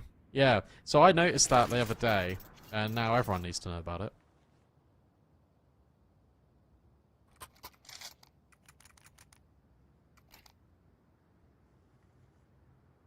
There you go. Enjoy. I'm deeply satisfied now with that information. So if you've got OCD, unlucky. Yeah, pretty much. Yeah, get wrecked. Can Monty do it? They are on series point. They've got 3 of them. Again, they've only lost 1 gun round. And we're down vent. Bombs down, and Simka, forced to eradicate the offset that Zero Tenacity are in, pushes in aggressively and falls. Bomb shall be dropped, but only two players commit down. Yeah, only 2 players commit down the vent. So because of that, there's still so many members in lobby holding these lurks. Or is it over just yet? Brute Monster and Chofo pull back a killer piece. Unfortunately for Brute Monster, just gets wrapped around by so many different sides. Chofo now the hero that Zero Tenacity need. They're calling upon him. Timing, actually. He's got a fantastic timing. Bomb previously dropped on the site. They know he's down here, but Ryu catches him skulking around behind, and Monty a near flawless T-side on nuke as they eliminate Zero Tenacity and advance further in Series 19, now placing them 1 step away from playoffs. Yeah, it's unfortunate really for Zero Tenacity, but they just were outclassed here. I mean, they had some cool moments with the Tech 9s on nuke, and that made them look competitive, to be honest, but Monty, I think the macro was unbelievable this game. They had a really clear game plan of what they wanted to achieve. The individuals were all popping off and having some really solid impact, and I was really impressed with them. I don't think there's anything more much to say apart from they're trying to grind back the hard way, make it into the playoffs, and they potentially can do it. I'm just really impressed. They look really good. Same. I think that was a extremely solid Monty, and it makes me very... It makes me excited for the future. That was the first time Lean has won a nuke with this team on his 3rd try. It's the 2nd series they've won with Lean. He looked really, really good. The whole team looked really, really good. And maybe the one benefit of moving away from someone like Deha into this newer player like Lean is that you get this sense of youthful exuberance that you might not get with one of those more experienced players grinding through this echelon of Counter-Strike. I think Monty Gen, they put on a masterclass last year, and understandably so, outgrew the whole academy tag when they were, if anything, maybe better than their main team. So now you just go, right, let's just pick up the core of the academy team. And I think this is a really good sign.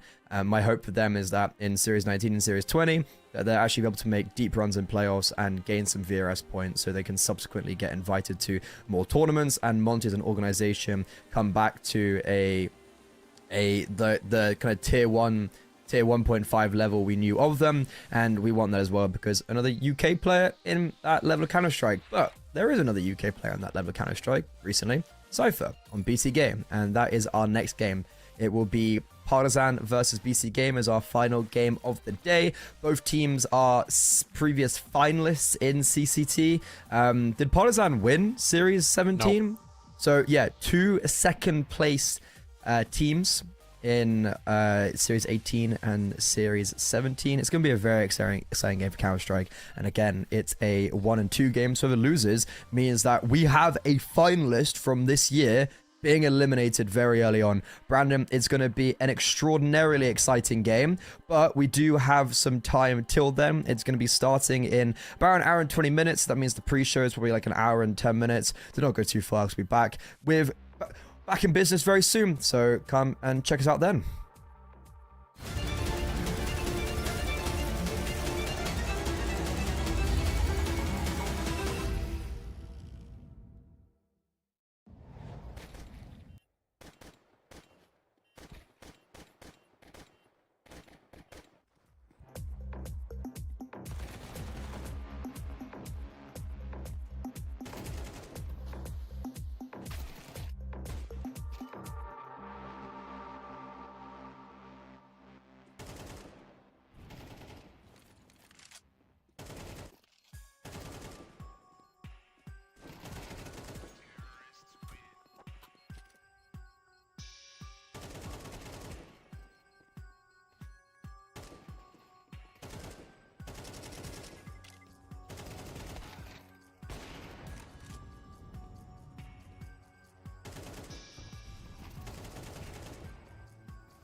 Hello everyone, welcome back. We've got our last best of 3 here, and unfortunately we have to say goodbye to another team, Freddie. One of BC Game or Partisan, 2 grand finalists in the previous CCTs, will be gone out of here at the end of this BO3.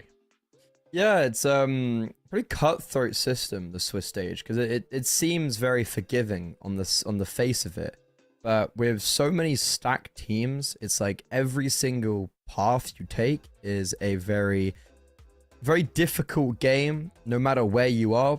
And even in the 1 and 2 bracket, it's like, oh, we should be playing against maybe like worse off opponents. No, you're playing off against a fellow finalist. So it's going to be a very difficult day. And we've already said goodbye to some very stacked teams in this main Swiss, I guess, notably maybe Sinners or like a Fireflux that were on form. Sashi, you haven't really been able to put pen to paper this year. But it's going to be a really exciting game for our final game of the day. Yeah, it will be. It will be a really interesting one, sort of see where we land here. And I'm really interested to sort of get to know Partisan a bit more, because I've watched a lot of BC Game. I haven't watched much Partisan, and I spoke about them and their run in the grand final before, and I was like, okay, I'm not really too sure what to expect here, but I'm excited to sort of see what we can get. And I think they play some really solid CS. I like what we get out of Vladen. I think Dragon's really good at finding openers. Kindo's always pretty consistent on the AWP, but what I find quite troubling, and again, it's just the plague of tier 2, is sometimes these players go missing. Last time I watched Vladen, it was against 500 in the Swiss stage of this tournament, and he was missing. Kindo was okay in parts, but we need a little bit more from all 3 of these guys to really raise the level, because when you have a look at BC Game, which we will in a minute, there's going to be like a lot of players that you can point to and say, this player's going to play well, this player's going to play well, and we need that out of Partisan. Yeah, and it's a Partisan team that I think when they made that second place run in Series 17, it certainly surprised a lot of people. Like, I don't think anyone really expected that. So they come out the gate swinging, maybe as like an underdog perspective. You have, speaking of individuals, like kind of just everyone stepping up. Like, I think Kindo on top, and that's performances that we need to be seeing out from him. Dragon's been playing really good this year and has been playing fantastically also in this main Swiss already. So those are kind of the 2 I'm looking at. But the most, to be honest, for me, the most interesting storyline is Emmy, and having him back in a project for the first time in a while that actually looks like successful, because he had Partisan in 2022-23 that was looking good, and then, you know, he goes to Tyloo. It's like Pompa, iNation. Like, this is a guy who used to play top 5 Counter-Strike, so it's really interesting to see him back in form. But okay, hello. But BC Game, that's the interesting team that we can talk about now, because these guys, as you mentioned, they're on some pretty hot form right now. And if I'm not mistaken, they're also at a boot camp, and this will be the first time for them as a full 5 together, which is very exciting. Yeah, that will add, I think, another level to this as well, because you can just be together, and that just makes you play better naturally. So I'm excited to see it. We got the Veto. We can roll across the screen as well, because I'm a little bit puzzled by this Veto, Freddie. Because Hit me. Look, we're going to see bans out of Nuke and Train. We're going to see BC Game pick Dust 2, which they really like and they've been performing well on recently. I've seen a lot of BC Game. But Partisan pick Inferno, and they've not been doing too well on Inferno, and BC Game have been doing quite well on Inferno. Last time these 2 teams played against each other, it was Inferno and BC Game won. In fact, every single time BC Game have played Partisan, they've won. So it's going to be a bit tricky. Series going to Mirage, which feels okay for Partisan if we get there, but that relies on them winning one of D2 or Inferno, and given the track record, I don't know if they can. God, that Inferno track record is not great. Even in Series 17 when they made the Grand Finals run. Like, they did very good against Fnatic and Nexus, but since then it's just been some pretty big losses to some teams that I don't think you should be losing to, and are not the same quality of BC Game. Whereas on the other side of things, BC Game, like, you saw them against Astralis, right? In the Dallas qualifiers, you saw them beat them. They qualify for Dallas and also beating Partizan on this map, which is, to be honest, the Dust 2 pick, kind of just speaking of beating Partizan, BC Game have picked into Ancient in their previous interaction in Series A team, and in a quarterfinal where BC Game won, and then that was their grand final run. And then also in the open qualifiers of IM Dallas, which they subsequently succeeded in doing, Ancient was played, and they won that open qualifier game 13-1 after a 11-round T-side. And, you know, even in that best of 3 when they picked Ancient, it was still a really, really pretty one-sided game. So the Dust 2 pick is an interesting one. Like the Inferno pick for Partizan is like, okay, well, they do pick Inferno, they're just not very, like, they haven't been good on it, but it's still their map pick, so you can see the reason behind it. The Dust 2 is certainly an interesting one for BC Game of like, look, they have been really good on it recently, and they have got some really good wins, but wouldn't it have just been safer to go Ancient and be like, we are better than these guys on Ancient? Or maybe they're playing 40 chess and being like, they think we're going to pick Ancient, so boom, we picked Dust 2.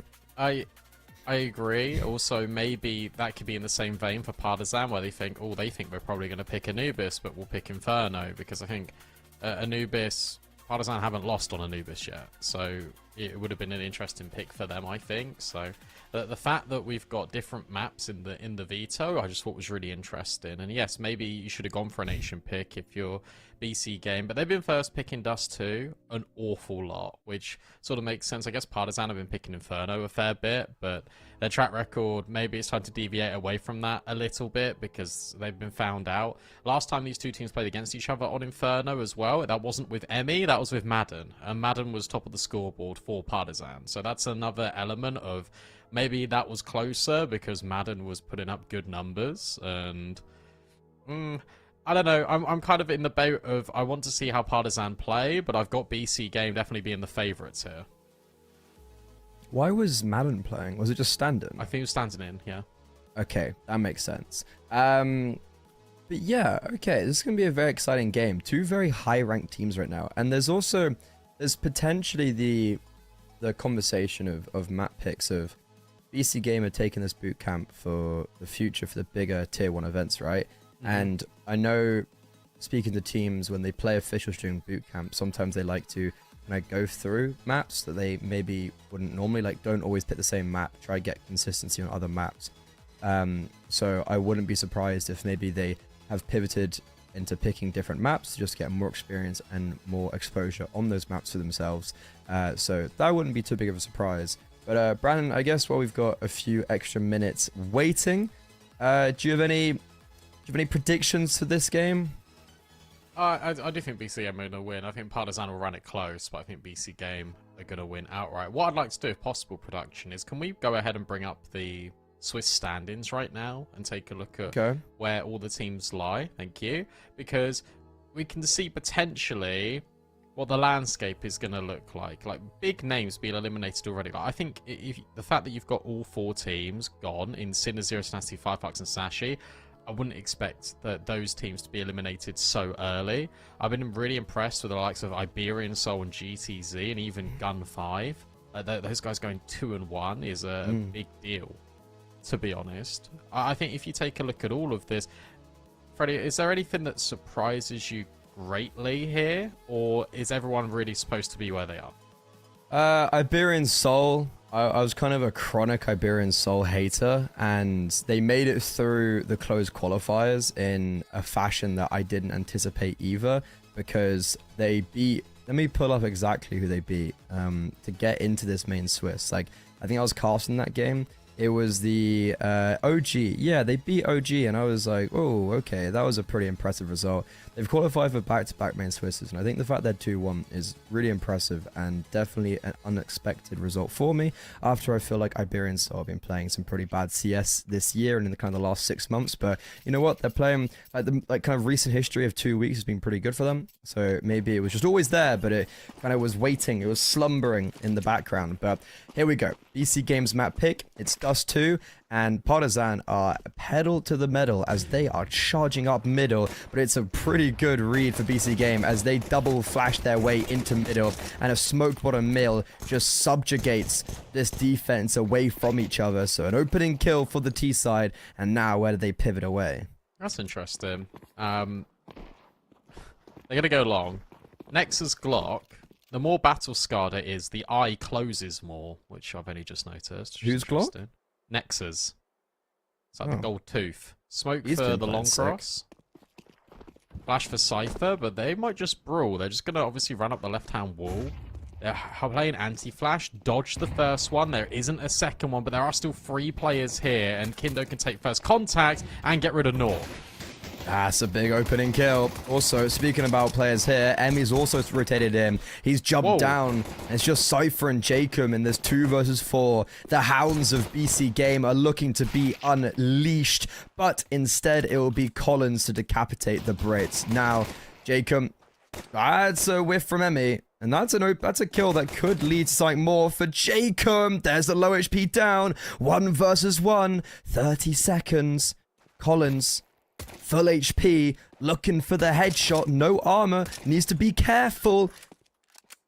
And Jacob just running around, trying to see if he can land a random headshot. And unfortunately, the 1 versus 3 is not going to go in his favor.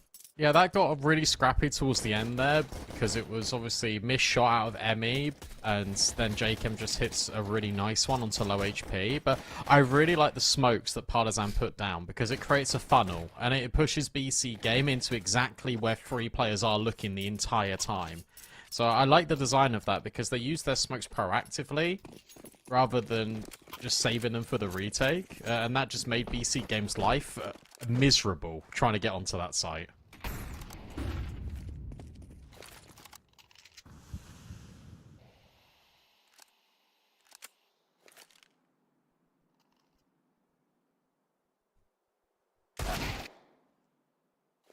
Okay, no bomb down means no party for BC Game. I think it's actually my first time watching Partisan with this year. I just kept on missing them, really.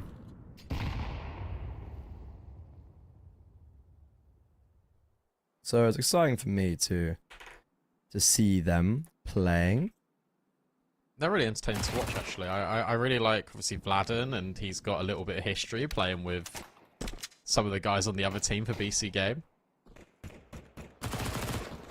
Oh, of course. Yeah, he played with them. And he was part of the Bleed roster. Yeah, / unpaid. / unpaid. / will they ever be paid? So I forgot paid, he's chilling. Yeah, dude, that's good.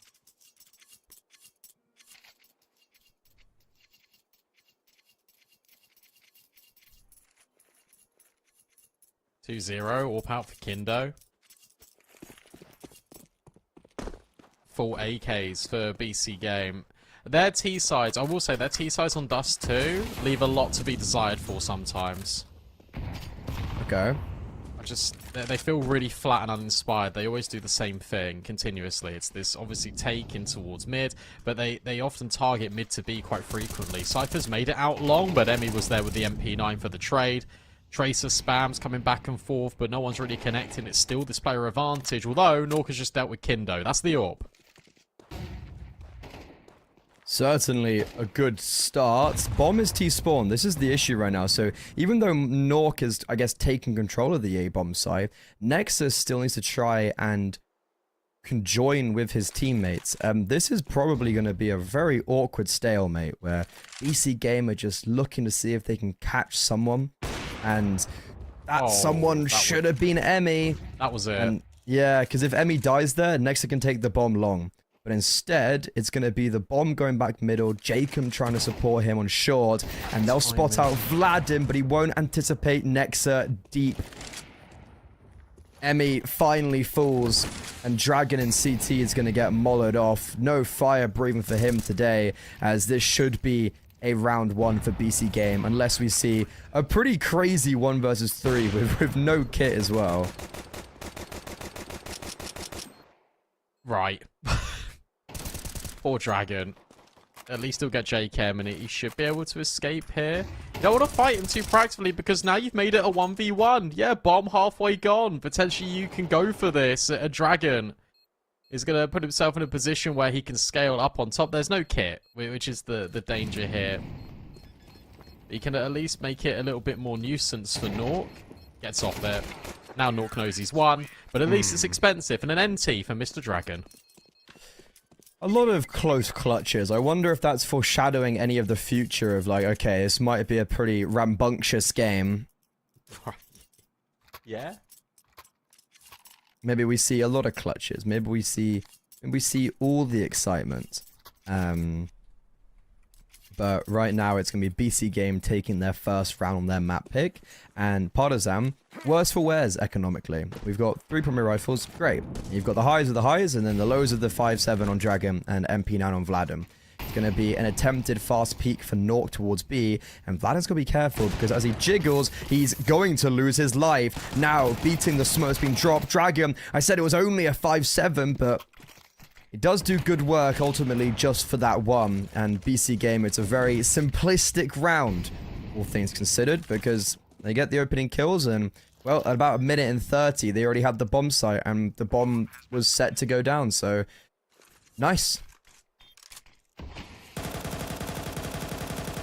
Yeah, very clean. Very easy rounds. And now this just forces a save. Out of Partisan, I mean, yeah, not really too much to say about that round, apart from it was a good design on it, efficient trades out B. Yeah, and it's good to see Easy. a little bit of variety for BC Game because they do like to tunnel vision in on certain plays. They love this short play. If that doesn't work, they'll go mid to B. I saw an example of it. Like BC Game went mid to B like 8 times. Just in a row. Did it work? Eventually. Oh, okay. Mid to B is pretty good, and I think it's definitely something that, you know, could get utilized more, but to an extent, right?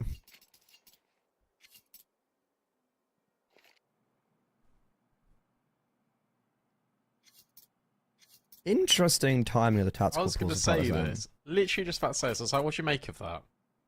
Being a coach yourself? I would assume it's not necessarily about the gameplay.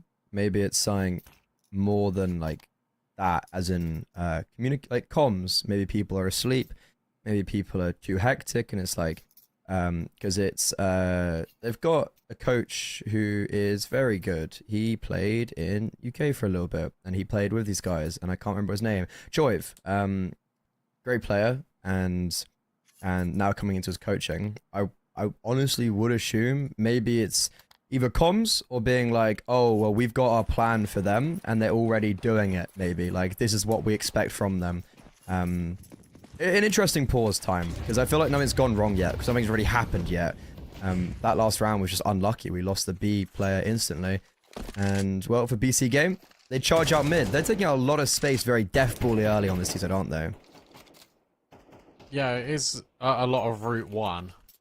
This is a nice reaction to claim, I say, some short space. They didn't actually do anything off the back of it, but now they're all here. 4 players lying in wait. Yes, 2 of them are USPs, but it's still a large quantity of players that BC Game might not be ready for. No break on the smoke, but the spams. Oh. Good enough. Very good. Kill and damage. BC Game do have the bomb site. Bomb should get planted. Can it be contested? Yes. Emmy doesn't contest it going down, but gets the kill afterwards. A dink on prime taps as he's falling, and it's all falling apart. Nork, 1 versus 5. Everyone around him's fallen. He picks up the first, and there's just so many numbers surrounding him. That Partisan on an eco round where they do have the 3 saved rifles, but there was no investment. They come out with an AWP and 3 AKs. That is a very, very good Kickstarter. It's also just a gamble, really, isn't it? It's one of those where you go, okay, let's just work their way in towards short. Didn't see anything. Okay, that's fine. We've heard a lot of U2 out long. Let's gamble, because if it's B, it's B. We can just save and bring forward our rifles that we already had into the next. But the gamble pays off. BC Game walks straight into it. There's no room to disengage because you're sort of really tunnel visioned out long. At least Nork's hit a tag, and now BC Game are going back to B. Gotta be careful of lower though. Yeah. Again, quite deathbally Counter-Strike. And what's the plan B? Because they haven't had to necessarily fall on a plan B. They've kind of taken the space and ran with it. But after being smoked off, going towards lower, you said be careful of it because Dragon is laying in wait. There's a nice setup as well where Collins can take contact, throw utility, try set up his teammate, but unfortunately Dragon doesn't get a single kill there. There shall be a trade eventually from Collins, and now we disengage this short setup and look back towards the B bomb side where Vladin, he's disengaged. He's gone towards middle to try and take the space with his teammates, and he's going to get a very rude awakening as he comes back to look, but instead it's a fantastic timing onto prime taps and no trade. Vladin, 27 HP, he's pushing the door smoke. It's very, very shallow, and this is going to be the downfall of BC Game. Oh my god, he tries to retreat, and then Collins nades him. Is that going to be a difference maker in this round, as BC Game do now have the liberties to get the bomb down and a re-smoke towards doors? That smoke's so bad. They can Same have issue walk as last through time. it. Absolutely. Bomb is in. Kindo's got Molly Flash to set up his teammates. But Nex is just going to attack in the corner, and Nork's going to take all the contact. So Emmy on this timing in tunnels, he's going to be pretty essential here. Molly goes nowhere near the BC Game players. No kits apart from on this AWPer.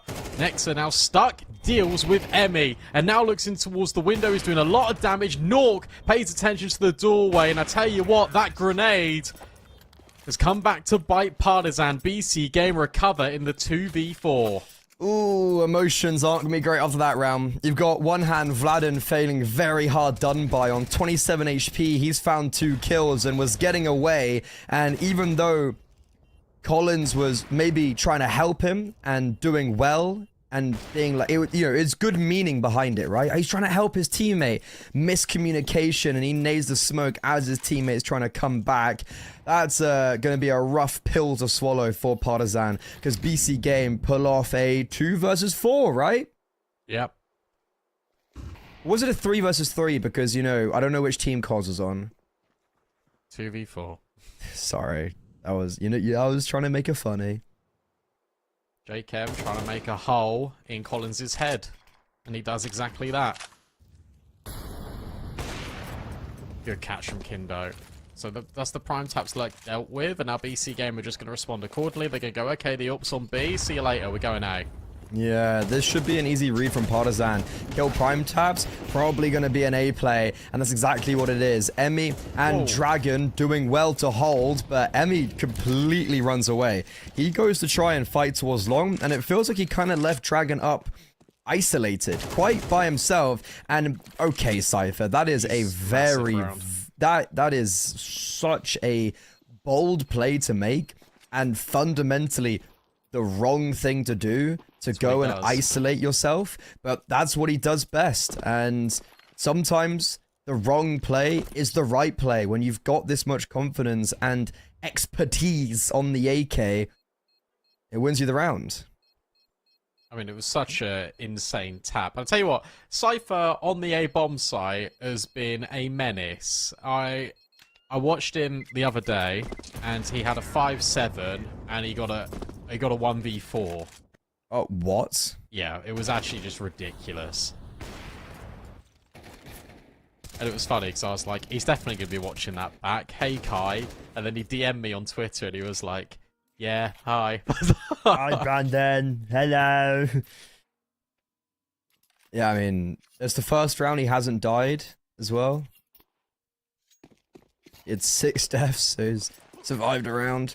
Prime Drops is yet to get a kill, but it doesn't seem like it's going to be too big of an issue because his teammates are doing pretty well. I'm looking at this round, Brandon.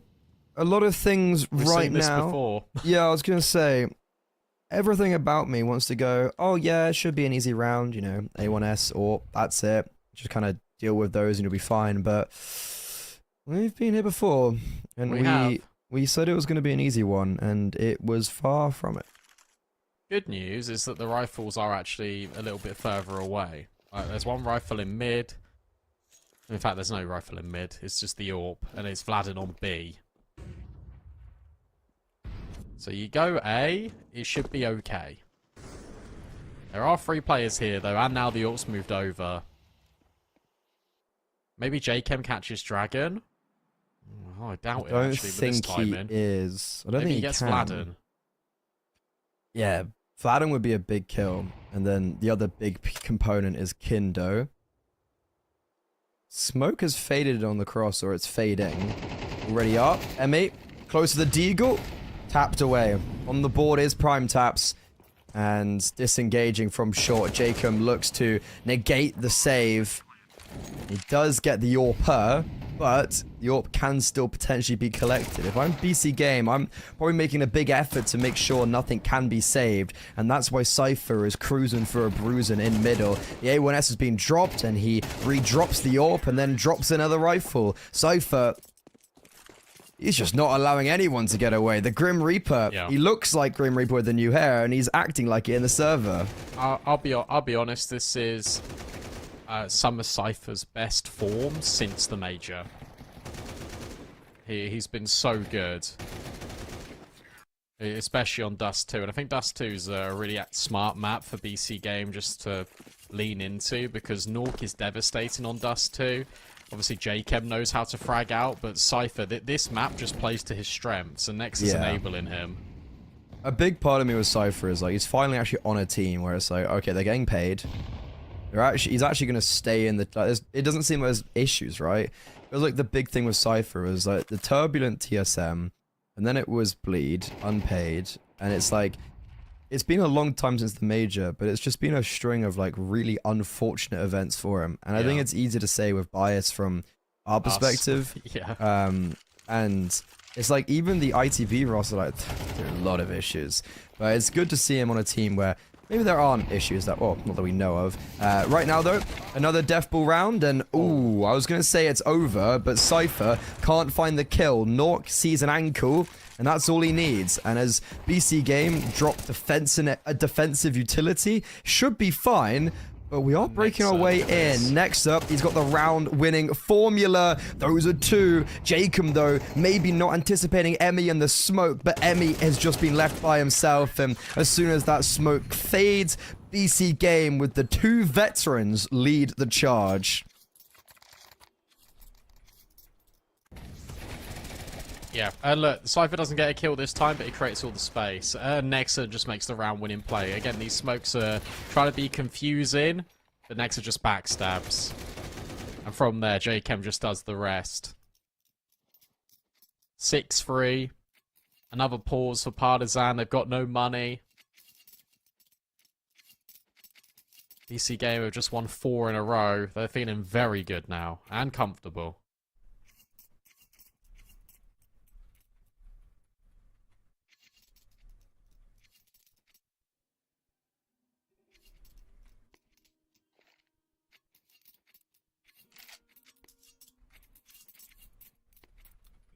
Surely there's no heroics this round.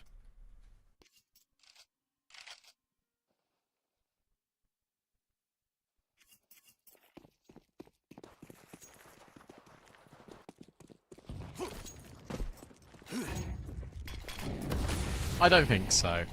It should just be a 7th for BC Game, who are playing immaculately.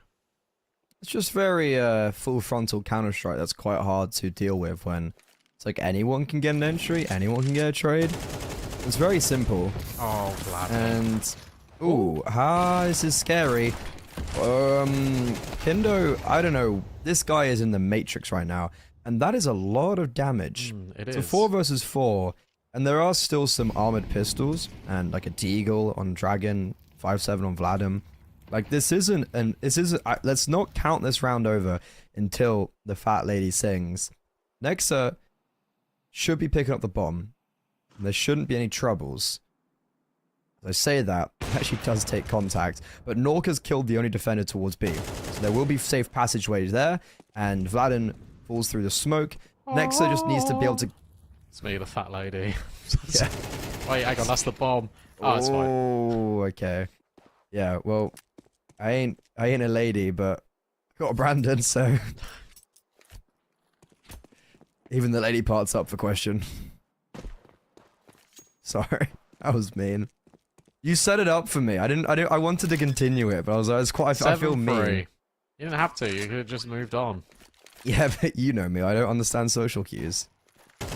Even a J-Cam, that's not a nice way to greet someone. Just bullets up towards top mids. Collins says, no thank you. I will leave now. It's a weird first impression, so I'm being shot at. Oh, get him. I wonder how many times Emmy has played a Nexa or a Jacob in his career. Especially Nexa. Has Emmy and Nexa ever played together? Fun plus Phoenix? Potentially? That sounds right. Because I know... Ooh, yeah. Or crazy? Or that roster? I think, well, yeah, because those were all same rosters, but different organizations. So, yeah, so Emmy played, obviously, he was coach and player of Crazy, and then player of Contact, FPX, and Nexa was on Crazy, 2019. Oh, that's Yep. crazy.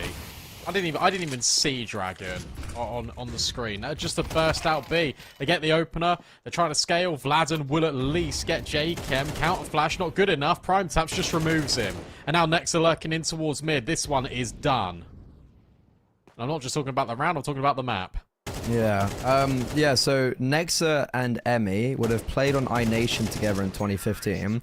And then I'm pretty sure... So Emmy was then coaching Crazy when Nexa was on it, and then replaced him as a player. And then that's when Nexa went to like G2, OG, G2, etc. But before then, they would have been playing in either like iNation, in Game Pub, possibly together, and then like Crazy. So playing a lot together regionally, which is a cool little storyline of like these guys would have played together 10 years ago plus. And here they Taps got are. a second AWP. Hey, it's Dust too. It's final round. Got spawn, drop an AK and spawn, go pick it up. I don't even want him to pick it up. Play the second AWP. No, they don't want to. They're waiting for a reaction now. Partisan, the only reaction they've ever gone for is this push out short. And so that's what J-Cam's holding for. And Cypher's holding just in case they push B. This is a really passive round out of BC game.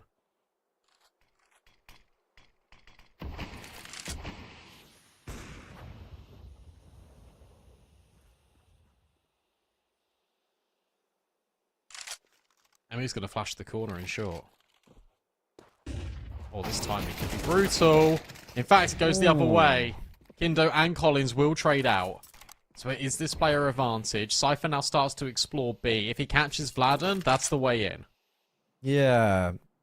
Same along as well with Nexa. Cypher, does he clear? No. Vladden's SMG and Dragons on both of the extremities sing for success.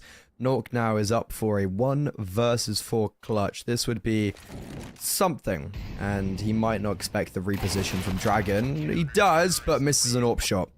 It's going to be 8-4 at the half for BC game. Probably could have done maybe a little bit better.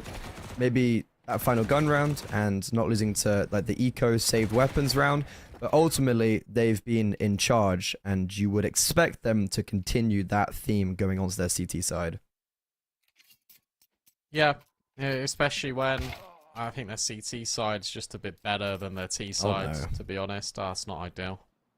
Unlucky, Good. Cypher. I'm going to check stats. Yeah, CT is nearly 60% win rate. That feels quite good. So funny looking at Cypher's long hair on bleed. Dude, every time I see him, he has a different haircut or a different hair color. Like, it's actually crazy. He's stuck with kind of like the black... I don't even know what you'd call this. Like...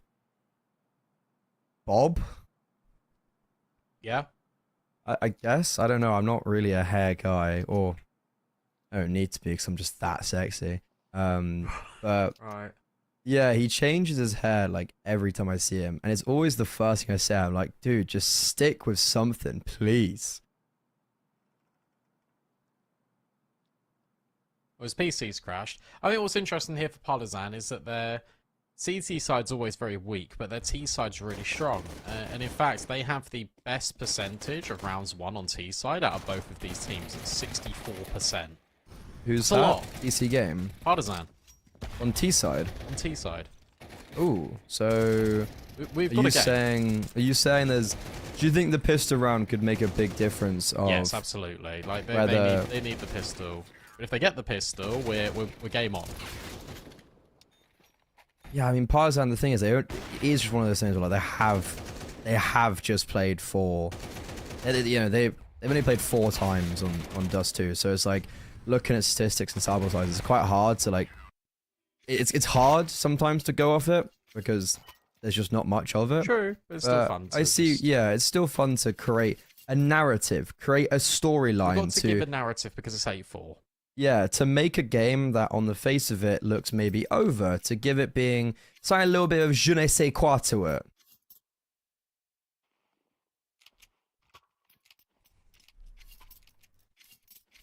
Do you know what that means?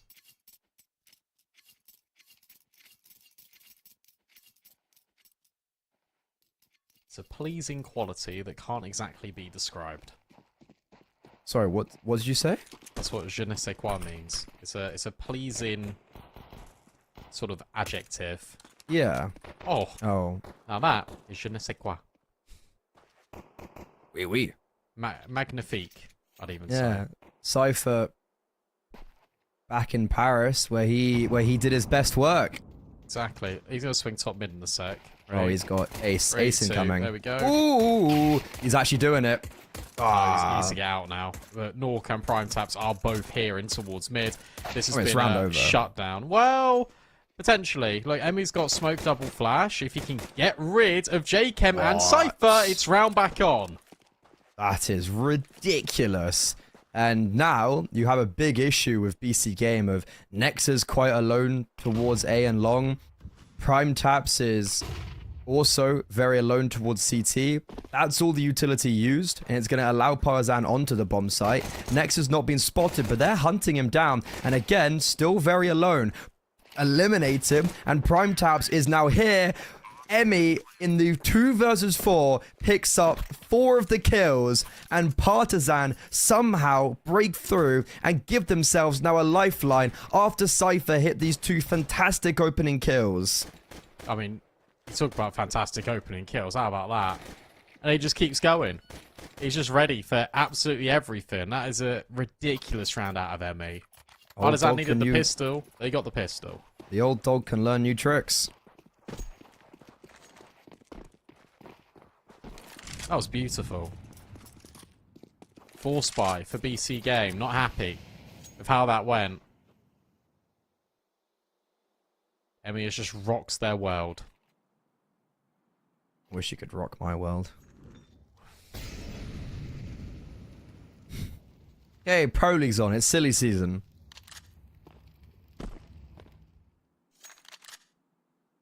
This is actually exactly the same stack that Partisan ran against BC Game. Triple short, 1 in towards the doors. I like it personally. I think it's a very cool setup, especially on the low buy. Great Issue flash. is Cypher. Yeah, I mean, realistically, there's nothing he can do about that. I guess the one issue with this setup is that if they do target towards middle, if they do target towards middle, then he's very isolated and he can't really play anti because if they just walk through, he's also dead. So that's the hole in the defense. And Partisan open it up, and they are now going to scale towards B, where Nork.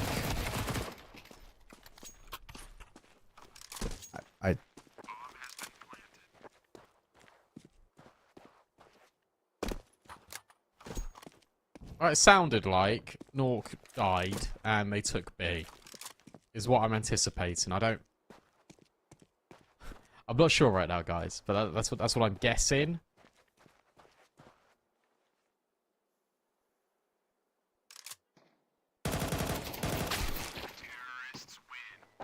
Well, something happened, and Partisan won the round quite cleanly.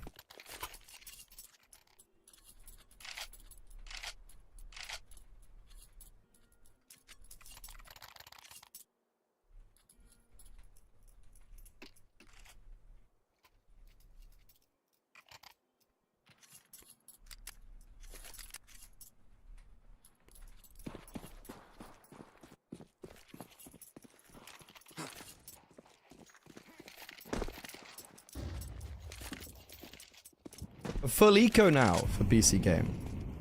So this conversation point we were having, maybe we were just playing the entertainer, but now we actually have entertainment as Partisan seek to make this a one-round game. And BC Game, well, we were pretty confident for them in this series.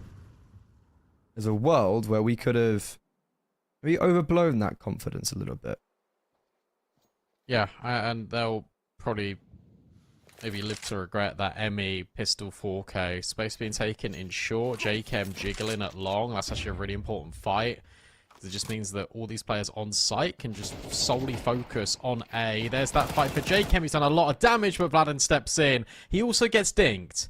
So this round has still got the possibility to get scary. Prime taps, has been removed. Cypher's been spotted, and now they're just spinning it into a B play, and Cypher's been run over. What a brilliant mid-round adjustment from Partisan.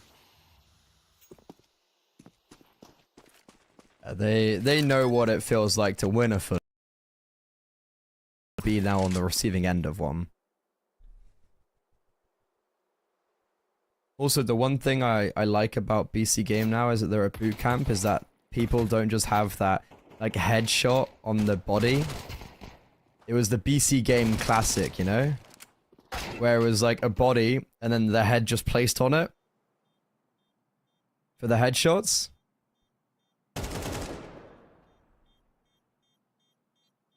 Hello? Shots of players throughout their iteration has been like a PNG body and then their head stuck on it. Yep. So it's nice to see that we actually have headshots now. It's much more pleasing to the eye. It is, it's true. Finally. And finally we get a gun round here. We've got the Orphan Nork, we've got M4s. A little bit of utility. Now, what's the go here for Partisan? Cypher's just tucked in lower, hoping to get rewarded for his aggression, but currently nothing is challenging him.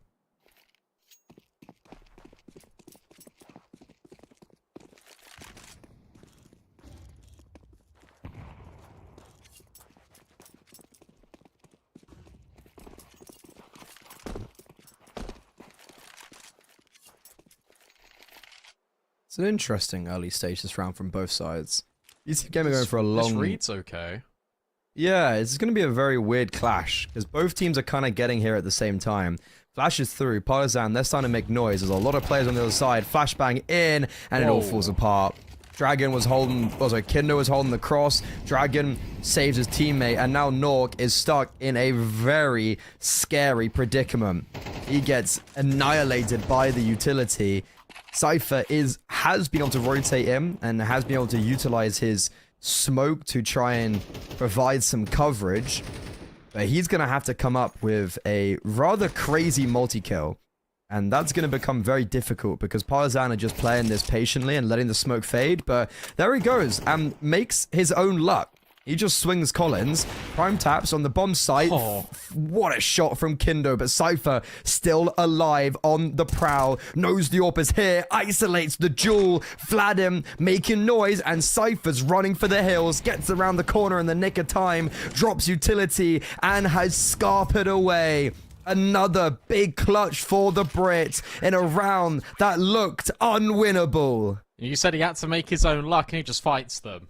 He takes the first kill, moves in towards Car. He knows, therefore, that Kindo can't peek onto him. Every single fight he takes is a 1 versus 1. And then right at the very end, 10 seconds left, he hears Vladen drop. He gets around the corner, he drops the molly on the bomb, and he is out of there. What an expert round from Cypher. He gives BC Games something to work with. Yes, they all died apart from him. So the money's not going to be amazing. That's why you see a scout, a couple of MP9s, but at least it gives them something.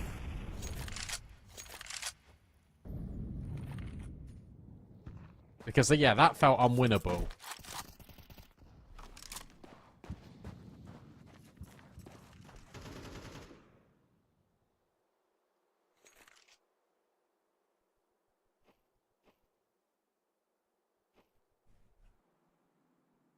This is a lot faster out of Partisan. Okay.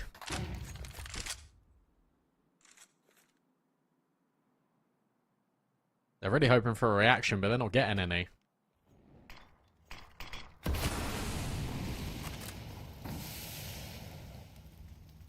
Jacob might be able to catch Dragon here. Ooh, I don't know which way this goes, and Dragon just spams. Jacob, you said he might catch Dragon, but it goes the other way. Now with a speed up towards A, Nork with only a scout is getting good damage. The grenade even further. So many low HPs, but BC Game in a disadvantageous position. All three CT players as well on very sporadic positions. They're saving. No kit. It has to be a save. I don't think they know just quite the extent of the damage here. If they had a kit, maybe Nexa could ninja, but that's not happening. So how many can they survive with is the next question. Partisan, they don't look like they're hunting too proactively, so everyone will live. But this is a one-round game, Freddy. It's really close. This is what I was saying about that T side. Small sample size, but hey. Facts, yo. Facts, dog.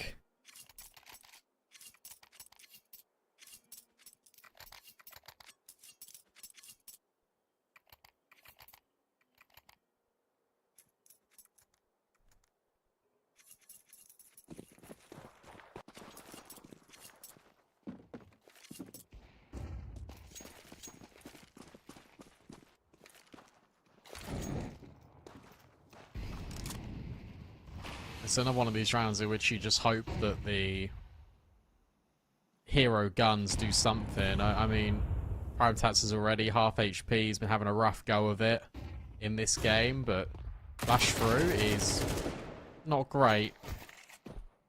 Because Dragon is still there. No. At least that's info. Cypher scaling short. Oh, look at that timing.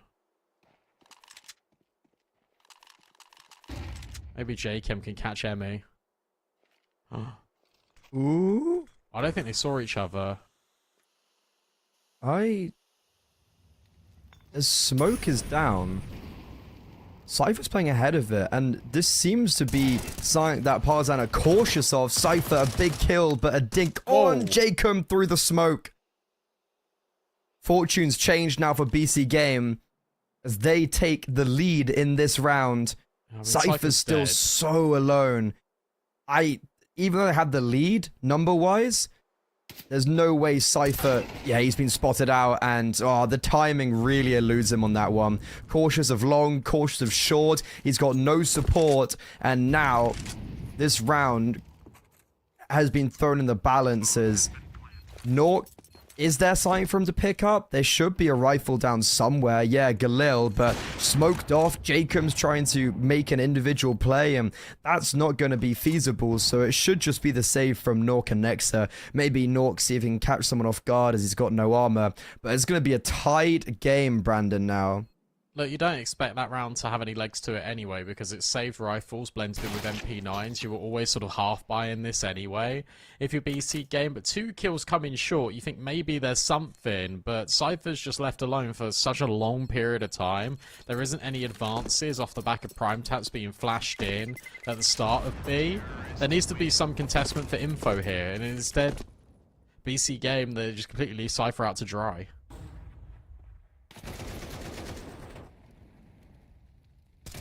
Yeah, I feel like if you're kind of on the money there of like, if we have so many people towards B, maybe we try to do something proactive, but after getting those 2 kills on short, BC Game just assumed Partisan would not go there, right?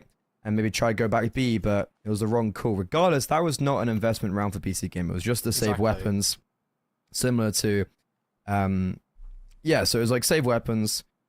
Eco, I think Nork didn't even buy anything, right? So now this is the round that matters, and I think a very well-timed tactical pause, get Cube on the mic, and talk things over of, okay, we had a lead, we've lost that lead, But we shouldn't be scared of that because now you're actually on the rifles, you're actually on the gun round, and Nork has got an AWP out in a half that it feels like he hasn't really had the AWP out much.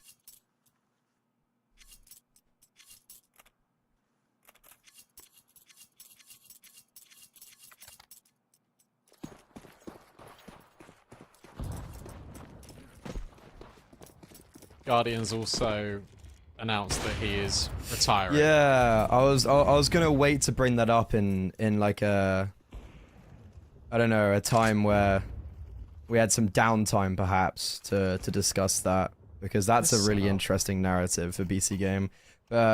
Setup, you talking about, well, BC Game have tried this before, by the way, being flashed in on this corner, and it might work out. Utility's been lined up. Colin's playing anti-flash. And Kinder's holding with the AWP, who won't get blinded by this. Now Utility's starting to come out. Colin's still anti. Nork. But Nork's just dying. Flash has not come through, but we're taking the fights anyways. This is all falling apart for BC Game. This is really gone awry. Even though it's still possible, because Prime Taps, who pushed B, alongside Cypher, now have got Partisan stuck. Oh. Wow. Well, that's sickening from Prime Tabs, and that's really cool. Where he's run and got the AK, Emmy heard him, and then it went completely quiet, and he's like, oh, okay, well, where's he gone? He might have just disappeared. So they go back to try and clear him, and he's just on an off angle. He just gets both. Sick ran out of Prime Tabs, where he's been a little bit quiet recently. He goes loud, and that was completely fallen apart, but recovered by individual brilliance. That was a fantastic round from Prime Taps in a game where Prime Taps has been fairly absent, and he really has saved BC Game. But you draw on their CT side of, like, both of their rounds they've won right now have been either Cypher or Prime Taps saving a lost round. So I'm looking forward to maybe see if they can actually get something going sustainably, and Jacob tries to do that. Independently pushing up middle, but can't get both. Good counter utility towards B, and that's going to cause Partisan to have to reset at 1 minute and 20 seconds. And now you got this double long pusher again coming in for BC Game. They're holding for mid. They've actually just completely vacated B. They said, you know what, if you want to go into it, there'll be a tell with utility. Another re-smoker on Prime Tabs. They're playing this really well here, BC Game. They've completely left the middle of the map open. They're just working extremities. But also at the same time, they now are starting to push in towards mid to try and get an semblance of what's going on.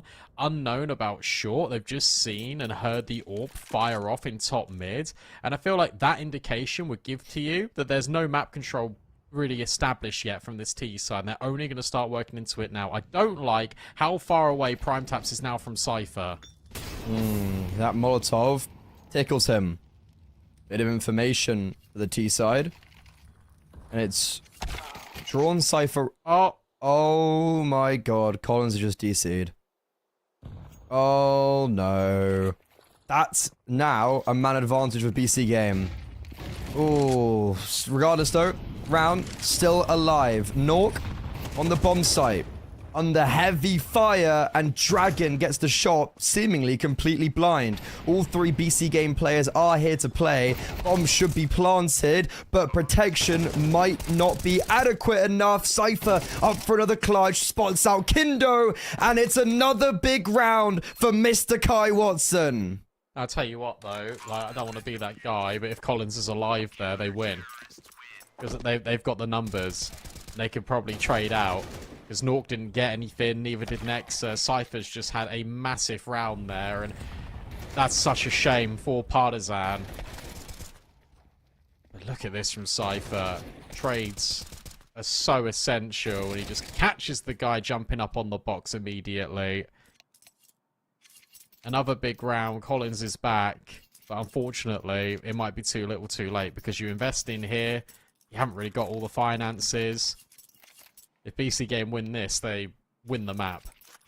Dude, it's the third round that they've won on City side, and it's the third round that's had to be a clutch. 2 from Cypher, 1 from Prime Taps. Can we just please make life a little bit easier for ourselves, BC Game? No.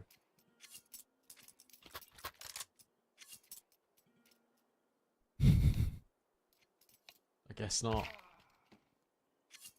Oh, Collins is really out of here.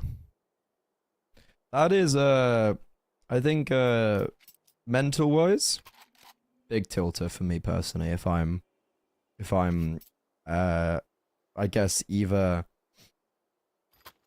Collins or Partisan as a whole.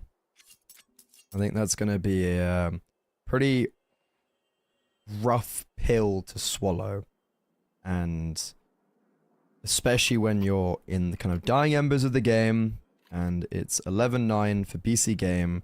You have very weird economy. It could be hard to reset, and especially because we have these continuous tech pauses. It's trust me, I know it's a tilter. Yeah.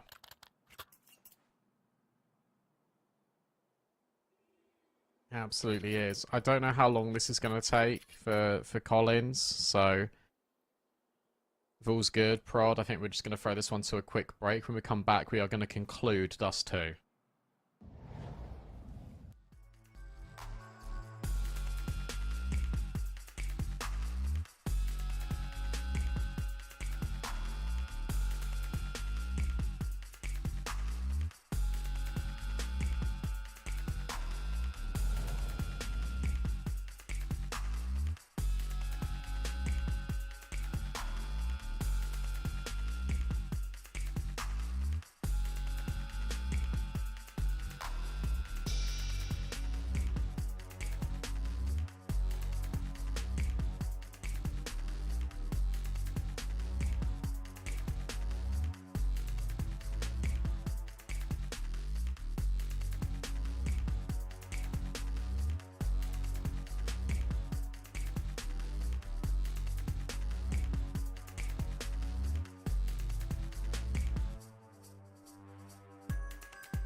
We're back, baby.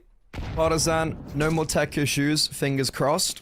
And it will be an investment to try and save themselves on Dust 2. With the bomb down in the previous, they're playing better CS than BC Game, but the heroics of the CT side keep on pushing them forward. So for Partisan, will they be able to come back? Or will those individual moments be... Will they be, I guess, Enough. the victor? Yeah. Look, I like this play for Partisan. You know this short exec's been working time and time again. There's always been one player on site, one player on long. So you can do exactly the same. And yeah, again, BC Game have put no sort of... again, info in towards B. Dragon's just deleted J-Chem. Nexus far and wide. It needs to be another retake effort. It needs to be another moment for one of these players in the 4v5. Or they just save. I mean, seeing how there's 3 players on B, it's probably going to be another save. I don't know. Wow. BC Game are really like, okay, they're going to come B. And Partisan haven't actually ever come B, if I'm not mistaken. No, not once. Yeah, so... Yeah, this is a rather awkward... It's rather awkward then for BC Game, where they must have a read or a tell or something that Partisan are going B, but then Partisan just never do. And we're now in this state where BC Game, sure, they will save 4 players, but this was a round where they had their opposition right where they wanted them economically, and they were unable to actually build up from it. I mean, Partisan have been starting in towards upper tunnels quite a lot, but I mean, that's default. So, Prime Tats when he got flashed in.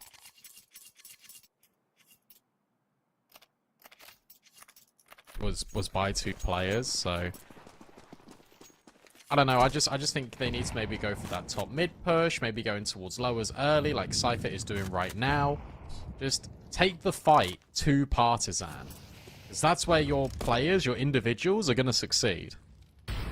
Like this. We tried It's it exactly before. the same round as before. Yeah. This time, though, with a little bit more nuance of Cypher pushing underpass. Unfortunately, too many individual plays. Lightning doesn't strike twice. So it's going to be a 4 versus 4 for BC game. And Nork eradicates Kindo. That's going to spur them on further towards B, where Prime Taps has got a perfect angle, and Nork is also here to support as he just annihilates, atomizes Vladimir.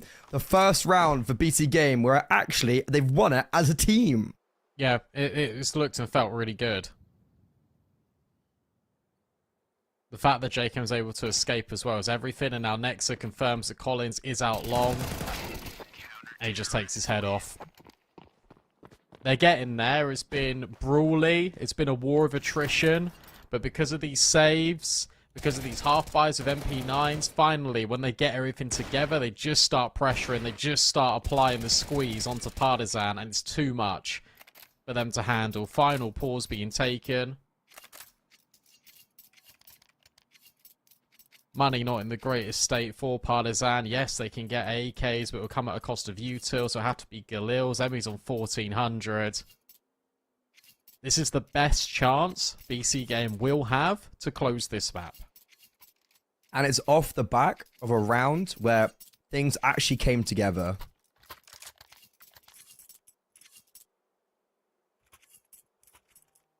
So for BC game, definitely hopes are high. Partisan actually went B, Brandon. For the first time, they went B. I've got a feeling they're not going to do that again. Fast out long.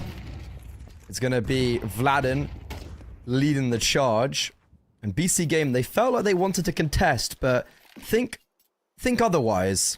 I mean, track record hasn't been very good with them contesting. Exactly. It, right? Every single time, they've mollied car. And now Jacob's playing in car. And Collins, there you go. There's there the it mollo. is. Yeah, Jacob has to smoke himself off, and yeah, he he's gets getting tagged because of it. spammed. That's an interesting thing where it's like, they've been doing that a lot, haven't they? Cypher might get caught by Emmy here. Oh, this timing is so weird. It's so weird. Prime Taps will at least catch Dragon, but there's that Tech 9. Prime Taps will get him. How has this gone well? But that's the information that both P players are fighting towards middle. Issue is, Partisan, they're trying to go towards B, but they're not in a position to do it quick enough. And as Nort catches Vladin off in top middle, Partisan are stuck in a very, very awkward position where they've lost their aforementioned timing and now are in a 2 versus 4 with no map control and a dream. They might catch Nexa off guard top middle, but they won't even spot him out. False sense security, though, Yeah. the BC game, as they Nork's think gonna they've die. cleared out Oh, no, he's middle. Nork. Oh, he will Yeah, he die. does. Missed no scope, and Jacob, back turn, thinks that it's going to be a short play. A Volta's security now looks very dire. 10 seconds left, bomb to be planted, and Nexa to be spotted. Prime Taps trying to come from short, but just peeking isolated. Partisan a 2 versus 4, and they have found 3 individual kills so far. It's time for the German to come up on top. He's got a kit. I don't know where he is just yet, but spotted. Now Collins and Kindo coming to play together. They're not even peeking. They're not giving him an inch. Oh, misses the opportunity on Kindo. Puts him down to 8 HP. A tap on the bomb. Shooting reveals he's not defusing. And Collins then reveals himself from the shadows. Partisan feed off the negligence of BC game. I don't even think that's negligence, to be honest. I actually think that's really unlucky. Because Nexus walked top mid and has cleared everything. Nork spins back, 'cause it's like, okay, could be lower. That's the only timing we've got. And then he gets picked off. And you're not expecting one player to be on their own in short and then one to be in middle killing you in CT. I actually think that's really rough timing for BC Game, and I could be wrong, but that's the way I see it. Bladden now looking for Cypher, will claim him. Cypher's been a lot when it comes to the aggression, doing it way too much, I think, on CT side. Has been costing his team a number of opening kills. So for all the good he's done, this potentially could be the cost, but JChem and Nexa find kills immediately. Indo dinked as well, 1 HP. Jacob's still fighting with support. Prime lined taps him. They line up, but Jacob's still surviving and thriving. Another 2 versus 4. This time a little bit easier as it instantly goes into the 2 versus 3. And Prime Taps has pushed B tunnels. But this was the issue with the last round. Maybe getting a little bit more aggressive than necessary, and maybe it would have been better just to play the sides. Norg, again, running to his grave. Collins catches him off guard, and he's got the bomb. And he should be able to get to this bomb site for free, but can Kindo get away for free? As he's got a player aggress short and a player aggress to underpass. Interesting enough, Collins is doubling back. He loses his teammate. Top mid, Prime taps. Oh my god.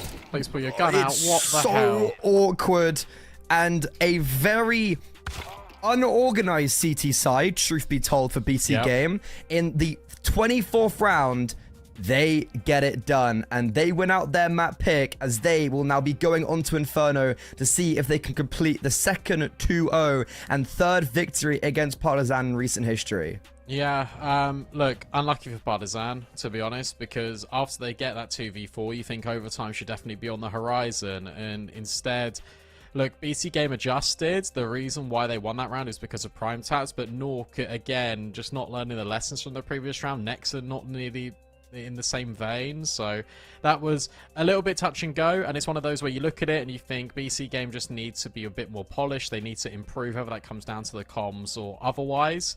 But that was a tough watch towards the end of Dust 2. Ultimately, they claim it, but that was an 8-4 half turned into a 24-round game. We go to a break. When we come back, it's Inferno. It's Partizan's pick. Can they bounce back? We'll see in a sec.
A rather dramatic map number 1, where BC Game, it felt like they should have won, and they did win, but it was a lot more stretched out and dragged out and relied on individual heroics rather than team cohesion, which is a worrying sign for, to be honest, like kind of the whole project as a whole. If like watching games like that, it doesn't fill me with confidence for the future, but regardless, they still won the map, and now they go on to Inferno, where it is the map pick of Partisan. The BT Game have previously beaten them on it, and well, Partisan just don't look very good on it.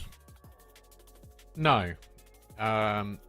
They don't, but fundamentally they were good on Dust 2 on T side. Now they go to Inferno T side, and you hope for BC Game's sake is that their CT side is going to be a lot better, a lot more concrete than what we got out of Dust 2. If they got off to a slow start, that's where you start to worry potentially for BC Game. But I don't know, I still think, look, you've got Nork that really enjoys this map. J-Chem is an Inferno merchant at times, and Nex is still putting up some really good numbers individually. So I still think they've got a really good chance here to take this. I think it's up to Partisan to start off strong, but when, again, sample size small, but when their T-side win percentage is not looking very good, it means that they're going to struggle. And for BC Game, it's one of those where they win a lot of the pistol rounds that they play, like about half on average.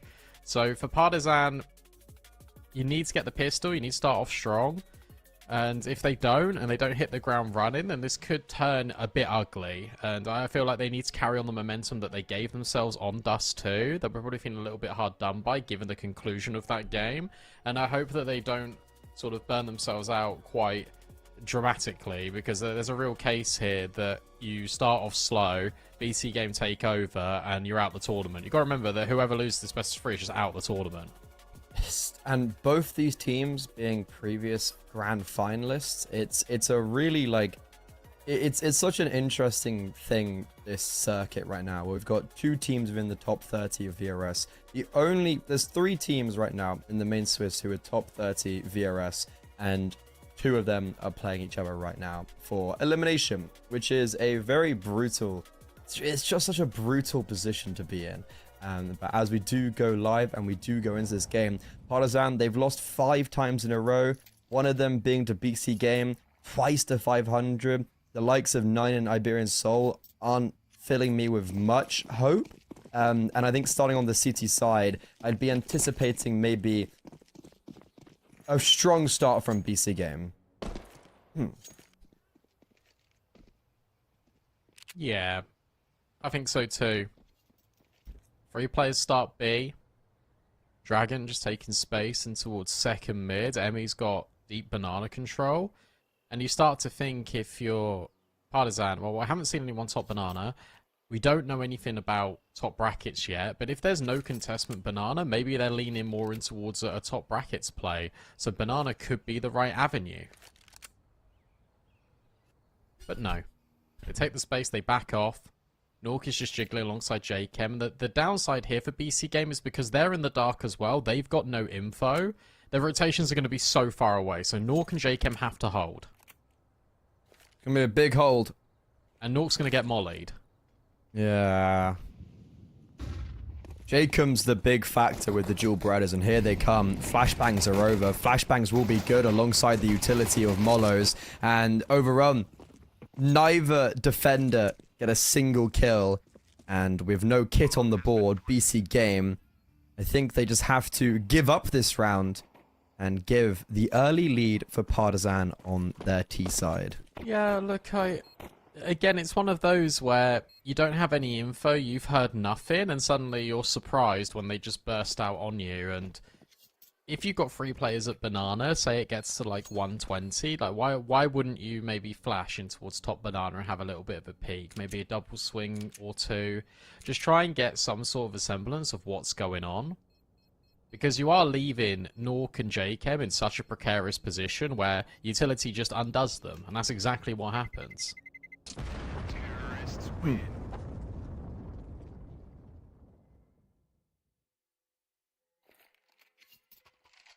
Very good round for Partisan.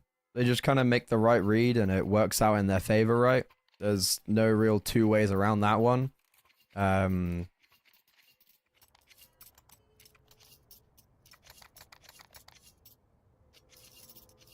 force buy for BC Game. 2 pistols, 2 MP9s, and a FAMAS for the CT side. And it's going to be an early lean towards this A bomb site.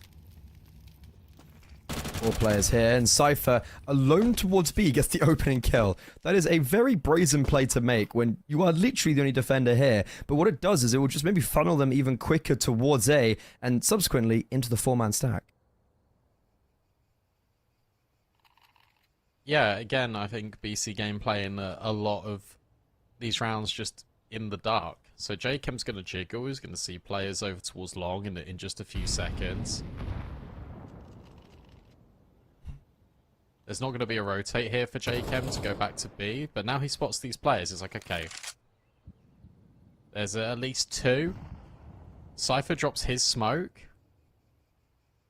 JChem might push the smoke that's been dropped mid to B. Cypher's now stressed because he doesn't know how many players are actually in CT, or if there are any. Well, the answer is none.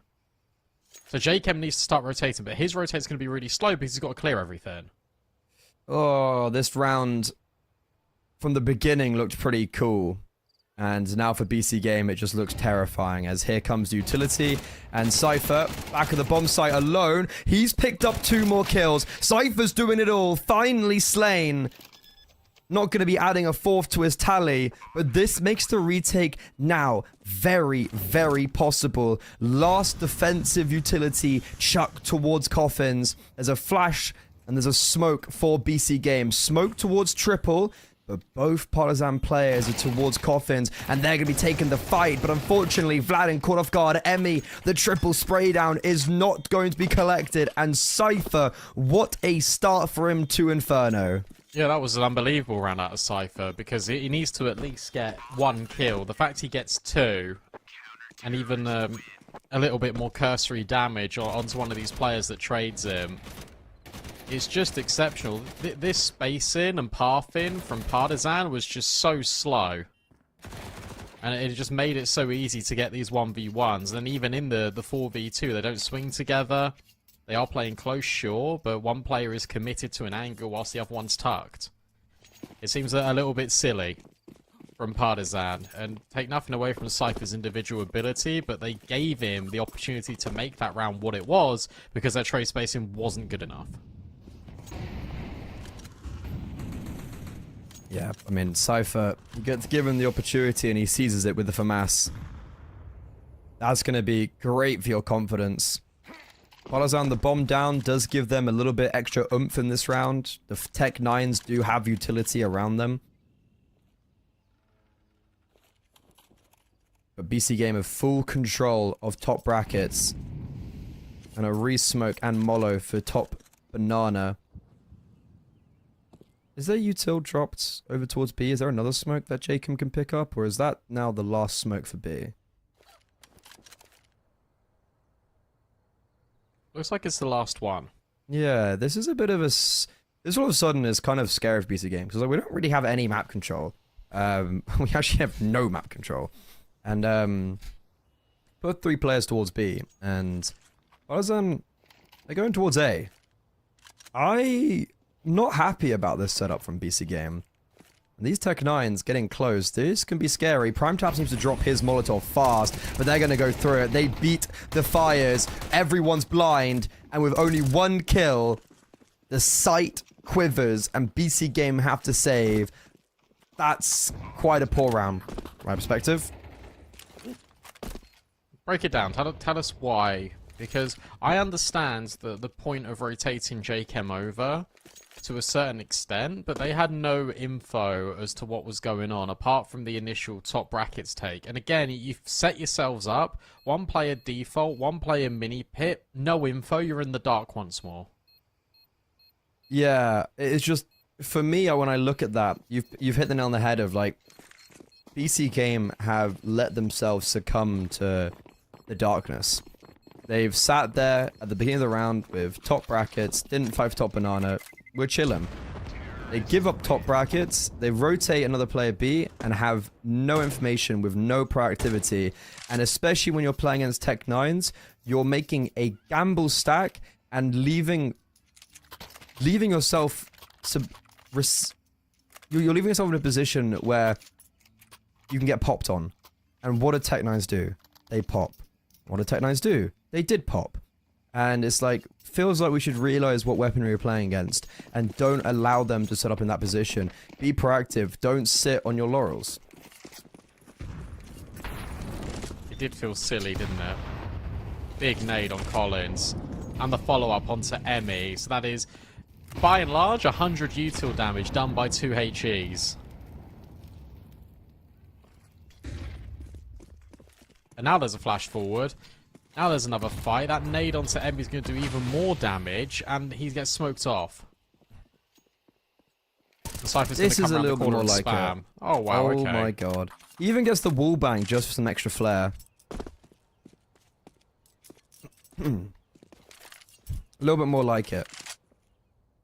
BC Game throwing a spanner in the works of Partisan, not allowing them to have as much comfortability, perhaps.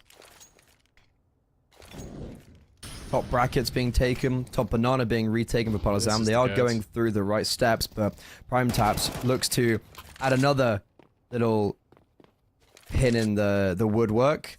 And now he's ran and been really loud, and now Vladim's expecting not Nork in bedroom. This is really much better round for BC Game, and This also way better. Yeah, also recycling smokes as well, a little bit more efficiently towards top banana, dropping the final one at like 35 seconds. It's just, you look at this round and you're like, okay, proactivity, it's a little bit better. Like, we don't allow Partisan to play their game, we disrupt it. Also, I'd be scared if I'm Partisan right now, because I've got a feeling not everyone's saving this round. They might wait until time expires as well. Don't necessarily need to. Oh, Vladen. Okay. He survives. Or does he? Yeah. He's being hunted. Yeah, okay. That's actually really big that Vladen survives there, regardless of before time or after time. Just him saving the A1S is massive. But Partisan are now in a very difficult position economically where they have the 2 save rifles, but like those rifles can't drop, for instance. So it is just going to be the... Oh, Kindo's got 4k. Okay. So we're not... Not a great position, but Partisan now have to realize how to react going forward because they tried to just do everything by the book and it didn't work. Is there ever a case where you go aggressive here if you're Partisan? Because you've been playing these really slow, deliberate rounds. First time you went aggressive, you did walk into utility, but it was only on Tech 9s. Maybe... Or maybe it's just another one of these apps pops, because a BC Game have yet to stop an apps pop.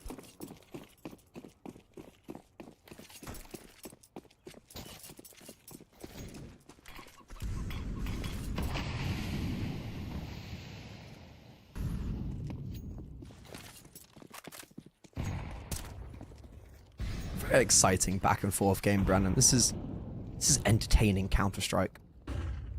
Ooh, much faster from Partisan, by the way. Yeah, it's much faster, and I think they're just going to do this short apps pop. Or maybe not. They completely disengage after dropping that mid to B smoke, but the thing is, that's not going to catch anyone off. It has kept J-Chem, though. Cypher will now drop his util. No, Cypher, surely not. Okay. Still dangerous. Still kind of terrifying. Little bit spicy. J-Chem now might just walk straight into a Tech 9 Dragon. Oh, Jacob is so alone. And, oh, he pre-fires. He pulls the trigger too early. Still will get good damage, and it's Prime Taps to save the day. Prime Taps dancing and prancing around the pillar. 2 is all he's going to come away with. And as these 2 players push up short, Dragon will look to disconnect Nexa from his teammate. And this round lies with Nork on the bomb side, picks up the first head turn, but there's the Dragon catching off the lurk. Unfortunately for Dragon, Nork has had a fantastic round, and BC Game saved the day, and I'm looking at prime taps.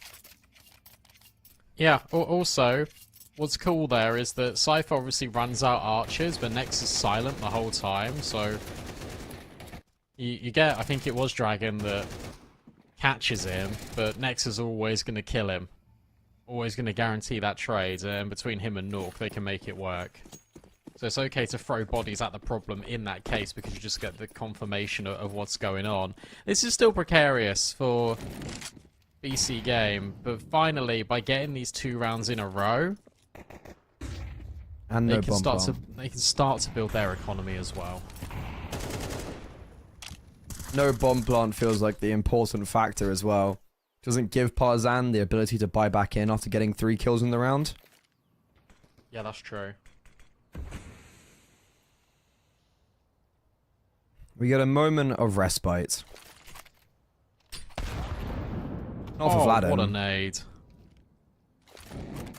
Bye-bye. They're going to peek behind this molly, aren't they? I love and hate how aggressive they're getting. It's like Claire against Glocks and they're like, let me at him. Let me at him, boys. Like, you have Cypher on the team. And Jacob. It's like the 2 hounds. Did you see the clip from Prime Taps posted, or Jacob posted, of... I think it was Prime Taps posted it, of him nading Jacob top brackets by accident? No. Oh, let me show you this. And, he says in the clip, he's like, "Oh, that was like a Kai nade."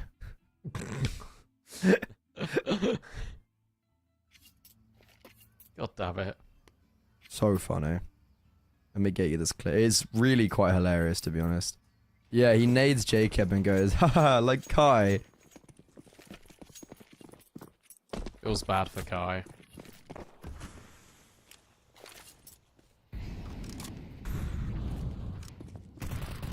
It was like a Kai special.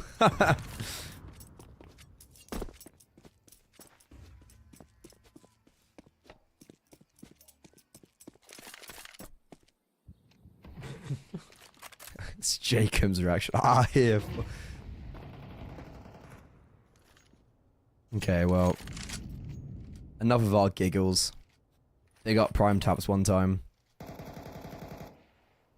It's 3 lean towards B for BC Game, but they're actually being a little bit more movement about it. They're actually getting control, and as soon as they get that control, they not only smoke Banana off, but also put down counteractive utility towards A to give more time for someone like Nork to rotate in. And that's exactly what's happening. This is already looking a lot better than some of the previous, as Partisan are lining up to split towards A, and Nork needs to be very careful of this.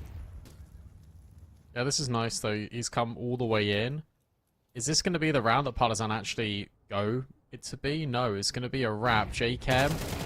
Oh, I don't like that. Although, Nork, he spins forward. He needs to catch Vladden. Prime Taps is doing his best work on the site. The fact that Prime Taps gets 2 kills here makes it even, makes it doable. Cypher and Dragon. Whose timing is this going to favor? It looks like it's Dragon. Yeah, Cypher is the smoke! Wait! Oh my god! No! What? Okay, he denies the bomb being planted and kills Dragon, but a big gap in the smoke could have been the downfall for Vladden. Now, with an extra lifeline, the bomb being tapped, Nex is going to know this, sees it being defused, and Vladden, maybe the scrappiest 1 versus 2, but it works out. Oh my god. That was a Kai special. That was... I mean, Kai plays that well. Cypher plays that well because he doesn't expect, if there's a missed smoke, the guy to be planting in the open. So he's expecting the player to be planting over a default or just within the site itself. So if he gets the kill, he immediately is forward facing on the player in sight. So I don't actually think that's his fault. I just think that Vladden's planting in the open for no reason and just catches him. What a weird round, but what an essential one for Vladden. So funny. Colin's going to go around the corner now on this flashbang. Nork's got to be so careful. And Cypher. Cypher's here too. Oh, they run away. Oh, they're blocking each other. Oh my god. Oh, You know it's gonna. Oh, you know it's gonna be entertaining when you see BC game, and it sure is. There's another layer of entertainment. Blinded, opening kill. Nexa, eviscerated though. So, okay, Vladin. 2 shots through the smoke, both landing on Cypher. He's just single-handedly taken over this B bomb site. And BC game, another save for them calling as Partisan equalized the scoreline. Look, I'll be real with you. If Cypher doesn't drop that smoke, I don't think Vladin clears him. Because moving away quite early, they will be able to hold on to all these rifles, so it's still going to be a bit tricky here for Partisan, but finally it feels like the T side have got the economy in a pretty good position. They can take over this half and run away with things now.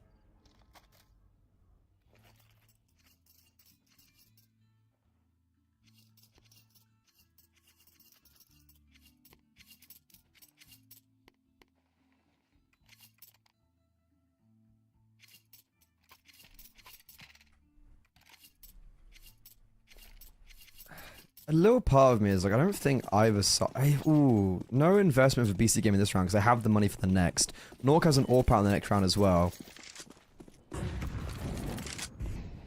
I really don't know where momentum lies right now for either team, to be honest.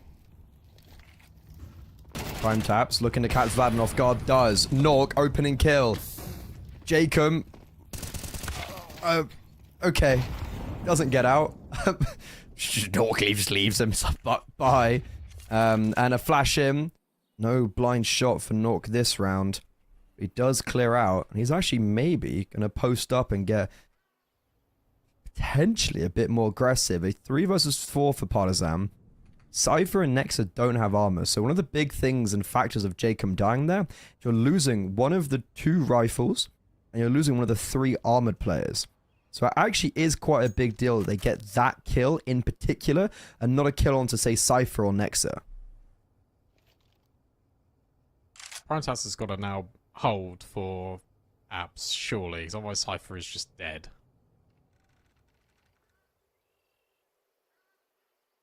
Good news is this is the right bomb site to sort of hit because it is FAMAS and Pistol. Cypher, oh, Cypher, you don't want to overextend here. He's overextended a little bit. But that does bait out the player in Dragon 2 peak. Molly's going to force Primetas into the open, but a lot of nade damage. Cypher, can he find anything on the pistol? No. But a 2 versus 2. Nexa has picked up an A1S. Retake doable. It's going to be difficult. It's a nice setup for Emmy. Nexa, though, takes advantage of the low HP. Kindo is hit 1 nice shot already. Can he mimic his teammate with the 1 versus 2? First headshot found. Knows Nork is there. Flash over. Playing with his food. No kit for the Swede, and he's actually just completely blinded. A second clutch for Partisan. A second 1 versus 2. What an awesome flash. And I think it looped so high that Nork just wasn't ready for it. If he was scoped in, he would have completely missed it. Yeah. Awesome. From Kindo. Still money here for BC game. Every single one of these rounds is getting more and more challenging for Partisan, but they are overcoming the odds.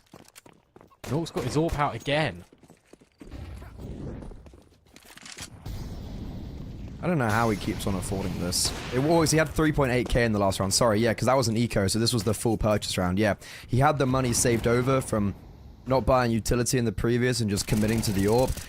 And it's going to be another opening kill. This time it's Jacob, not falling to the flames, but Dragon having fire breathe down his neck. Partisan, they have the lead in the game, but in the round, now sit with minimal map control and a man's advantage. They're going to try flash through B, and Cypher caught off guard. A nade, Martyrdon effect is successful, but Emmy, what is that bullshit? Jump in with the Mac 10. Partisan, open up the sights. You're right, that is BS. The weird reality of this round, though, is that, oh, they don't know the damage. They don't know the damage. They're so low. 3 of them are so low. Yeah, JChem and Nork have taken licks, but Primetas is full HP. Maybe you could have gone for this, but there's no kit. There's limited util. It's done. What a game this is. And what the hell, Emmy? Like, really? It's just actually despicable. If I'm Nexo, that is a GG desk in the air and smashed moment, because even for Emmy's perspective, he's mid-air jumping. That in itself is frustrating, but it was the whole, like, he barely even saw Nexa. And I guess the two former teammates battling it out in 2025. Still electric is this duel.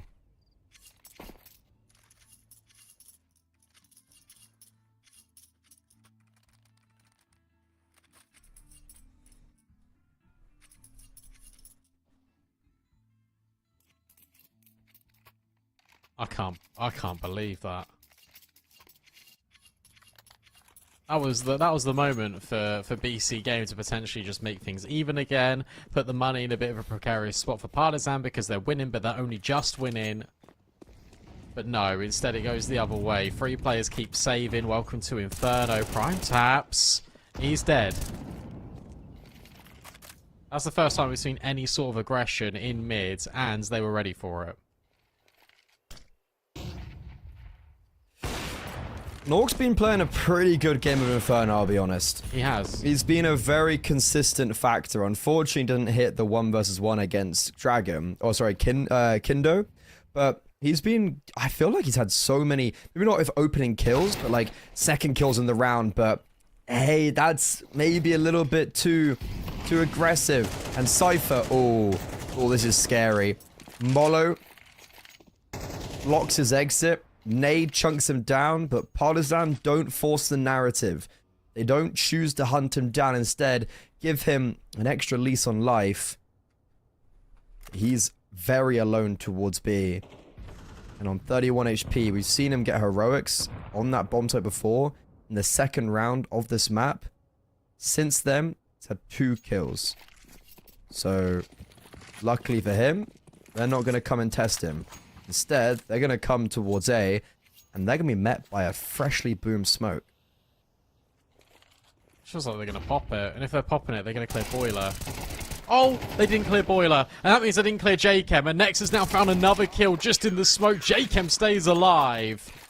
What was that? The BC game. Clearing my boiler? Goodness me. I thought they would. You know, if you're popping like that, you should definitely be clearing boiler. I think the issue is that's not a round that you have necessary protocols around. That's a round where it's just like you're hoping on experience and relying on someone to clear everything.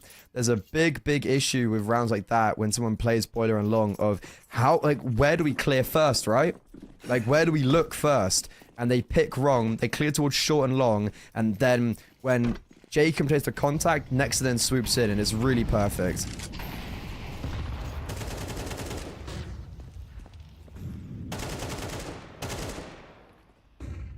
That's a good opener.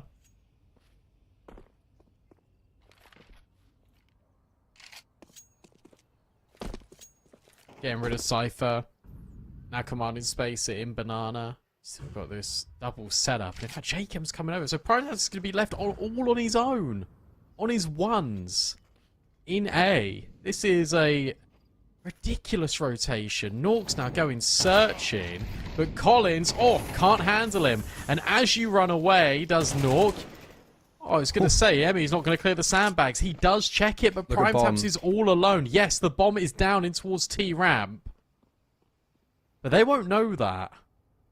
Oh, this is such a weird and bizarre round. I mean, Prime Taps is playing this also perfectly. He is. He's backstabbing Kindo, sees the shadow, sees his booty sticking around the corner, and he doesn't quite have information of Dragon. Oh, There it is. Wow, that's insane from Prime Taps. Low HP, and yeah, Jake comes there to save the day. 30 seconds left. Vladin finally does pick up the bomb. Nork's now holding long for him. Ooh, he could catch a timing here, Vladin, and it looks like he will. 20 seconds, here's Nork rotating off. Jacob is completely by himself. And this round still could be dangerous. 10 seconds is the issue. Vladen has to go to the bomb side. A poke shot at him. Bomb has to be tapped in. And Jacob is playing quite scared. He's allowed for that bomb to be planted, which I didn't think was going to be a certainty. And now Vladen playing perfectly around default, but unfortunately can't quite catch Jacob. Thought he went towards default. So as this half ticks over, it's going to be dead even, 6-6. I think that's fair. I think there's been so many of these weird and wacky rounds that you sort of deserve this game to go even, especially when Emmy's doing stuff like that. BC game do well to recover because there were so many moments here in which their economy could have been broken. Partizan could have just stormed into a lead, but again, I think you've got some good fundamentals on display for BC game, but the individuals are really stepping up when it matters most. Yeah, to be fair, what's interesting though is you say individual stepping up. It is Partizan who got 2 1v2s. True. So as like we talking about individuals, Partizan, I guess I would argue with the ones that did individually step up inconsistently, but still stepped up. You also got to remember this was a pissed around win for Partizan in the first half. So 6-6, I feel like they would have wanted a little bit more than that. And I think BC game, I'd be very happy from them. Brent, we got 4 flashbangs. What? What? Where's the smokes? Surely this was not right. Well, there's the first 2, 3, 4. There was no one here. But, sure. I don't know, that should make me chuckle, man. Oh, because they used to smoke top mid, yeah. This retake's still on, though. Prime Daps, here's all of this commotion. He's towards sandbags, goes uncleared. Vladen look towards it, but doesn't clear it effectively enough. And Jacob, sure, it's very alone. He takes a stand without the rest of his teammates. Doesn't even get hit, dude. BC game, that was a really quite flawless pistol round.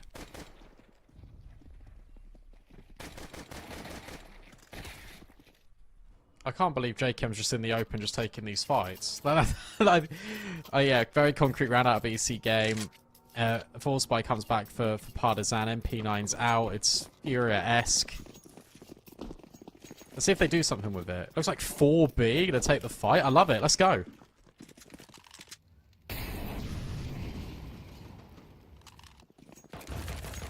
Oh, it's gonna be a head-on fight. No util for Partisans. They're just taking this dry. Raw Dog in the fight, and they're peeking on the utility. Oh, they're peeking well. Oh, this is going quite badly for BC game as Jacob runs out of bullets and gets smited. The MP9s prevail, and Prime Taps has to now clutch up a 1 versus 3.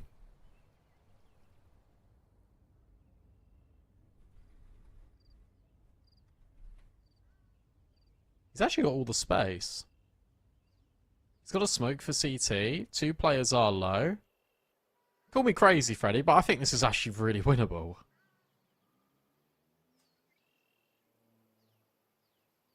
If he goes contact as well, like he's got to clear all these angles, sure. But if he goes contact and he swings CT, he catches Dragon, that could be the first step in the right direction. He's seen him.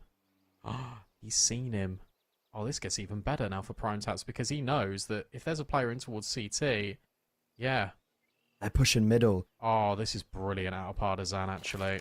Yeah, Prime Times has played this so well, but what can you do when Partizan equally play it very well? That nade, that could have been such a good nade, but instead, he gets nothing for it. Bomb planted. Look how close everyone is, and he instinctively looks towards coffins because he thinks that's where Dragon's going to be, but instead, it's Collins running at him to complete a hat trick, and for Partizan to win the 4 spy. I mean, brilliant. We said, let's see the MP9s get active, let's see them get involved, and they just completely destroy BC game. We're going to have a back and forth for the rest of this map, aren't we?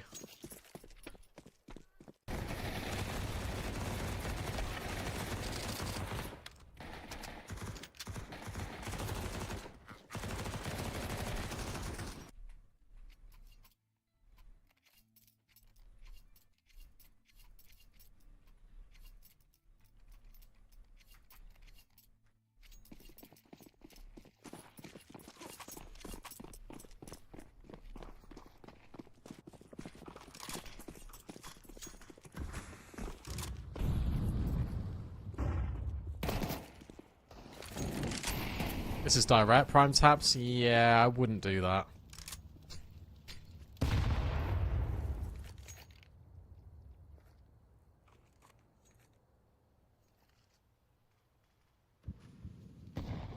Who's winning, Freddy? 7-7, go. Oh, I was muted. Yeah. Okay. I did say it was gonna be a like Dust 2-esque, but BC Game win the game. Like Okay. we're gonna see almost identical game of like bit of craziness. You can't maybe quite explain. Like that nade. What a Yo, nade. prime Harry Maguire in the box. North onto prime taps. That's the most misleading thing I've ever seen. Did you hear that noise? 3 Yeah, damage. that was 3 damage. Also, counteractive smoked. BC Game, they've used all their utility to get here. But Collins does give up a kill. Luckily, Emmy's there to trade, so we maintain this advantage that we put ourselves in. I like And that BC from Emmy. Game, yeah, Emmy play. I mean, I like it from both players, and someone was going to get the trade, but it just happened to be Emmy. No, I meant after. He was holding for the boost again. Ooh, okay. This is a good flashbang. Yeah, look how blind they are. How has no one died from that? Ooh, this is scary. This is very scary. Cypher unleashed. Emmy unsheaths his dagger. Emmy! Oh my god. The old dog certainly has some bite to his bark. Stop calling him an old dog. That's twice now. That's not very nice. As much as I love Emmy, and I think he's such a cool guy. He's been around for a long time. The fact that he just sort of lets Kindo die just to do this is fantastic. And shout out Dragon in towards CT spawn, just getting that spray kill through the smoke as well. Full Glocks. Cypher, no. You can't knife Cypher.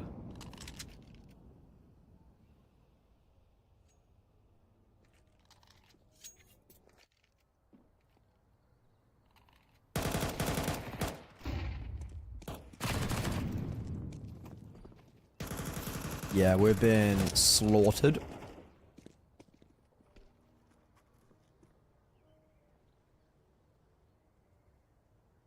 (9-7) is a dangerous scoreline if you're BC Game, because it's like you're kind of one round.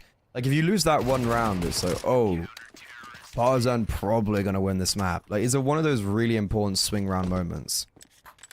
Also, both teams won pistol and lost second round. Just an interesting tidbit.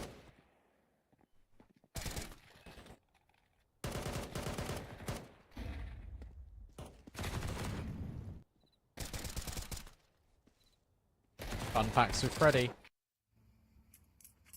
That could be a cool segment. CCT, if you're listening. Do. Fun facts with Freddy. I'm Irish and I coach Belfast Storm. Do. Fun facts with Freddy. I don't even know what. I like. Was that supposed to be mean? I don't know. It was just fun facts. Big nade. Fun facts with Ouch. Freddy. That's the max damage on Jacob with a nade. I think you can do like 60. I think you can do like 60. You can 49 do is pretty more. close though. Yeah, I think 49 is pretty good though. I learned you can do 100. What? Okay. I learned you can do 100 damage with a nade if it like hits them and they've got no armor and like land, like literally like hits their bot chest and like explodes in front of them.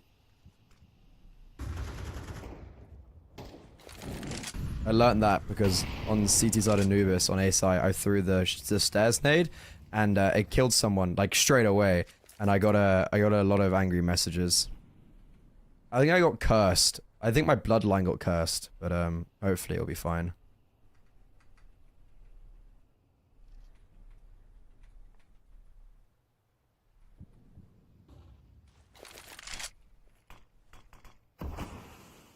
Anyways, Brandon, thank you for leaving that silence. I'm glad you did that. You're welcome. Yeah. Sick. 30 seconds left. There were 3 players B for Parzam. In the nick of time. Ooh, I was going to say we've rotated the third back towards A. Instead, that's not going to be the case. 3 players still commit towards B. In the Where's Vladin gone? smoke. Vladim's lurking in the smoke. Vladim has the key to success right now. I'll see. He's been overlooked, but oh, unfortunately, not quite. Kindo's been put on to 1 HP within this altercation, and You're so boring, Inferno. They got 1 kill and now you're saving. Like, come on, guys. Sorry, let's retake. it's taking the piss at this stage. Come on, guys. I don't like to just have outbursts like that. It just angers me. You're passionate. They've got kits. They got you two. They were there. They were there, Freddy. They were right there.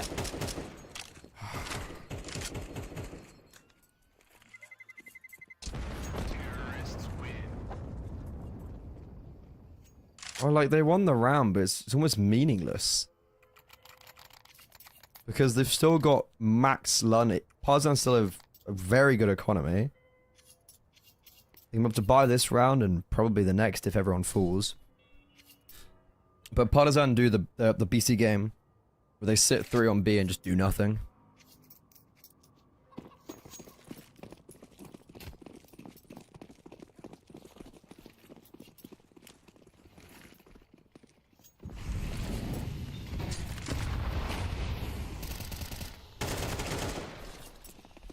Ooh, that's a cool opening kill on the Collins. That's a really big opener.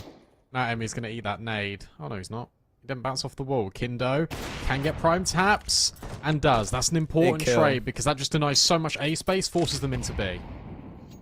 Yeah, that's and while BC Game being forced towards B, Partisan are also making the proactive rotation to just rotate here. Emmy is going to go unlooked. Flashbang's perfect, but it also I must have blundered Emmy. Issue is we're a little bit fragmented right now. BC Game, no, we're killing our teammates. It's happening again. Oh, it's surprise special. Wait, Jacob's going A. Jacob's going A and there's no one there. This round is still on. Kindo's gonna look to meet him on the cross. Jacob just needs to get past the AWP and he shall. Mollo can block off the AWP. He's gonna throw that over towards Library. A 1 versus 2 where HP may not be in the best state. He has time to work with. And he's just gonna sit tucked in the shadows, looking to be Partisan's nightmare. As they are crawling up short. Mollo on Big Pit. Wrong place. Smoke on the bomb. Flashbang over. And Jacob. Oh my god, sit down! Not Jacob being the nightmare for Partisan. It's Kindo, baby. I was about to really flame Partisan, but I know Vladden's got the kit, so I guess he has to get on it, but surely it should be like a tap on the bomb from the AWPer and then the riflers just swing. No, Brandon, that's not what you should do. You should defuse the bomb and have the AWP just do this. Obviously, Brandon. Like, come on. Do you not know ball game? Like, do you not have ball knowledge? No. Yeah, come on. Obviously. That is... Oh. That is... Sheesh. That is indescribable. Words... No words for this.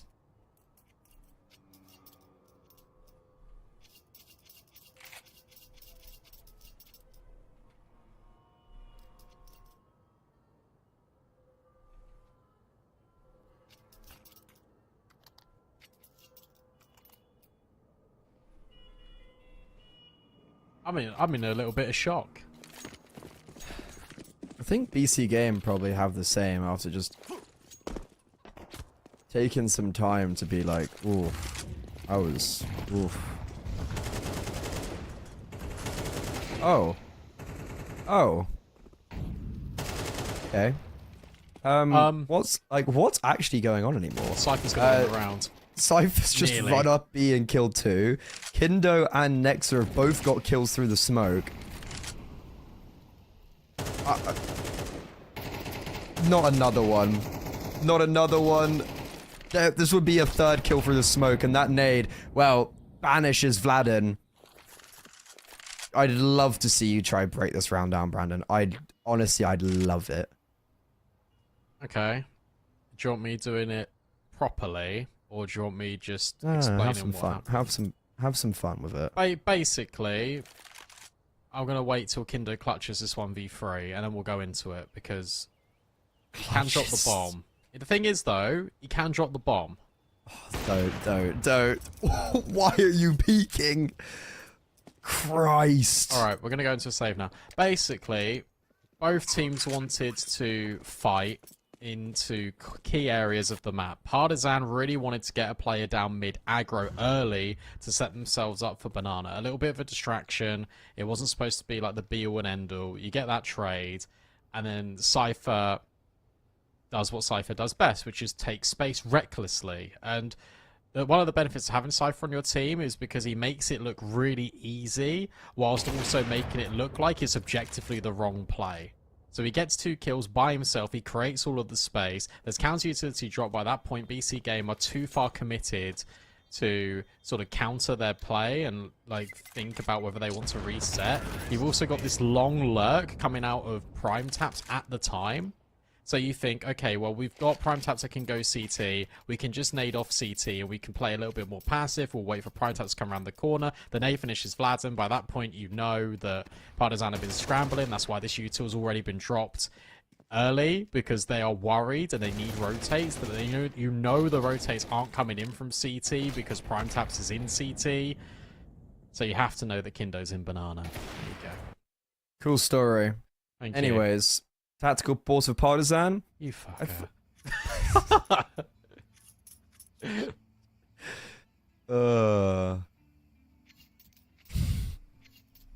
Gonna be a tac pause.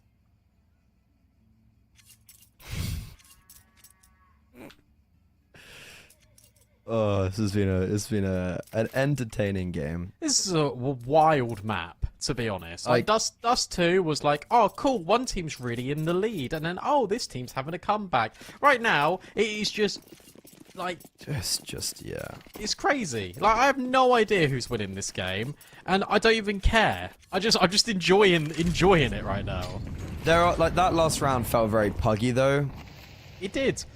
In fact, this whole game's felt pretty puggy. Yeah, like even Dust 2 T7 BC game, it was just like, oh, we're running up 5 long, short, B. Like, it's kind of, you know, just going as a pack. And, well, it was good enough to beat Astralis. So, into a important round where Partisan still keep a lead. They lose this, though, and if no one survives, Money's in a very weird position. And Collins is on 1 HP.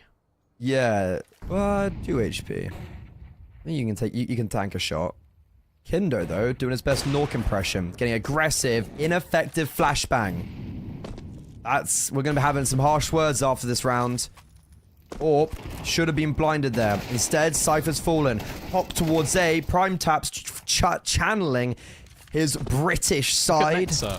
And Nexa is looking to cut off rotations, but he needs his players to walk up short, and unfortunately, they don't. They can't. Nexa, a 1 versus 4 for the ages right now, this would be. He knows vaguely where they all are, but it doesn't seem like it's going to be a winnable position to be in. And just trying to get as much damage, maybe, is the name of the game. And, well, realistically, a save. Why didn't they wait for Nexa? Like, I'm baffled. Nexa would have called, I have a timing up long. They're trying to put down some pressure, sure, but the player doesn't need to commit out a balcony. The player doesn't need to swing. Look at where the X's are on the minimap. Why are you that far advanced when you've got Nexa prowling on the lurk? That's a frustrating one for BC Game, because that doesn't make any sense. And you spoke about money being in the bin. Well, their money's in the bin. Into the bin?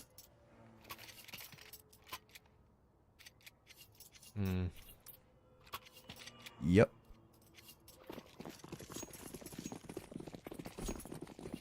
I know you liked that one. I think comms are just so hectic in this game. That Yeah. It's just you're making all of these little fundamental mistakes that wouldn't normally happen, but the game's got so chaotic that you're just... It's just what happens. Yeah. Yeah, it's like the like prime tap swinging out apartments last round kind of early, like util being missed. But it's gonna be this saved AK on Nexa, and a cohort of pistols. Great timing on that smoke. Couldn't have been better.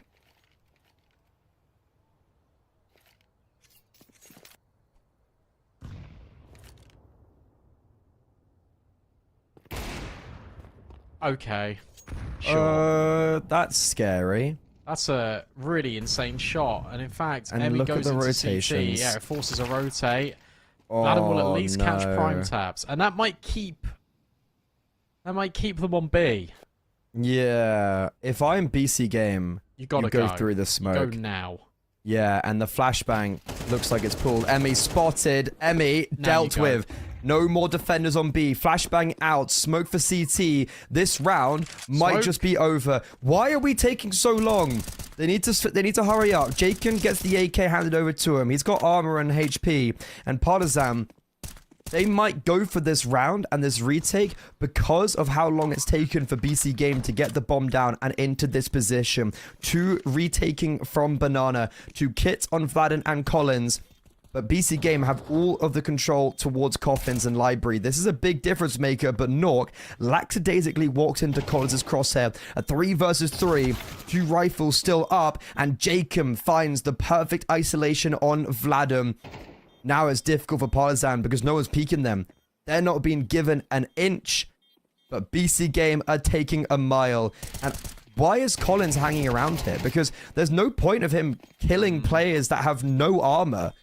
Him dying there is so much more of a benefit to BC Game, and BC Game still will carry over 2 AKs and an A1S. So if I'm really BC weird. Game, you are hooping and hollering from the top of every building in town. This is really weird now because you've got to force in if you're Partisan.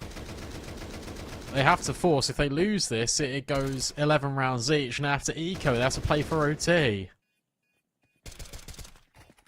It's going to be a disaster.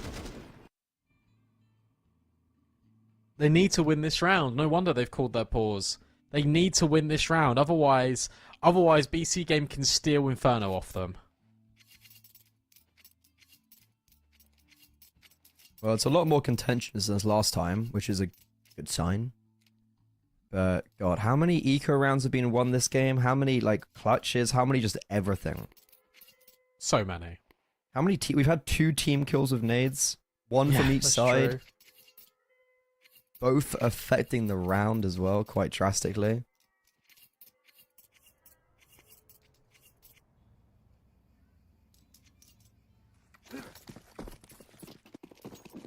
Ooh, Partisan, no investment, no game for them. Kindo's gonna have the AWP in the next round. It's gonna be a full buy. BC Game, their moment of solace. It should be a tied 11-11. And this round probably will just end as soon as it started, as BC Game look to set their sails with all the gusto backing them towards B. Okay, so by doing this, okay, so Kindo's gonna have an AWP. Is basically what we're saying. You want Kindo on an AWP, so we're gonna eco this one. Okay. Yeah, I actually quite like this from Partisan.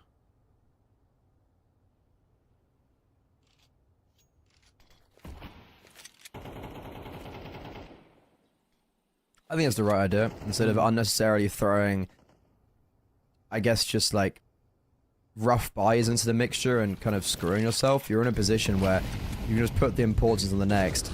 Collins throws a re-smoke, but they should be being this. Oh no. Oh no. Collins got 2 kills, has picked up an AK, and the flank's being initiated from Banana. Oh my They've won the gosh. round. Partisan have won the full eco. 35 seconds. The bomb's out in no man's land. Dragon with the armor and AK's here to save the day. It's all falling apart, and it's the hands of Collins. P250, no armor. What happened? Collins placed a perfect time smoke and pushes it and just insta-dinks 2. And Partisan had also taken a lot of liberties top brackets because, well, why wouldn't you on pistols? I can't believe that. What a disaster that is. Alright, see you on Mirage. Yeah. Brother. let's look at this again. Deary me. I really don't understand some of the decision making in this game for BC Game.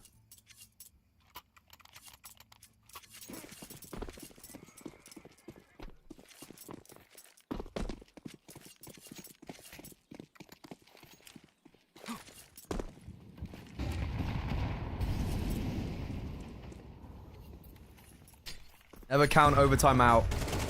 Never count it out, baby. Emmy, though, wants to end it off right here. The IGL taking charge.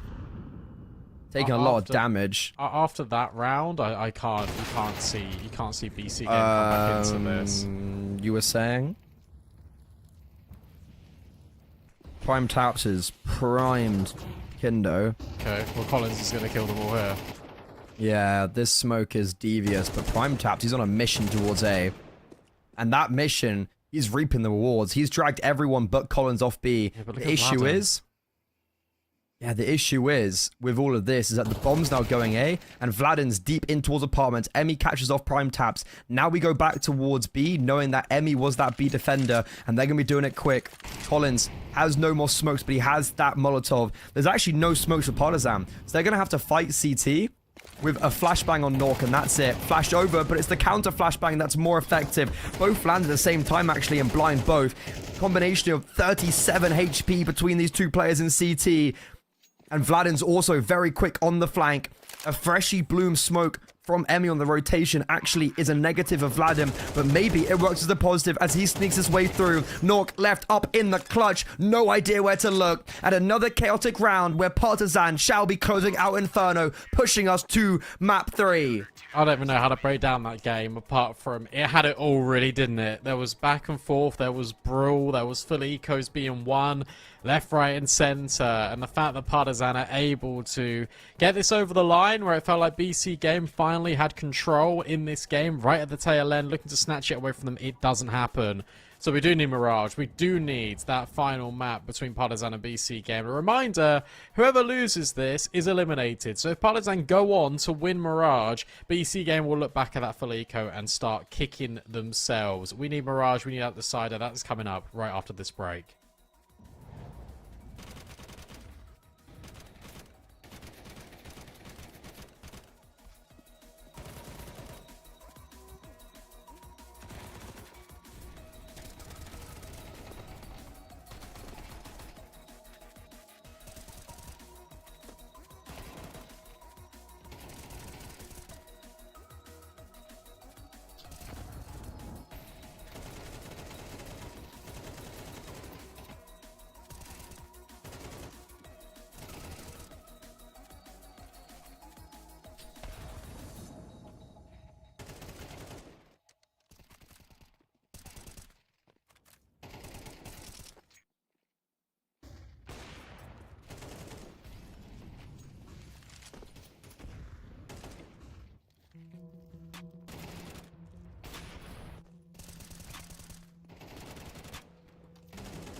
I don't really know how to put that second map into words. Thank you, my voice. That was, yep. Really sums up today after all, I think, in general. And yeah, don't really know how to put that game into words. It was eco wins, it was clutches, it was pretty poor Counter-Strike, I think, from both sides of the field. But Partisan, they take their map pick. Now we go on to decider of this elimination game between two previous finalists of CCTs this year. Mirage will be the battlefield, and it'll be BC Game, I assume, to win the knife round and start on the CT side. We're in. Alright, let's just ignore Inferno and focus on this, which is... Hard not to. My therapist will hear about it. It's fine. It's do or die.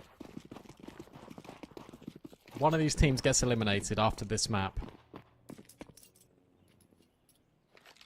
So let's get it going. No util, no kit for BC Game. It's straight Kevlar. In fact, it's just straight Kevlar across the board, Freddy.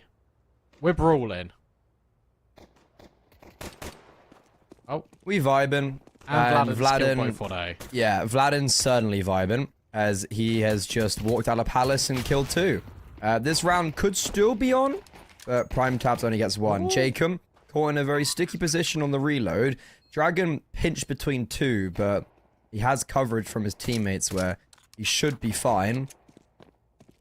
And yeah, that's going to be the coverage I was talking about. Emmy executes, and a good start for Partisan. But remember, when we looked over on Inferno, both T sides won the pistols, and then the City side won the second round. So let's wait and see how this one looks. But that is, if I'm not mistaken, 4 out of 5 pistols for Partisan. But they're really good at winning these pistols. Well, BC Game won one on Inferno. Yep, they've won both on Dust 2 and lost Dust 2. Full eco, actually, out of BC Game. Deagle on Nork, Deagle on Prime Taps.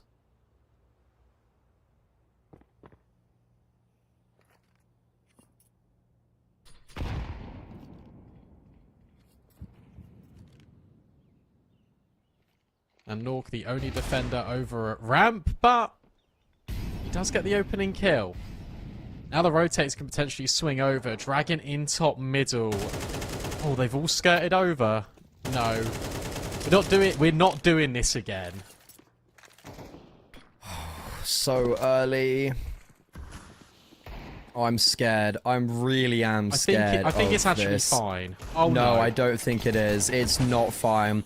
The Deagles are getting kills. The bomb has committed out. The bomb can get back. Just about retreats, and Dragon on short should be able to pave safe passageway either onto A or out of A. Yeah, this is good. This is good work from Dragon.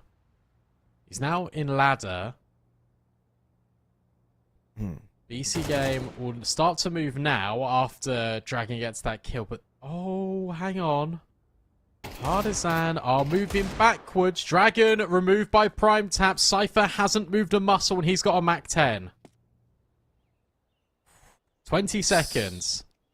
They're not going to clear Cypher. There's not enough why time. would they? They're going to walk past him. Cypher picks up one. Vladim, a Beyblade, kills his old teammate. 1 versus 3. Oh my gosh. And both sidearms out for Jacob to complete a full eco win.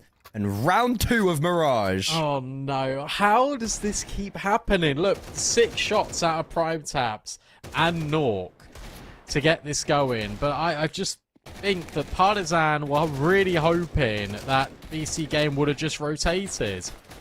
And they didn't. The time was so limited. What a nightmare.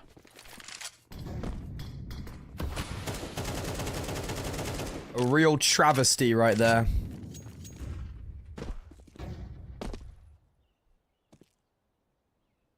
No bomb down as well is going to mean a very rough purchase. Emmy's got no armor. Nothing but pistols. How many full eco wins we had this series? The answer is too many to count. BC Game give Partisan a taste of their own medicine, I guess. As Inferno was basically won by a full eco. And this keeps on the trend of the T side winning the pistol round and the CT side then beating them on the second round.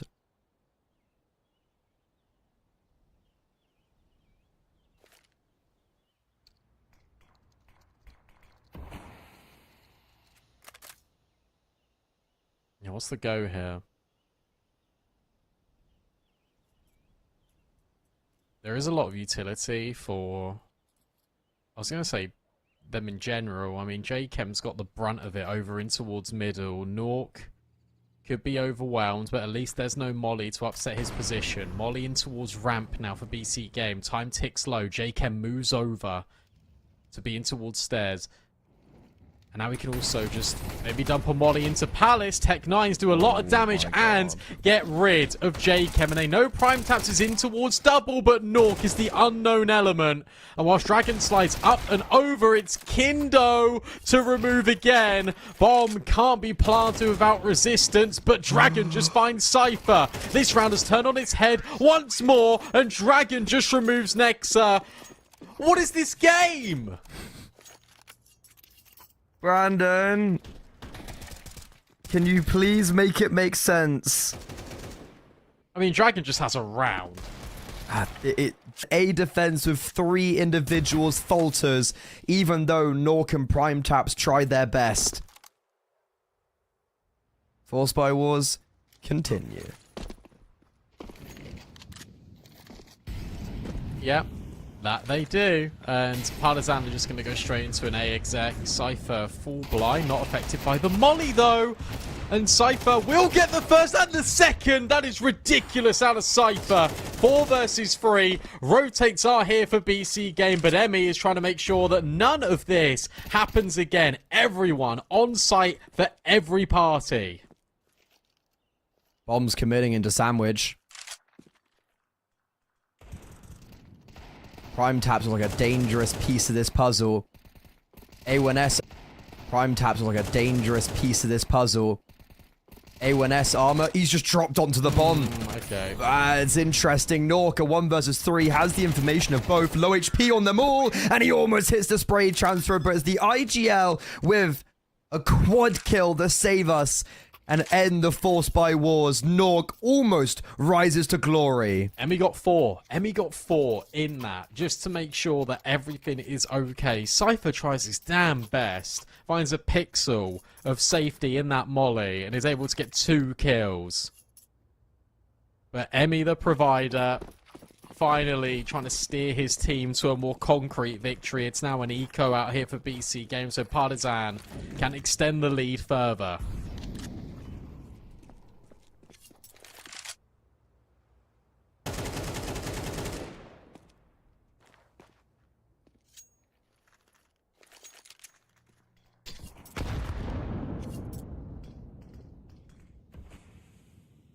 I've just gobsmacked at what we're watching right now, Brandon.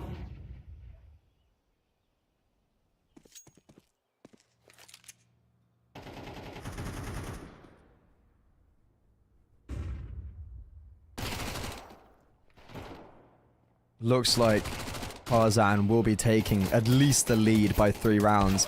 No eco disaster this round. They actually go flawless, even not even taking a single tick of damage. 4-1, and going into round 6, we finally achieve our first rifle round.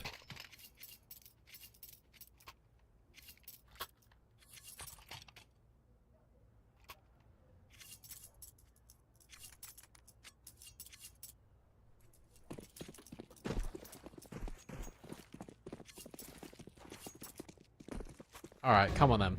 Come on then, rifle round. No AWP. The BC Game. 1 out for Kindo. A delayed window smoke, but Kindo sees nothing. And finally, we just get a little bit of normality. At least for now. Mid-control established. Holding the extremities. No info for the CT side whatsoever.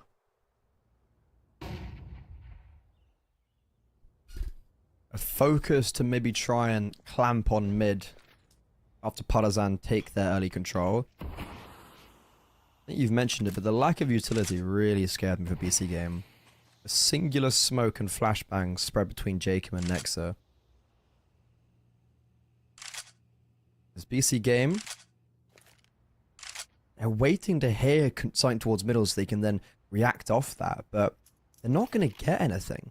There's one player in underpass. He smokes top connector. Partisan now prepping for a full A execute, or I would rather say a pop.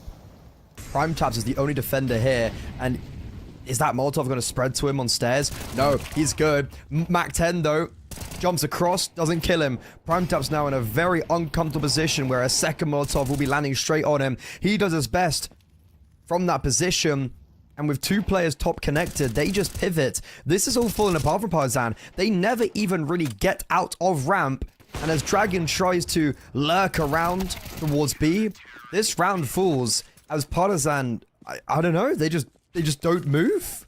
Yeah, that's the key breakdown to this, and the analysis really is they didn't do anything. They got space in mid, and then they didn't go off it. They had space in ramp, but didn't go off it. They lined up their utility, but then didn't go off it. And that's the key thing. By that point, your times run really low, and you're struggling. You're really struggling.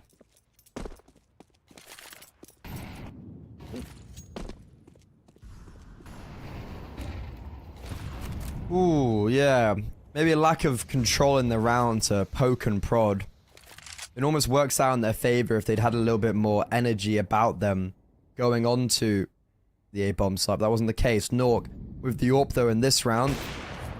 An opening kill. Not found, but we saw the close player as well. Opening damage plus 2 players info. Ooh. Oh dear. Okay. Bomb looks like it wants to go up short. Currently it does, yeah. Which makes me confused as to why we're moving away from apartments, but I assume we're not looking to finish short because of that. Oh, top connector smoke blocked. No, you can't block that one, JChem. Yeah, that nade doing a lot of damage. And this smoke is really awkward. Emmy spammed a lot. Bomb dropped, AWP down, HP so low across 3 of the 4 players, and the nade will crumble. Another very awkward round for Partisan, where I'm struggling to understand what the game plan was here. What was our end goal? And with 35 seconds left, Vladin doesn't even try. He literally doesn't pick up the bomb. It's just going to be the save with the 2 AKs and the AWP. So I think, and correct me if I'm wrong, because I want to sort of open this discussion with you, but I think it was we fake mid to B, we draw out the connector rotation, punish with Kindo, and then spin it into a fast play up con through ramp. That's what it looked like. Yeah. But it didn't work. I assume they wanted to go up con, but it's just so messy in their approach, and they lose so many players and HP in the process. Partisan, a 4-1 lead, kind of dwindling, and these last 2 rounds, yeah, I don't blame an early tactical pause here, to be honest. I think this is a good time to maybe take a second to be like, right, we need to be more assertive, probably, if anything.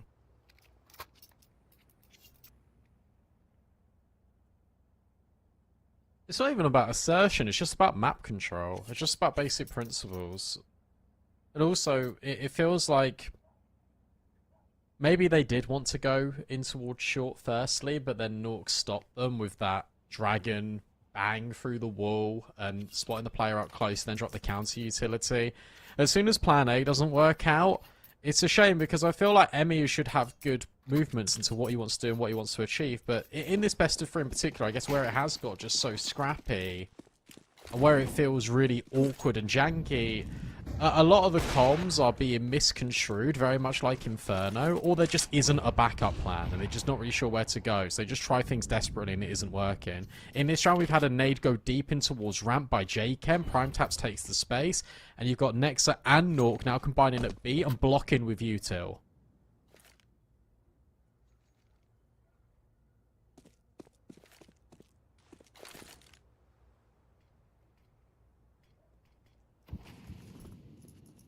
Oh, we've missed the window smoke.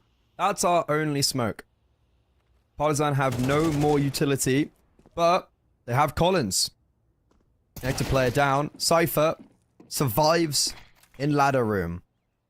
No other movement from Partisan really after that. They've got the kill towards Connector. And they'll be taking space from that though. Big nade on the Kindo. He gets chunked in Connector. And Prime Taps has done really well. Fine. Yeah, just because Prime of all the Taps space he's got. Prime Taps is pushed into a very good position. So is Cypher should know about M. Yeah, but they should 100% expect this. And yeah, Cypher he's is. looking at him. Bomb looks to go up Connector. All 4 players shower. What can Nork do from short? Can he do anything? He needs to be careful he doesn't get picked off by Kindo. And Prime Taps has no utility to deal with him. Ooh, that's the only flashbang. Nork. Oh, it's so awkward. He misses them all. They're all scaling up. Prime Taps has no information. 15 seconds. Cypher's also not committed to like less CTs. Cypher's over towards Market. And Prime Taps expected towards ramp. Nork shall trade the AWP. But Cypher's having a very tough deal getting out of Market. And if he had gone towards Ticket, this would have been a completely different round. If Nork hadn't been blinded on short, it would have been a completely different round. But Partisan give away no information, and Prime Taps dies too early. It may be a perspective of they won't know I'm here, but they did.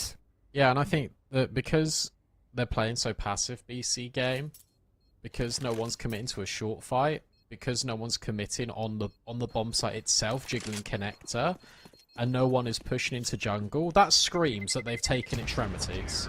And Emmy just says, okay, when we path, we go close, we take CT, because there's going to be a player ramp or palace, there's going to be players in towards B-apps. I think that was an expert call out of Emmy in the mid-round. He's pieced it all together. It is ballsy, but also I think there's enough knowledge there, based on context clues, that there was always going to be players in towards ramp and palace.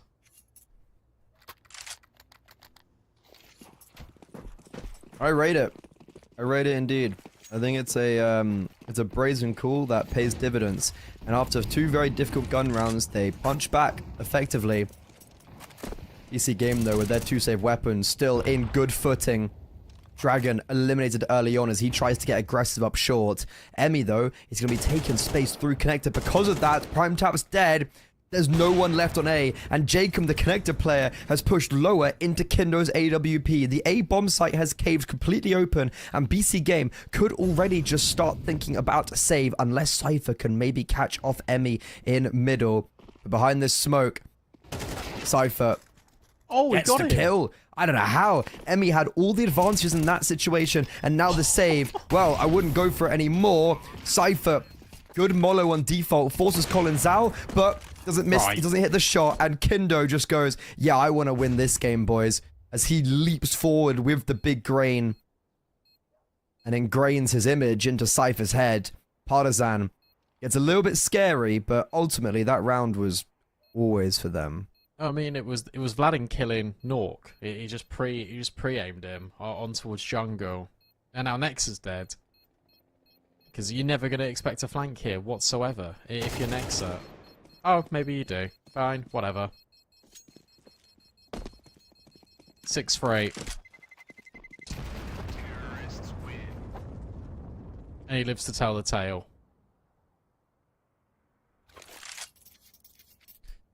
Ooh.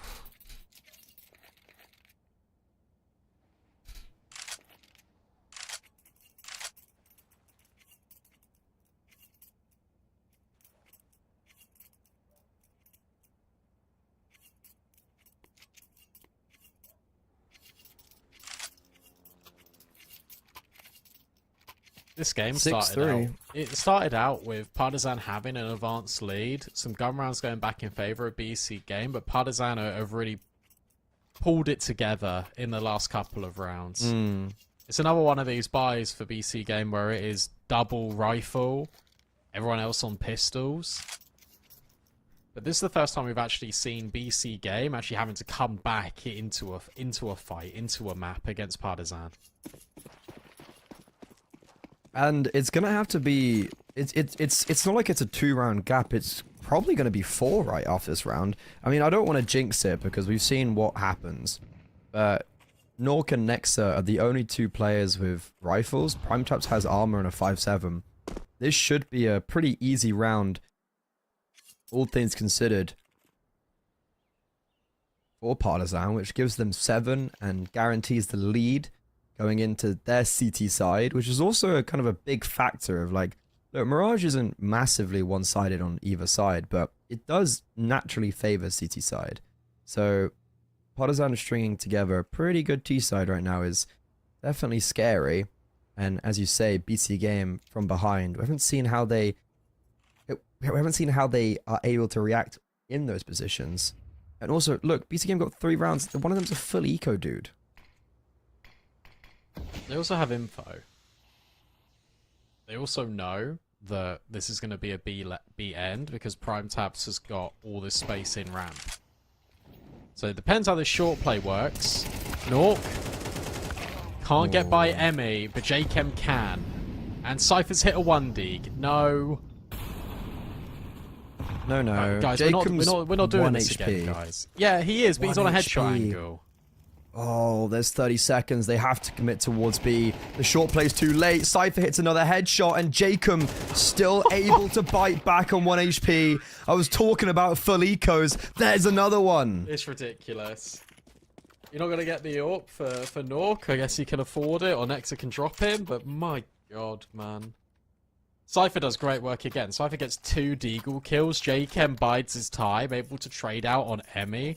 Gets the M4 off of Nork, and then just waits for the next contact to be taken off Cypher. Swings perfectly. Partisan gets stuck, they get muddled, but BC Game were proactive enough to push in towards ramp, take that risk on Primetaps with the pistol. He gains all the info. And now Nork's just out Kindo. This can end 6-6. And that is not the way I expected it to transpire. I thought it was going to be like 9-3, to be honest. Yeah, I said I didn't want to jinx it at the beginning of last round. Oh, what's happening? Oh my god, man. Good gosh. What is happening? It's just such a chaotic game. Emmy's on the AWP? Sure. I mean, it is picked off Kindo's body, but this is a full investment for Partisan. If they lose with no survivors, well, it's not going to be great. Where did that spam even come from? Don't know. Emmy gets hit somewhere, and that's why Primetap started blasting. Vladin has got timing and connector, and he will at least get some revenge, but it's BC Game getting 5, and it's a scary eco for Partisan because we know what these can do. No. Not this time. They did it on Inferno. BC Game have won 2 of them on Mirage. Partisan have won 0 of them on Mirage. So, no, it doesn't matter.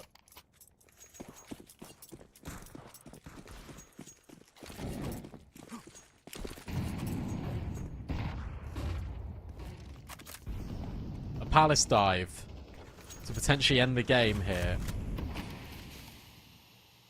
And Primetaps is in the perfect spot. Cypher is joined with him. They aren't up connector. This should just be a quick collection, and it is. 2 kills racked up to the tally immediately. BC Game are going to make things even here as we close our first half. Who would have thought? Partisan, you look at those rounds where they're losing against the ecos. If that didn't happen, 9-3 half most likely. But instead, back-to-back, basically flawless rounds. Hello, Kendo. That was a nice shot from Nork. And he was pretty good on Inferno. And we kept on commenting about how consistent he's been. And I feel like if he steps up, that's a big beast, a big equity, and the beast from the east for BC Game that Partisan might not know how to deal with as Vladin tries to see what he can do in a 1 versus 5. Now this would be something different. This would add to the bingo card. This would be the most insane clutch in CCT ever. Ever. Ooh.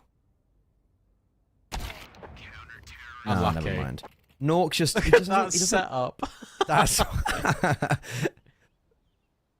Nork just doesn't like having fun.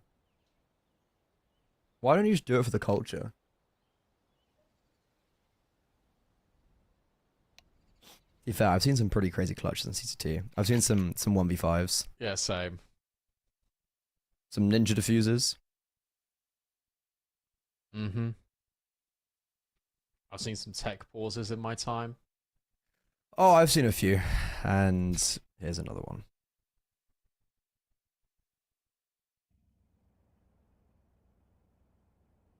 It's good if you are at boot camp and one person has a tech pause, because it just means there's like 5 people instantly there to help out. Because when I have a more. tech pause with my computer, I've got no idea what's going on. Yeah. I feel really bad when something happens to me, like my internet turns off or whatever. And they're like, oh, can you try... Like, oh, like, can you fix it or whatever? I'm like, dude, like, how? I don't know. I don't even know what I'm looking at.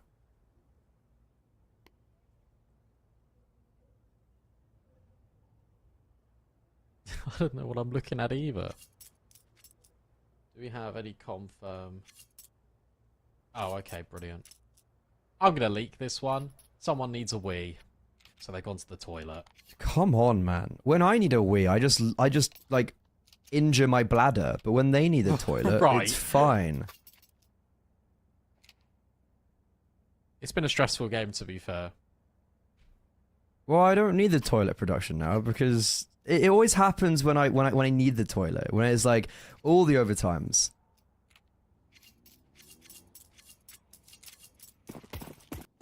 Anyways, Brandon,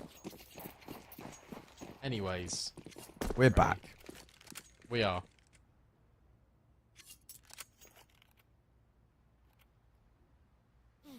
Pistol round, second half. BT Game currently have the right idea. There's a 3-man lean towards B, and over in window, unfortunately, smoked out is Kindo. Emmy, Kit smokes CT for the retake, and look how quick Parzan are. All 5 players are in and around CT. Vladin's gonna go jungle. Everyone else now steaming out of CT.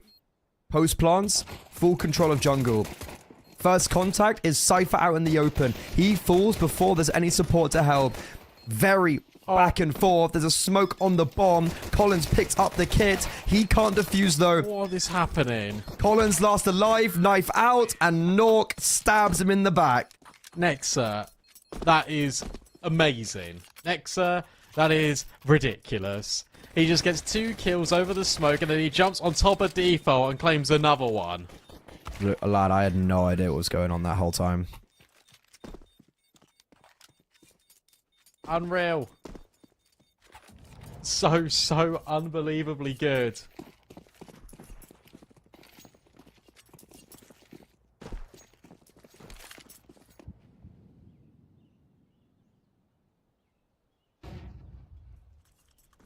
But we know the drill by now. You win the pistol, you lose the force by, or the second round, it doesn't matter. Whatever it is, you lose it. I'm used to this now. You can't hurt me or scare me anymore. Vladin, 5-7 out. One player's dropped onto the site, but full blinds. Cypher will trade at least. 4 versus 4. Bomb site established. Hell yeah, we got a retake. Or do we? There's a world that maybe this is... could be uncontested and Parzan just give away 8 to PC Game and go into the next round with the upgraded weaponry, whereas it normally would have just been an eco. And that's exactly what's going to happen. Brandon, the curse has been lifted.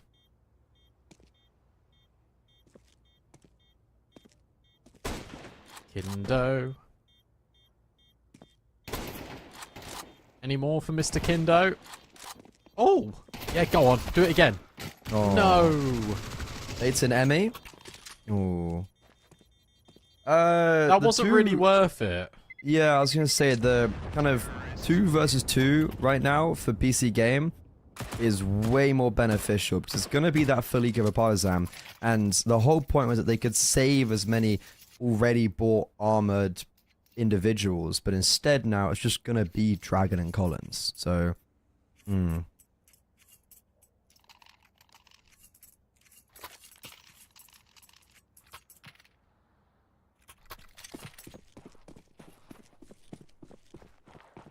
All we're looking for is just clean rounds. I think that's it. Doesn't matter who wins them, just clean rounds of CS. Nothing scrappy. Nothing too complicated. That's a great way to start for Nork. And they're even going to molly out Kindo. Not once, but twice. Kindo's now full blind, and he's dead because Jakem's already scaled up short. This is looking clean. This is what I was after, BC game. And we got it. Nearly. you're speaking about clean. Look, it's fine. It's fine. Doesn't really matter. Only it doesn't matter what they save into this round. Into the next, rather. 9-6. A gun round victory here for the T side would be not only putting them in the driver's seat and in pole position to eliminate their adversary, but put such a sour taste in Partizan's mouth because, look, Partizan feels like they should have won Mirage, especially after being 6-3 up and especially losing 2 ecos on their T side. Yeah. No, you're spot on. It is. The thing is now is you got to try and manage and mitigate tilt. Because I'm not being funny, this game is tilting. If you're up 6-3, you think you're going to win 9-3, you've been eco twice whilst getting 6-3, like, I'd be tilted. You got to try and handle those frustrations. BC game are 4 rounds away from knocking you out the tournament. From finalists to being eliminated 1 and 3. It's tough. It is. Oh, he just beats it. Ooh, but he doesn't beat the nade. Nice shot And at Kindo. Jacob That's important. can't avoid Kindo. Yeah, big opening kill, good damage on Nork. A very poor start for BC game in this round. They were trying to run the same round again. Nork wanted to get ahead of the utility. Jacob wanted to scale up short. Kindo recognized it and punished. You could see that there was definitely an early play. BC game stationing to go towards B. But now they have to pivot. This can still get freaky because Oh yeah. 2 players are close in con, but no one's directly on the A bomb site. And if they push for info in towards middle, Nork and Nexa are here. And they're pushing for info in middle. Never mind, it's a boost. That's a bit safer. That's nicer. Wait, A bomb site's very open right now. Oh, Nexa, big kill onto Dragon. Vladen, this Molotov pushes him away, and Nexa unfortunately can't transition to Collins. Nork, though, may be set up for success. Should be. But BC game, the issue is getting out of ramp, getting out of Palace. 20 That's going to be the hard part right now. 20 seconds indeed. Emmy, not going to expect Nork in connector, thinking it's already been cleared out. A second Molotov to go towards jungle. That means Collins can't fight, but there is a player on short, and Vladim denies the bomb being planted. 6 seconds left. It has to be planted, and it shall. Nork will be lost in the process, but Cypher just drive-bys Collins, and they know Vladim was over towards short. He's repositioned towards window, and Cypher getting aggressive towards connector. Cypher's got the round in his pocket. He hears the AWP scoping. Cypher's got this one. He's won the round. He's won the round. Prime tap's not even needed. Shadow spotted. There's the first. Kindo can't trade. And Kindo is just trying to save now. BC game from a man disadvantageous position. Won't even save anyone as Prime taps nails Kindo, and BC game hit double digits and 7 rounds in a row. What a round from Cypher. The fact he's able to get that kill. Nork was set up for success. They had to wait for the connector player to take contact first. That's the key thing, and that's something that we didn't really see on Inferno. The timing's actually working out in favor. It gets scary when Vladen drops Nork, sure, but Cypher takes his opportunity to relocate in towards connector.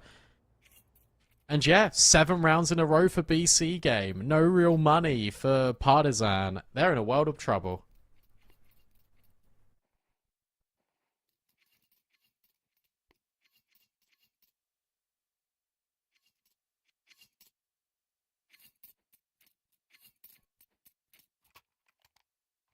This could be doomsday for them.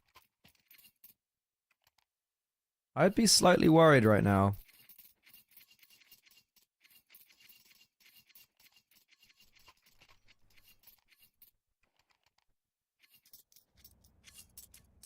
There's going to be good investment for a low buy. Vladin on the A1S, an MP9, pistols, everyone armored. Still can be a precarious round, but this should be BC game, one gun round away from victory. In essence, that's all it is, you're right.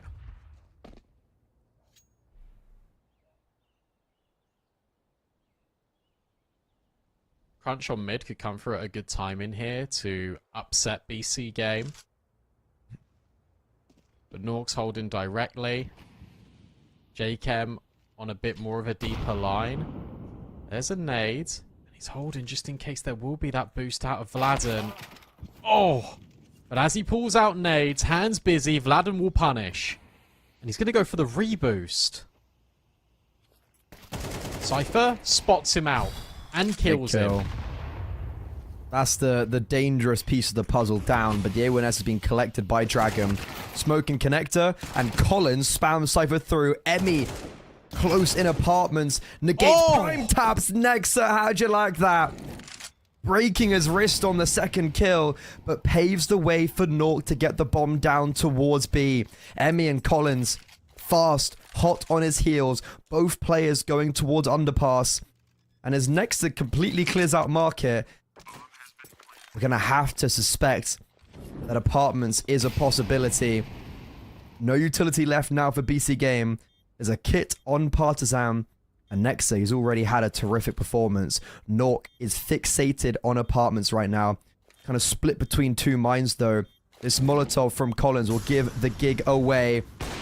Barrel spotted, Collins down. Emmy hasn't been heard dropping out of apartments, but he's making noise, tapping the bomb. Nork jiggles, confirms he's not on it, and is playing Ring Around the Rosies right into the deathly no-scope as Emmy drops.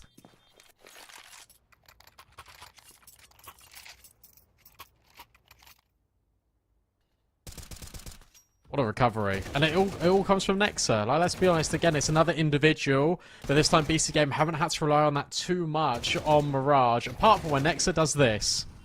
And he just gets it all together. 11-6. This was looking favourable for Partisan, and now it is looking out of reach. This is the round.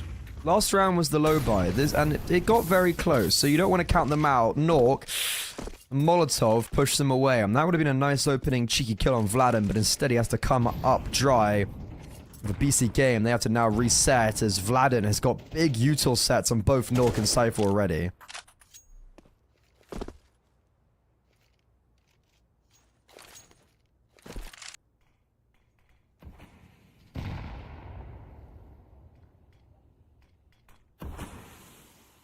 They can do exactly the same thing where they're just going to scale, they're going to hold for the boost. Nork. Oh, can he catch Collins here? Yes, he can. It's not a complete kill, though. And Dragon. This is cheeky. Now looks to get aggressive on Nexa. Vladin's found Cypher. Oh. It doesn't matter because Collins has dealt with Nork. Collins has dealt with Nork after he legged him. So now it's all up to prime taps. And well, I did say, look out for this round, because this was the rifle round for Partisan. This still keeps them not quite within touching distance, having the ability to close out in regulation. Money's not great here for the T side either. Yeah, it's their first round Partisan have won in 8. It was 8 in a row for BC game. The 9th time of asking Partisan finally break through. And a good string of results for BC game. But as you mentioned, money's not great. 'Cause remember, last round, only 2 alive. These rounds have been getting quite close. And they're feeling that now. If Partisan win this, this should be 9 guaranteed. Oh, we could be back, or it could be so over. Alright, Michael Owen. I mean, BC game are just going to A-exec. Which I think is a good change of pace, but Partisan are sort of reading into this big nade. Again, just softening up these players, making Jchem susceptible to a one-shot headshot. out of Emmy's rifle, I suppose. Everyone else is on AKs. This is the correct call. It's just whether the follow-through works. Ooh, Partisan are shifting over though. Kindo has all of the control towards B.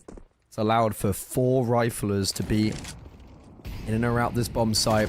Util down. Emmy almost wanted to go for an aggressive peek there. There's no Molotov towards bench. Emmy can just walk through if he chooses to do so, but he actually respects the smoke wall.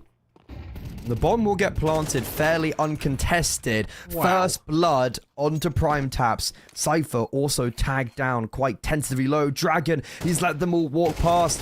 First and second collected cleanly. Cypher, remember, low HP. This nade swooping towards him. Dragon rises to glory and brings Partisan to 8. They just didn't check him. They just didn't check Dragon, and he plays it superbly. Initially, I thought, because you see the AK, right, in Ticket, and you see the T's, I was like, that's weird. Why is there a player just tracking? I was like, oh, that's Dragon. Never mind. Just deletes them, and then the dunk on top is just the cherry. Or Partisan. It's You're mythical. right. Tech 9s. They're building back.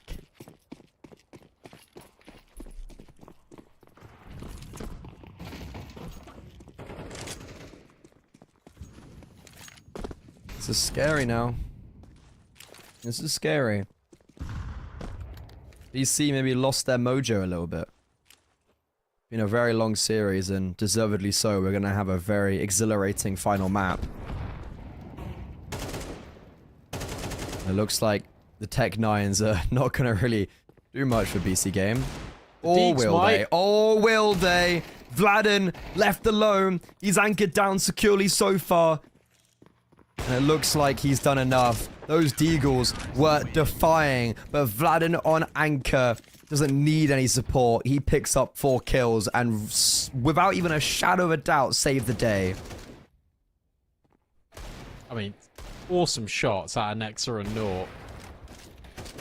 But Vladen, just with the virtue of staying alive, that is more than enough to give Partisan the edge. But that was just Deeks. That was just pistols. 3 in a row. Now for Partisan, they matched the longest amount of time that they've actually won rounds in a row. Can they go one better?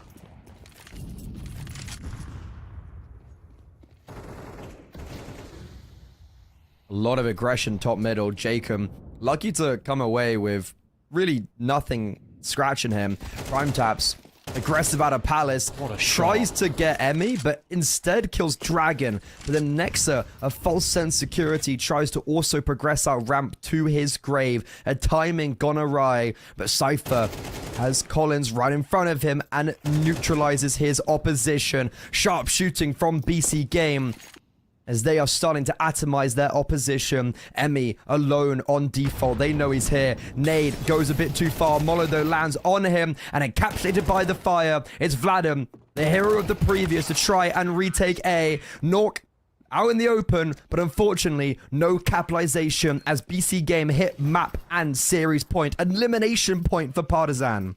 Yeah, look, that was really close actually, because Nork, it felt like he was potentially going to have a really laboured spray against Vladen and give him the way in, but he doesn't.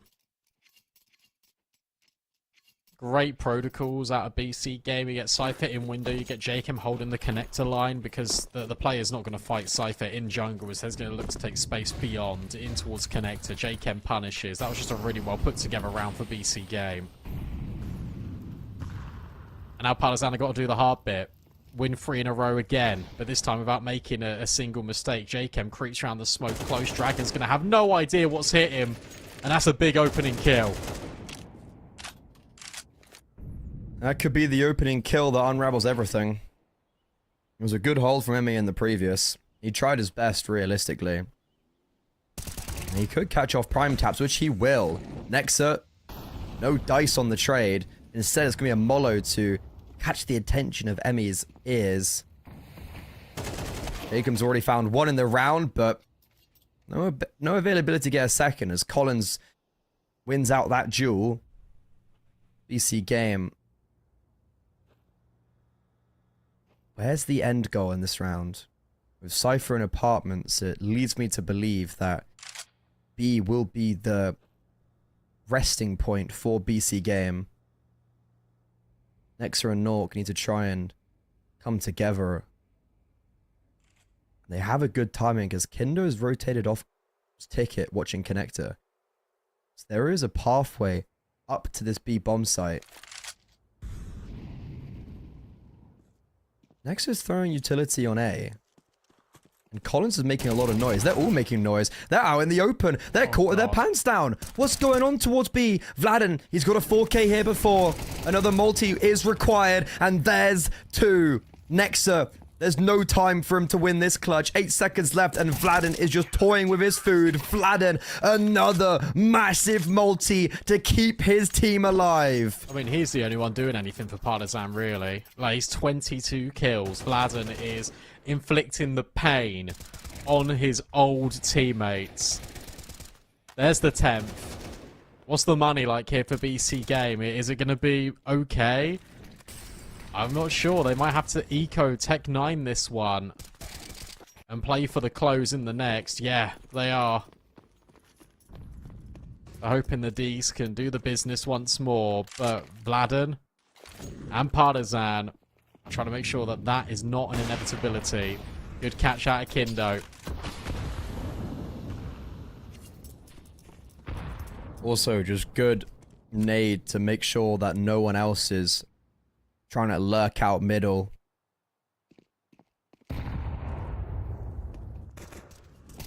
seems like a pretty impossible round. Nexa, he's trying his best and he's giving it a good little go. The spam from short. The end of that madness. Oh, nice shot. Nice shot. It's against the DUs, but it's clean. Yeah, means we go into still a pixel. Yeah, it's fine. We go into the final round of half. Of regulation, rather. Overtime or bust for Partizan. Real do or die type situation right now. Can they do it? They only need 1.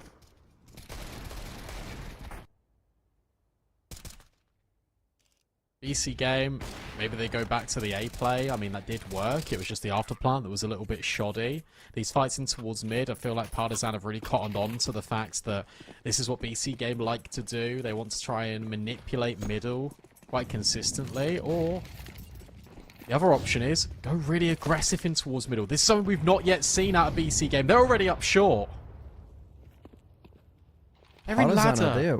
Are Partizan aware? Yes. 15 they have to have heard seconds. this. Yeah, Dragon, second AWP, over towards B, nails the first, nails the second. Emmy also laying support from A. Jacob and Nork now in a 2 versus 4 situation, changing the directive from B to A.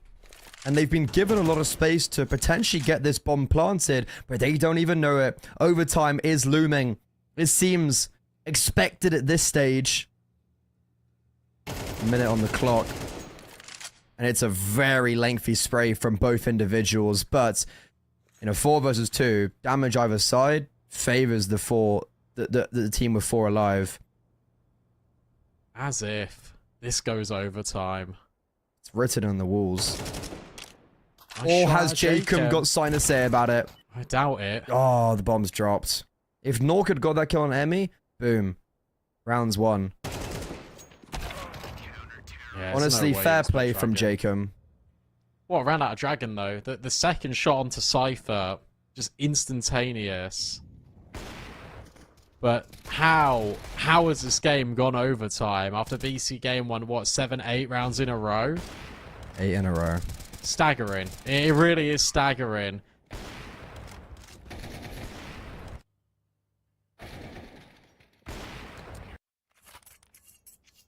$12-12, we run it right back. We got all the money. No issues here.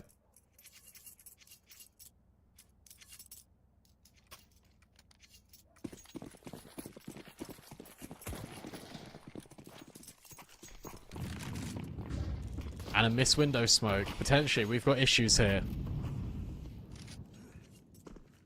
Well, this is the right call out of Nexa, though. Straight in towards an A hit. Collins behind the utility. Yeah. In fact, everyone behind the utility. Ooh, Thought about Collins breaking it. was He's just going to mollo. run through. Oh, dear. There haven't been molos there previously, to be fair, but on this occasion, when we've got all the bells and whistles and overtime, there is. Bomb will be planted, and utilities also put down to deter any retake ability. This is a very scrappy round, where the bomb's only now just being planted, but Cypher and his cohort are fighting forward deep into this post-plant. Emmy will finally catch him off guard, puts him to rest. Is this dangerous? No, not anymore. Nexa denies.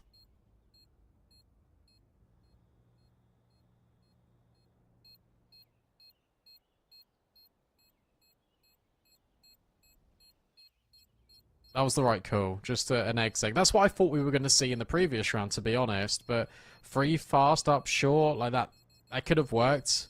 If Dragon didn't get overwhelmed by the AWP. It's Vladen that overwhelms Nexa. He will stay alive. And he will get an AK. But it's BC Game that draw first blood and probably think, how can we have done this so we couldn't do it last round?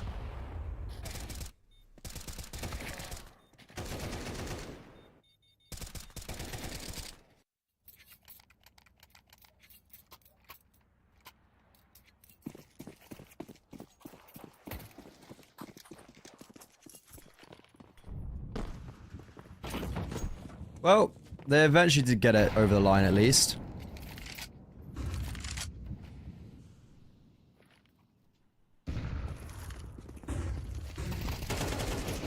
Oh no. Fast play, strike back towards A. Prime Look at Taps Ninja. opens up. Look at Ninja. Espionage, looking to be successful. All his teammates have fallen. But Dragon lurking Cypher saw him. behind the rest. Cypher saw him. I don't even know what happened there, but he doesn't deny the bomb. Doesn't get a kill. BC Games still not out of it just yet. Sure, the espionage hasn't been successful, but could this 2 versus 3 work out? As Vladen, what a read, nails Nexa. The countryman coming head to head. And it's Cypher and Nork to see if they can man the fort. Bomb half ticked. Kindo off the AWP. And Nork is just sitting on the bomb site. Cypher looking to hold his cross. Forced forward by the Molotov. Forced into the action. Now just Nork on the bomb site. And Vladen, there's a smoke on the bomb. He's defusing, but the spam is successful as BC Games string 2 in a row. And it's working. Really fast. Even faster, actually, than the previous round. And it's a different variation of these A smokes, right? Because it isn't the one that blocks in at stairs. It's the one that goes into connectors. It's the one that goes deep into jungle. They take all the space beyond it. And Partisan are just unprepared. These hits and these calls are working at an Nexa. Can they get a third?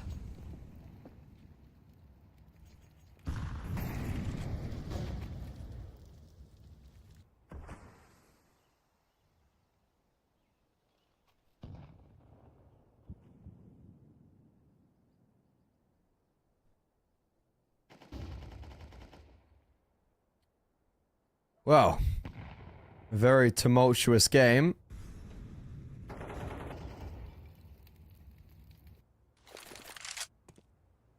And it looks like BC's game want to try and at least secure... or at least secure 3 in a row.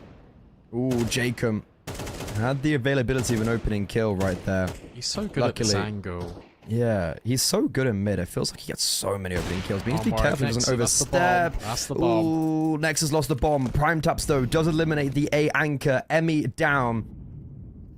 And Cypher in window. Is Dragon going to expect him? Yes, but Cypher's too quick. A reactionary shot that opens up even further space for the T side. And look at this difficulty for Collins. He has no idea where to look. Kindo's just fighting his way out, however. Now supported by Vladim. A 2 versus 2 with Cypher on low HP, but good utility will force the AWPer away. And Nork and Cypher, they did it in the previous round. They'll be looking to do it again here. Partisan, there's no possibility of a save. You can't bring them into the second half. With both players on a kit, Kindo. Doesn't look like there's any rifle to upgrade to, which would be really good against Cypher right now on low HP. And he's actually going to take the first contact from CT. Pistol out. Cypher down. Nork, it's his time to shine. Misses an AWP shot. Blinded. And Vladin eliminates Partisan, a lifeline going onto their T side. Vladin's so good. Like, it's actually ridiculous how good he is and how, like, sort of locked in he is and aware of his teammates and the way that they're going to move. Because the fact he's able to, in the previous round, that pre-aim on Nexa. But here. Just catching J-Chem. Kindo, with the info that Cypher's low, just swaps to the pistol, makes no mistake on it. There was a chance. There was a chance. If Cypher had tucked in, maybe one step further back, Nork has got the line and kills Kindo. But instead, it's Vladin. And it's BC game. Still in the lead, but only by 1 round.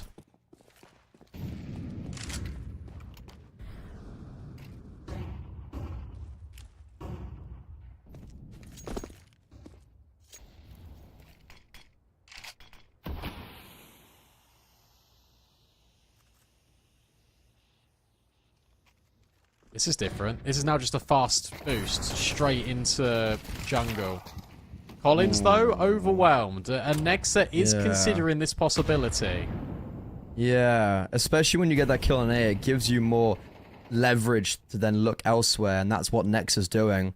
He's very cautious of this possibility. And this duel right here could dictate everything in the round.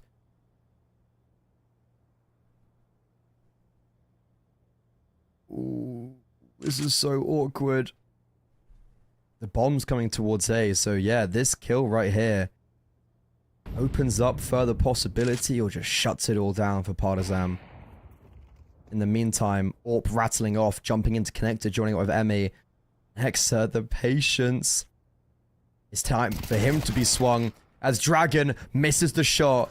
Now, difficulty arises as Jacob hits 2 towards connector and Vladin with the bomb. Trundling out of ramp by himself. No casualties for BC Game as they once again hit map and series point. Played that so well, Nexa. There's so many players that would wide swing that, but he just stays. And he's always got the advantage there. The fight just comes to him. J-Chem's then also holding his connector, so it's not like Emmy could walk round and backstab Nexa. J-Chem even hits a collat headshot. 15-13. Okay, now this feels different. BC Game are well and truly back in control. These rounds have been really clean out of them. It was normally on the CT side they had to wrestle back for control, but this time they've got everything. Partisan and Emmy have now got to come up with a fresh idea to win not 1 round in a row, but 2.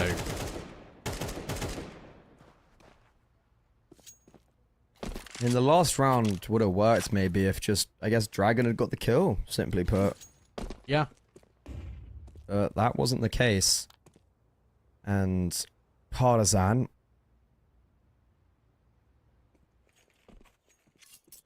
seemingly want to go back towards A.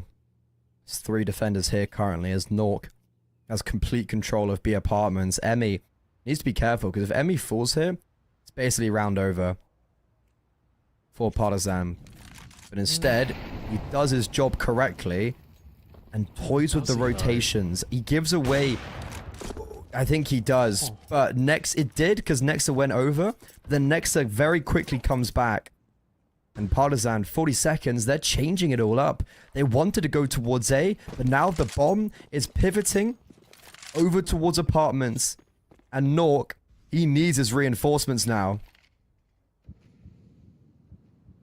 Yeah, this is a weird round to judge if you're BC Game, but I think they've read into it. Nork especially. Oh, he saw the player in towards the apps. Yeah, he did. He now looks back over. That molly pushes him off the angle, and Collins has caught J-Chem. Vladin is also removed, but it's Nork still at the back of the site, still hunting, still hoping for further chances. It's a no-scope, and it's prime taps with another one. Planting towards empty pillar. It's denied. It's over. Nork at the back of site kills 3. The Sentinel for BC Game eliminates Partisan. Damn it, that was nearly so clean. Bro, there was no time, so Nork knows he can just go for the kill. 3 kills, 2 Oh, nose scopes. That was immaculate. And Partisan, it was a pretty good read, to be fair. Like, it was nice until Nork came in. And yeah, you can see Dragon has nothing to do but try and stick the bomb being planted. And BC Game, they should have done it on Inferno. But in overtime on map 3, they limit their adversaries and advance further into Series 19, going now 2-2. Yeah, that was an unbelievable best of 3. I think Partisan is probably feeling a little bit hard done by that they couldn't get it done on D2 as BC Games snatched it away from them there. Inferno, insane. Mirage, overtime, unfortunate for Partisan. They are eliminated. BC Game move on further. They will have to play a really difficult opponent. But to figure out who will actually complete that 2-2 bracket, tomorrow, we've got all of the 2-1 games to see which teams go further through in towards the playoffs, which teams will have to play another best of 3 against one of BC Game, Parivision, and Monty. What a day of Counter-Strike, Freddy. What that a day. concludes the broadcast for today. Thank you so much for watching and tuning in. As always, we'll be back tomorrow, bright and early, on your screens for more best of 3s. So stay tuned for that. But until then, have a good evening, and we'll see you tomorrow.